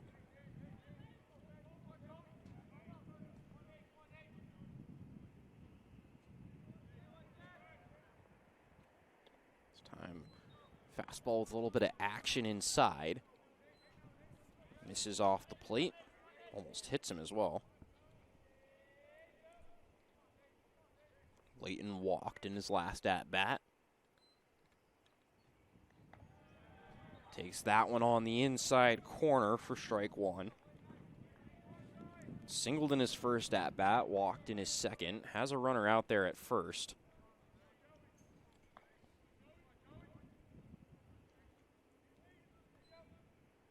And a swing and a miss there. Count evens up at 2-2. Bruin on first base. He's 4 for 6 entering today's games on stolen bases. Don't really want to steal as he goes back in standing on 2 strikes. Don't really want to risk the strike him out, throw him out with 1 out, but sometimes small ball is going to work. I mean, you got to remember this is a 7-inning game, so this is like we're in the 7th inning of a tie game right now. You can use whatever run you can get.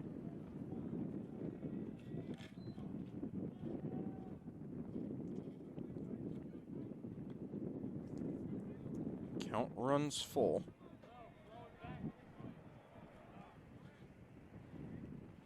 Pretty good hold to the right side of the infield. Runner goes, and he's going to be able to go in standing as that one was well outside. Picks up a walk. So runners on first and second with 1 out here for Cabello.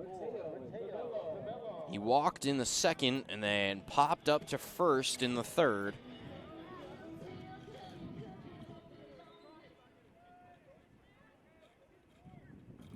Again, a pretty significant hole to the right side of the infield here as the second baseman cheats over to try to cover the bag, and he lines this one to left. That one's going to be trouble. 1 run will score. They're going to send a second. No, they're going to stop him very late at third. Took a little bit of an awkward slide through the bag there. I thought they were going to risk it and send him, but didn't need to as they pick up 1 run. RBI double for Cabello. Now 1 for 2 on the day. St. A's once again in the lead. And now here's Douglas, who has a single and a walk today.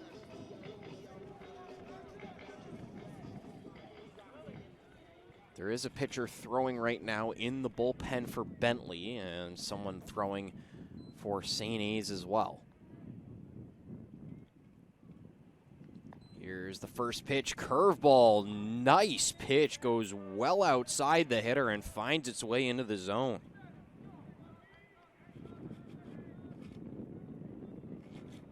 Completely froze Douglas there. Throws him another one, and he's sitting right on top of it. 1 run will score, 2 runs will score. Douglas is going to try to leg it to second. He's going to get there in time, beats the throw. It's 8-5 St. A's.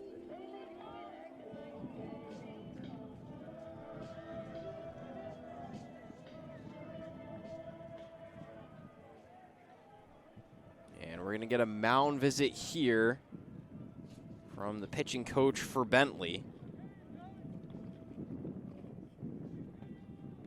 I don't think their guy in the bullpen is ready quite yet.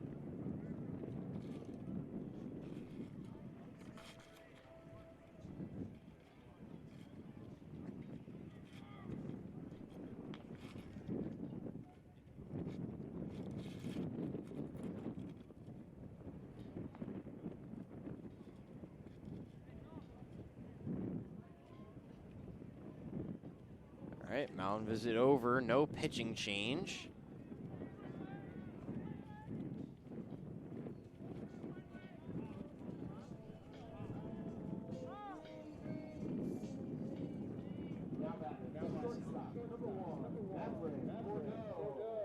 Now Bordeaux up to the plate.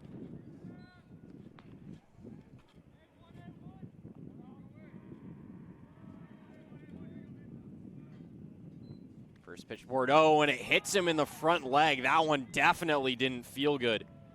Ooh, sorry, that hit him in the back leg. I thought it hit him in the front. Either way, he's hobbling his way down to first.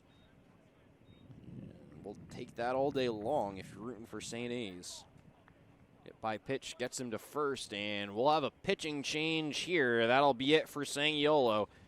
Had a couple of decent innings, but gives up 3 in the bottom of the 5th here.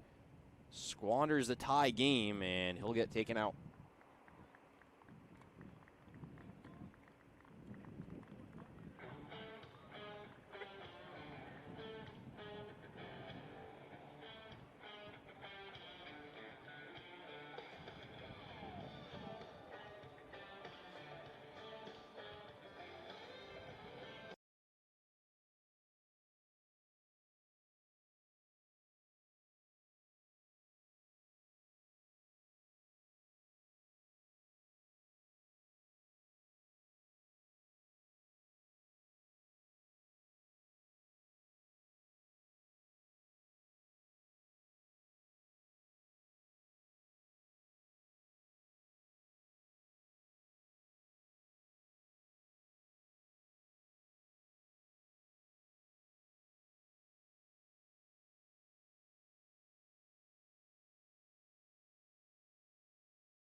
And welcome back into Sullivan Park. St. A's grabbing back the lead. They're up 8-5. It's going to be Gabe White on the mound. He has a 1.29 ERA, exactly 1 on the whip. 1-0 win-loss, 6 appearances, 0 starts, 7 innings pitched. Only giving up 1 run all year long. And now Powers is going to step up to the plate. Runners on first and second, and 1 out.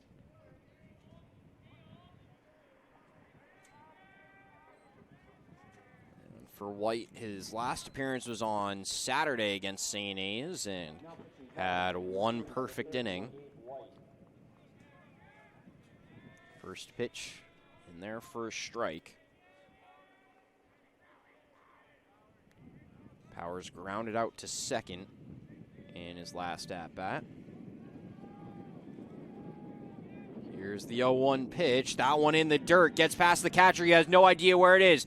Both the runners are able to advance, but because of where the ball is, not going to be able to score. But crucially, now 2 runners in scoring position instead of 1.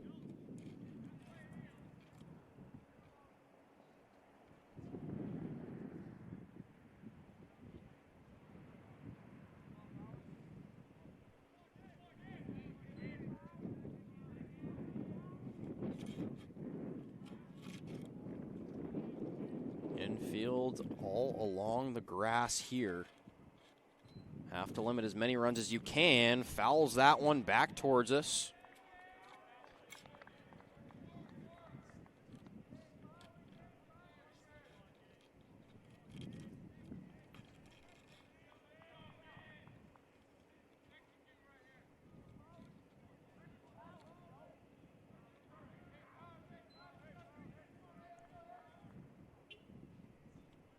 Here's the 1-2 pitch.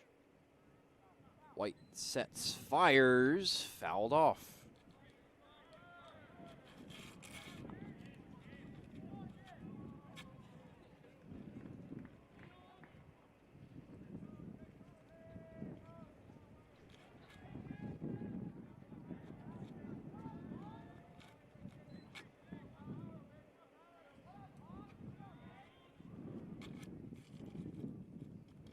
White sets, fires. This one sent in play, gets into left field, almost over the left fielder's head, and Lilly able to throw it in, but not before a run scores. So it's a sacrifice fly for Powers.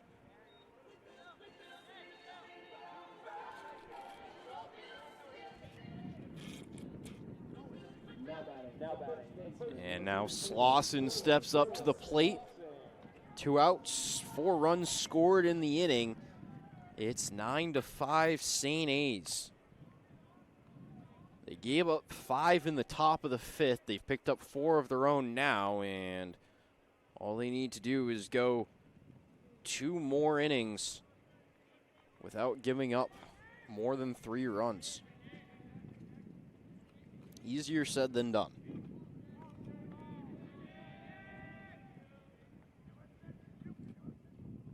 White sets and fires, misses on the outside. Count moves to 2-0.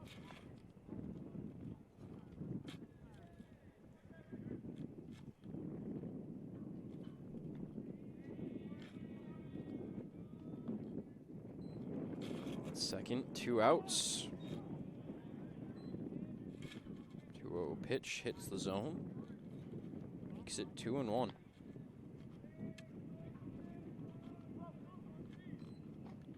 2-1 pitch, swung on and missed. Count even at 2s.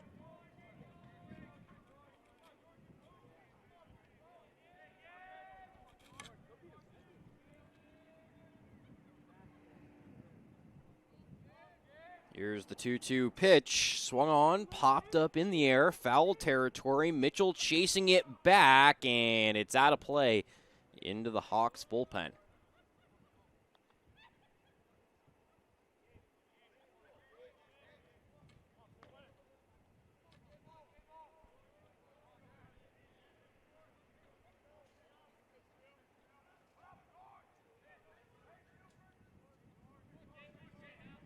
White getting the sign here.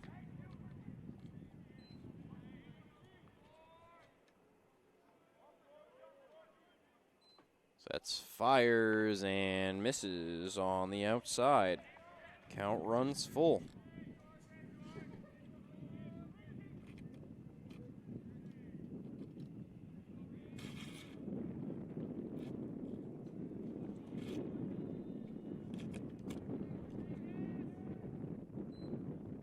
Here's the pitch, popped up in the air, and it drops right behind Mitchell. That's going to get in the run from second base. An awkward jam shot there. And Bordeaux comes in limping. Looks like he's still in a lot of pain from that hit by pitch, but able to go fast enough to score. And that'll be the 5th run of the inning, so that completely wipes out the meltdown in the top. And now here's McCarron. First pitch to McCarron, swung on, fouls it back into the fence.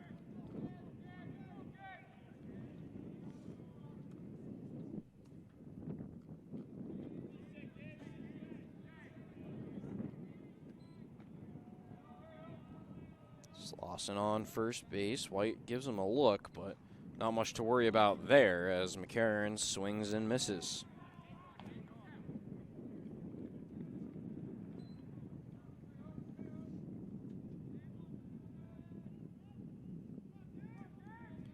Here's the 0-2.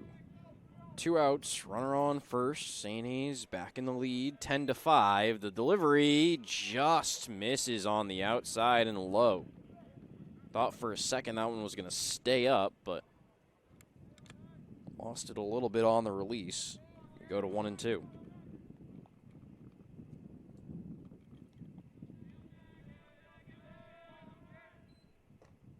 1-2 pitch misses on the inside.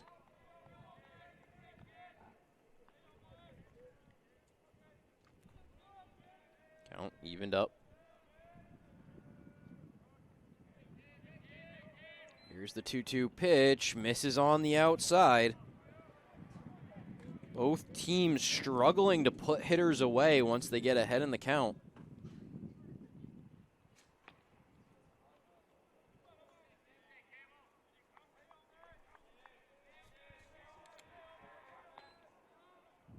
Swing and a miss, strike 3. That'll do it for the inning.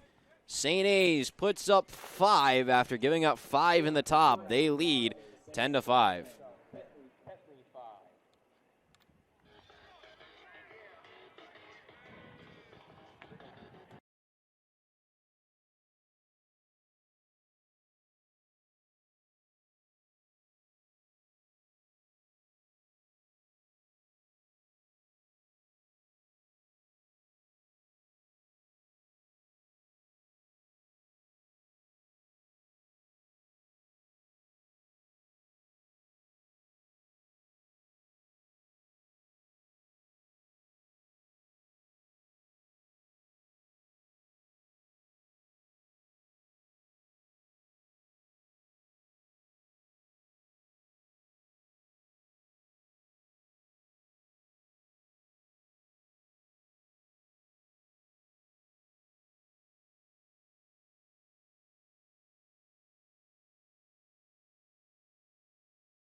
And welcome back into Sullivan Park. St. A's leading 10-5. And it's still Beddington on the mound.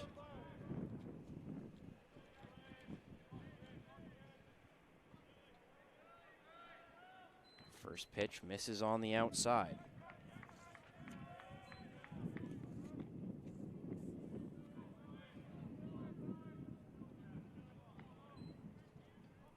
Willie popped out to short his first at-bat. This time grounds it to Scalaro. Throw over, and a good scoop there from Slauson to get the first out of the inning.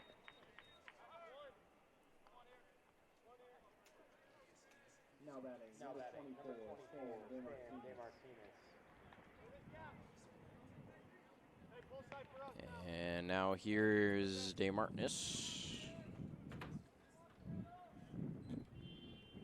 And almost get, oh, nope, does get hit. Pitch was inside, and it skimmed the elbow guard. So he gets on with a hit by pitch, his second walk of the game. He had a straight up walk in his previous at-bat in the 5th.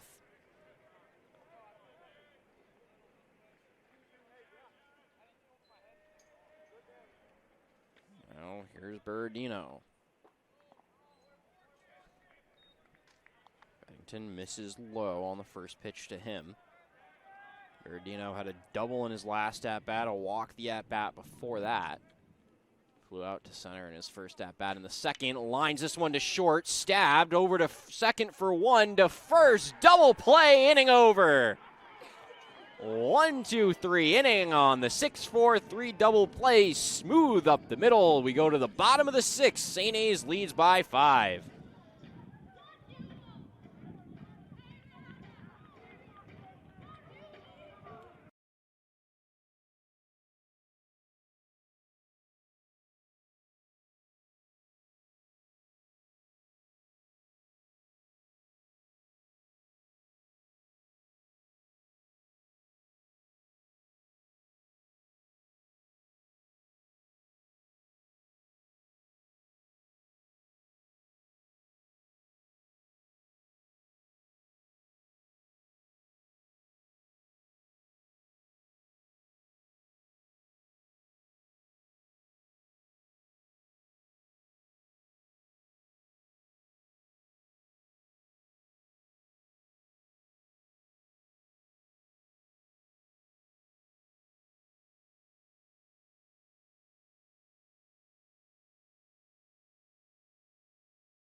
Welcome back into Sullivan Park. Hawks lead 10-5, and it's Brady Collins on the mound for Bentley.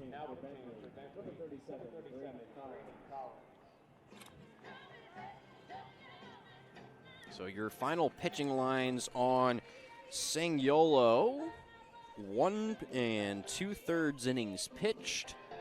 Gave up 5 runs, all 5 of those were earned. He gave up 4 hits, 1 walk, and 2 strikeouts. For White, it was 2/3 innings pitched. Gave up 1 hit, no runs, none earned, no walks, and a strikeout. And leading off is Scalaro, who struck out to lead off last inning. First pitch from Collins is well wide. It's like the ball slipped out of his hand.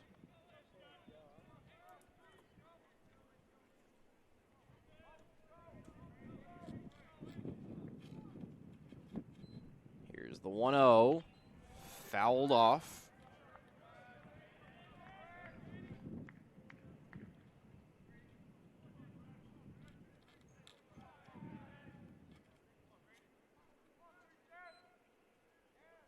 The 1-1 pitch misses and bounces up into the fence. Took quite a hop.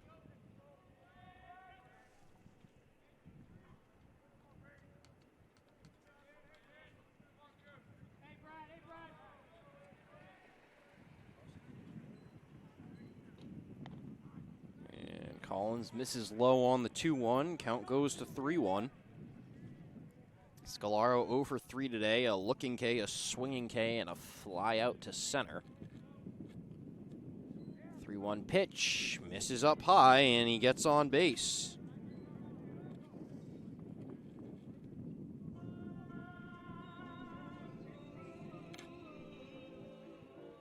And Brune steps up to the plate.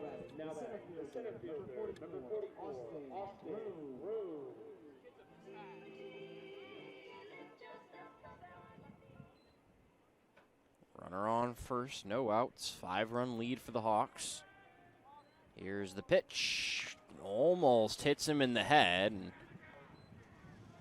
he's already been hit twice, and you can see off his face the way he looked back at the dugout, and he's certainly not happy with the way they're pitching to him. And fouls that one into the catcher. Looks like he's all set.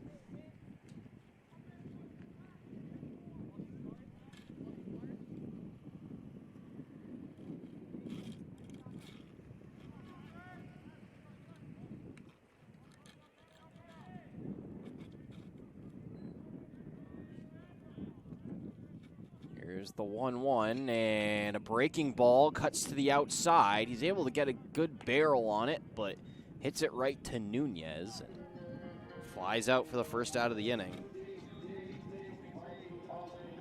Here comes Layton, who's gotten on base all 3 of his plate appearances. He singled in the second, walked in the third, and walked in the fifth. He scored 2 runs today and gotten as far as third base on the one time that he didn't.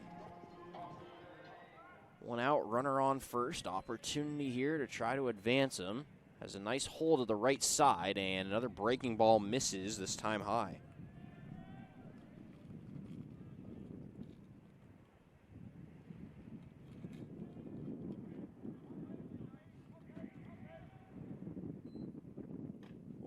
Misses high and inside. Count goes to 2-0. No movement in either bullpen, so seems like each team is willing to go with the same guy for the rest of this, and that pitch finds its way into the inside corner.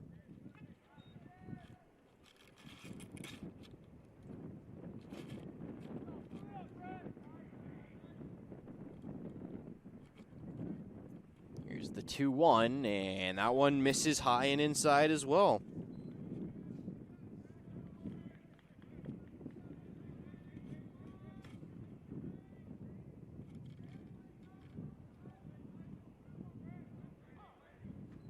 Time is called. I think that might have been called from the catcher potentially.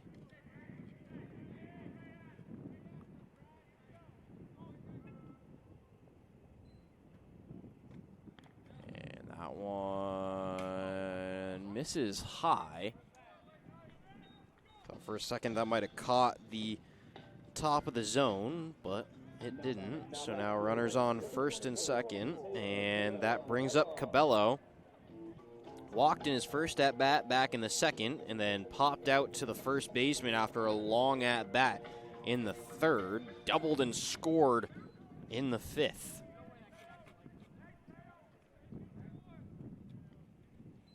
First pitch to him, just catches in the zone. Nice movement there late.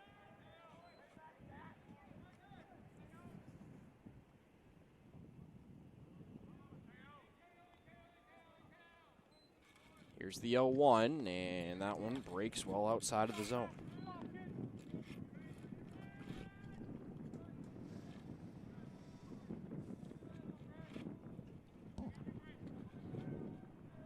Bottom of the sixth, 1-1, 1 out. Here's the pitch. Misses high.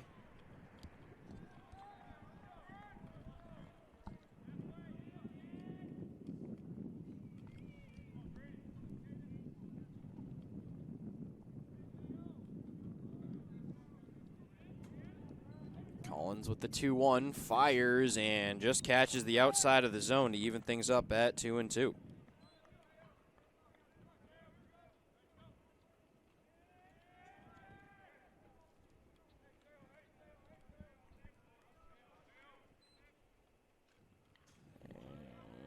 And 2-2's fouled off. Collins on the year, 0 ERA, 0 whip. He's only got one appearance. It was a one-inning appearance where he struck out one batter. That came against Lynn back on March 9th. Throws that one in the dirt. Count goes full.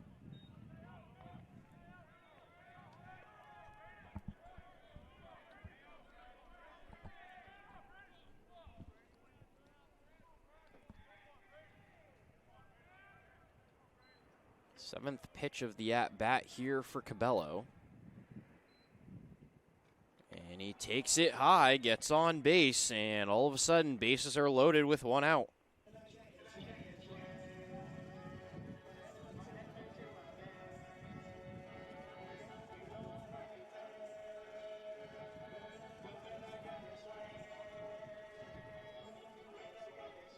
Get a visit here from the pitching coach. Try to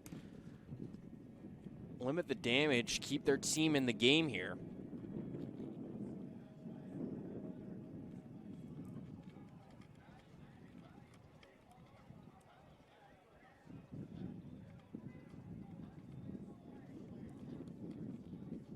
Douglas waiting to step up to the plate. He scored twice today. He had a single in the second, a walk in the third, double in the fifth.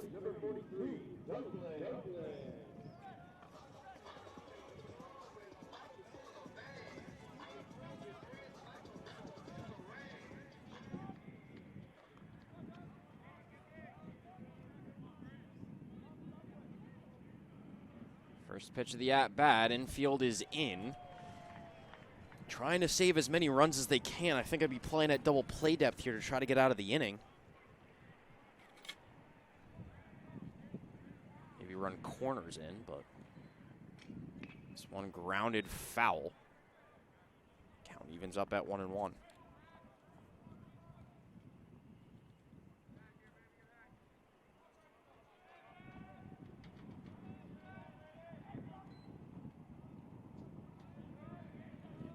The 1-1 pitch. That one curved way early. The slider cutting outside.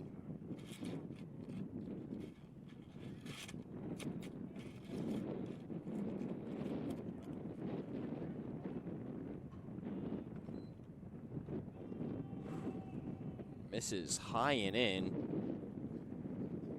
Goes right over his head. danger of walking in a run.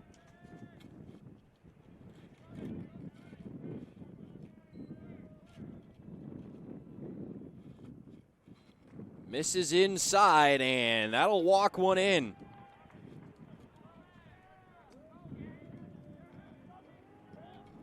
St. A's takes a 6-run lead.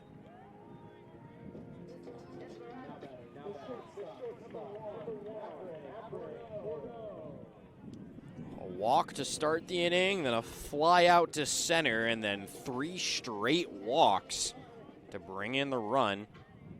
Bordeaux steps up to the plate. He was hit by a pitch last inning. Struck out, singled, and struck out in his other at-bats and gets domed.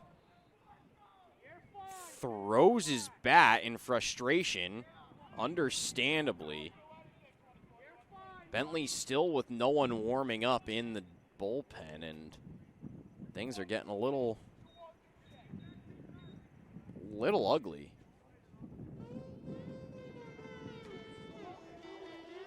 So the hit by pitch brings in another run. It's now a 7-run lead, his second straight plate appearance with a hit by pitch.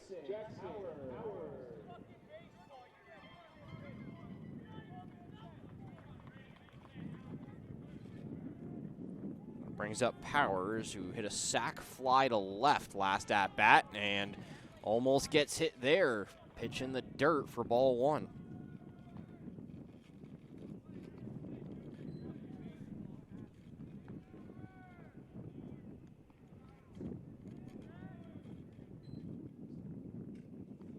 And misses high and outside.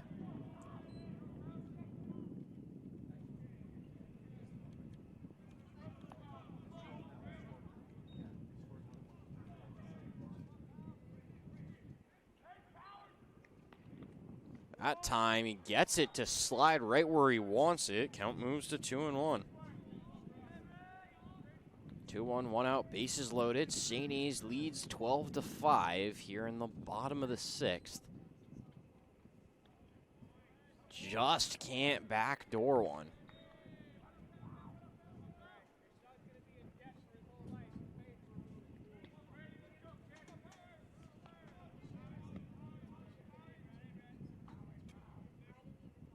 Here's the 3-1 pitch.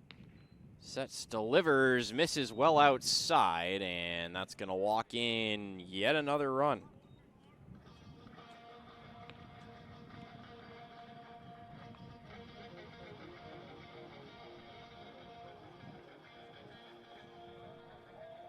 That's going to bring the manager out to the mound. They got someone ready in a hurry.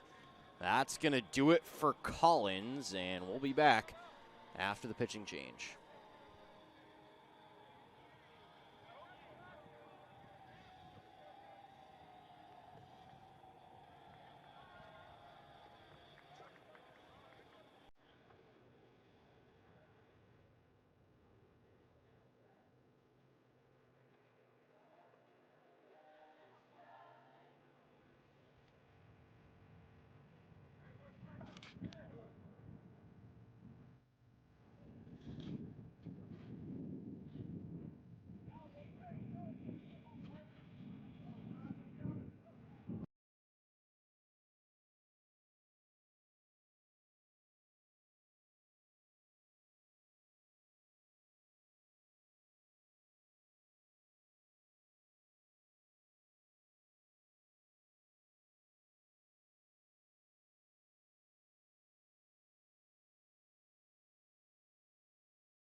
Now pitching for Bentley, number 21, Corbin McAlpine.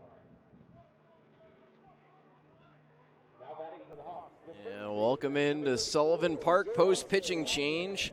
It's Corbin McAlpine, 4.91 ERA, 2.45 WHIP, 1.0 win-loss. This is his 4th appearance of the season. He's given up 5 hits, 3 runs, only 2 of those are earned, 4 walks, 3 strikeouts on the season. And now here's Slauson up to the plate, and that ball misses down low.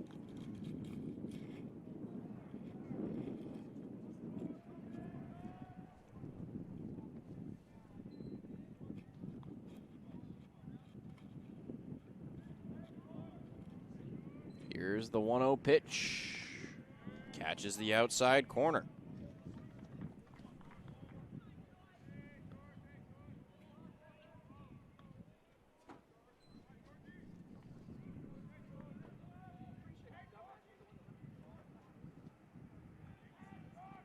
They've shifted the middle infielders back to double play depth and have the corners in, as I suggested earlier was probably the smarter move. And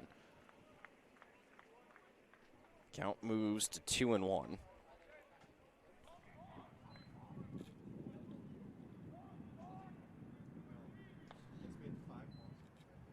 And that one cuts inside, doesn't hit the batter, and a run is going to score on a wild pitch. Everyone moves up by 1.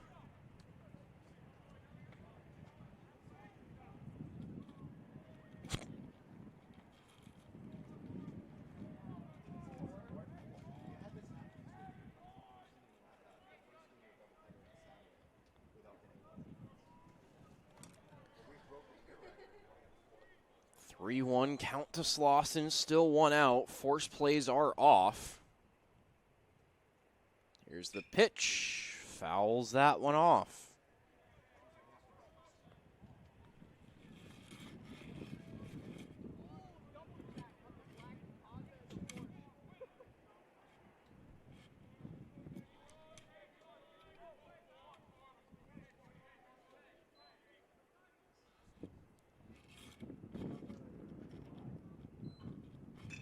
And this time he pops it up in play. It's in fair territory. And it drops. Vandershoven couldn't get there. The runner's going to score from third. And the inning continues. Second straight inning with 5+ runs for St. A's. It's a base hit for Slauson. So the single scores a run. The runner did not advance from second, so runners on first and second.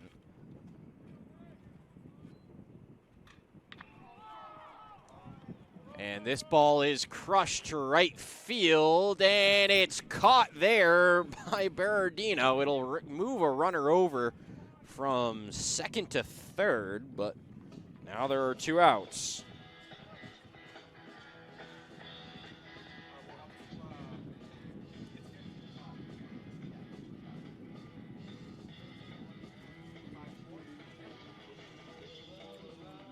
Now batting, the third baseman, number 23, Daniel Scalaro. And now Scalaro back up to the plate for the second time in the inning. He started things off with a walk, and now getting his second opportunity.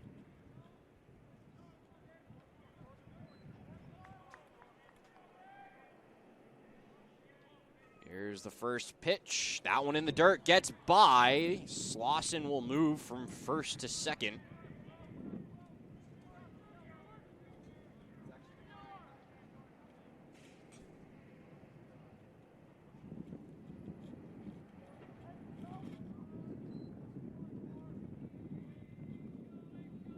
St. A is now up 15-5. It's not as big of a win yet as they lost by in game 1, but they have given up less runs.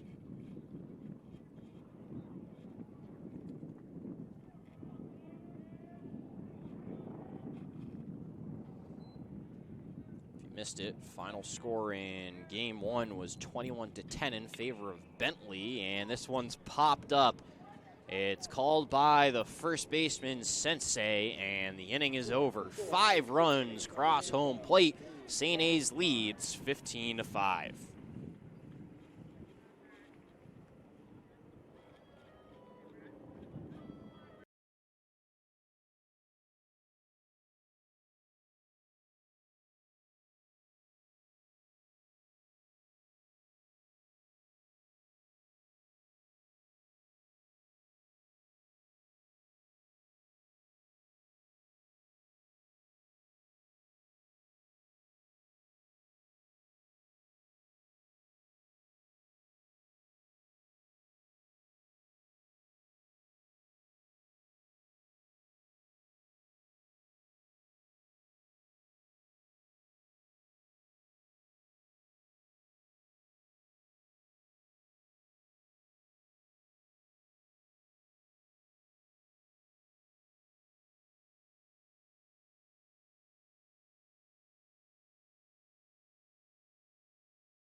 And welcome back into Sullivan Park.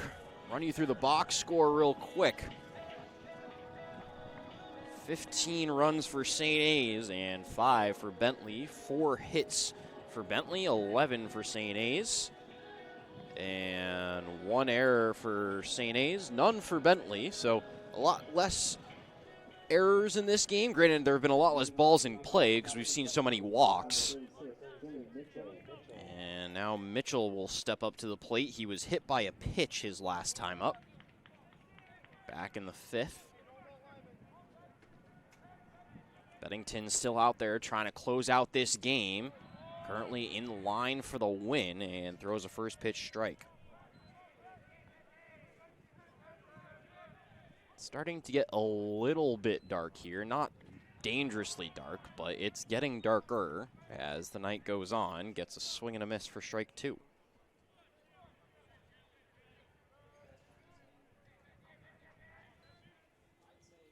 Oh, 0-2 pitch, misses up high.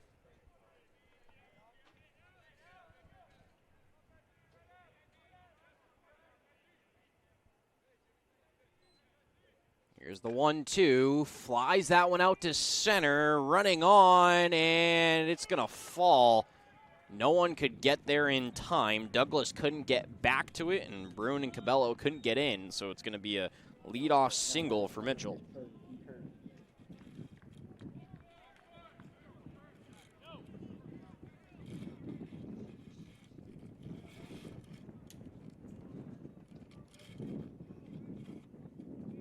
So that's going to bring up Heath, who had a triple in his last at-bat, a sacrifice bunt, and a double today. Throws back over to first and couldn't catch Mitchell sleeping, so couldn't get the free out there.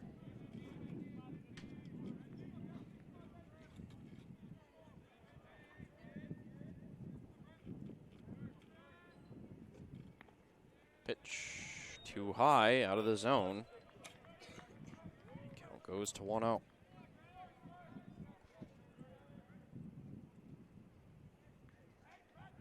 Throws it back over and a little bit low, but high enough to be caught.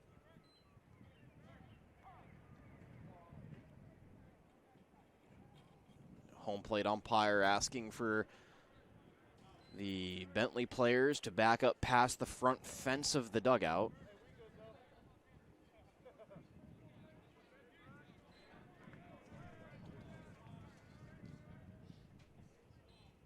And this one lined down the third baseline, but foul.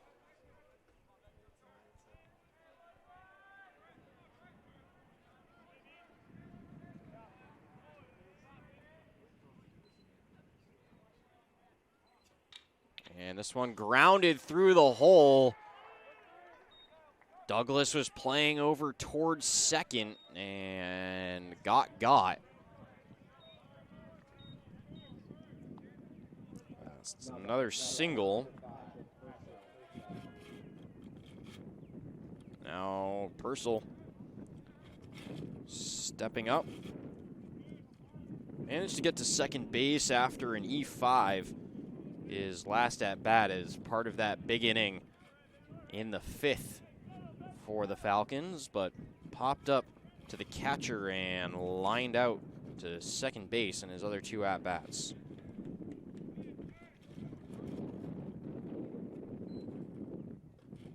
And this one is high, maybe a little outside as well. Count goes 2-0, runners on first and second, no outs. St. Aids leads 15-5. Sets, throws, misses up high. Count goes 3-0, in danger of loading the bases with a walk. Would put Nunez up. The benefit is that meat of the order you don't have to deal with for a little while, though at this rate we might be getting there.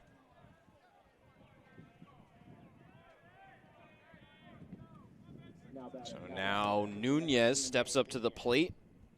Managed to bunt for a hit in his last at-bat.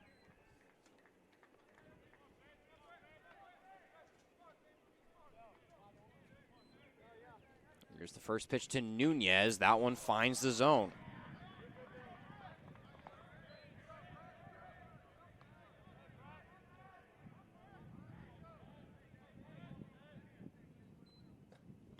That one misses outside. 1-1 count.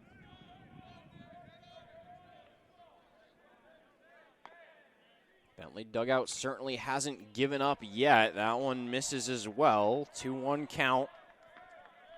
They're threatening right now. It's a 10-run deficit, which from the outside viewer might seem like too much, but they did put up 10 runs last game in a single inning, so nothing is out of the realm of possibility here. Count moves to 3-1, and after getting a couple of runs walked in for themselves in the bottom of the 6th,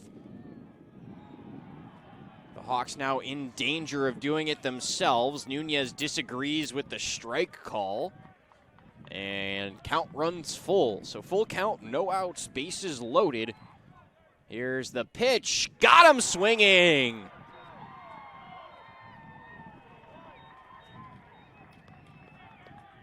First out of the inning brings up the top of the order with Vander Zoven.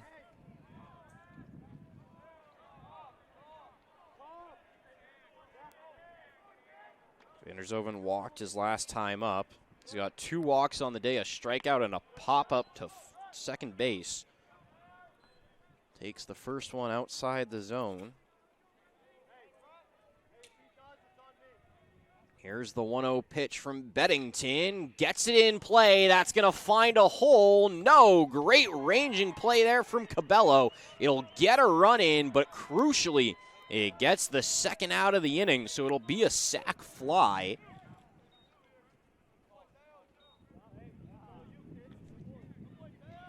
And Mitchell scores on the play.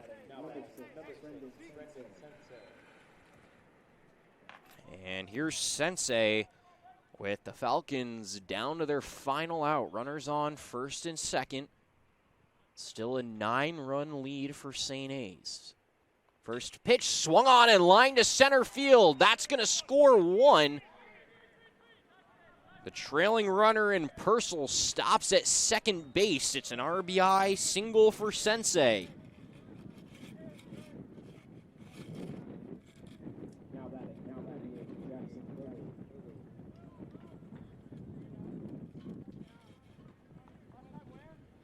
That'll bring up Lilly, who is 1 for 2 on the day. Oops, excuse me. Sorry, 0 for 2 on the day with a pop out to short and a ground ball to third. Count 1-0. Purcell on second, Sensei on first. The 1-0. That one's going to catch the zone. It's 1-1. 2 outs. St. A's leading by 8, 15-7. Here in the top of the 7th. Here's the pitch. That one misses high. Count goes to 2-1. We'll be back here at Sullivan Park tomorrow as the Hawks host Southern Connecticut State University in a 9-7 doubleheader. Tomorrow at 12, so same game times. Ball popped up. Scolaro calling it, and he's got it, and that'll do it. The Hawks drop game 1, but they pick up game 2 by a score of 15-7. Beddington picks up the win. And that'll do it. Thank you so much for joining us today as these two teams split the doubleheader. Bentley wins the series 3-1 between Saturday and today. And we'll see you right back here at Sullivan Park tomorrow.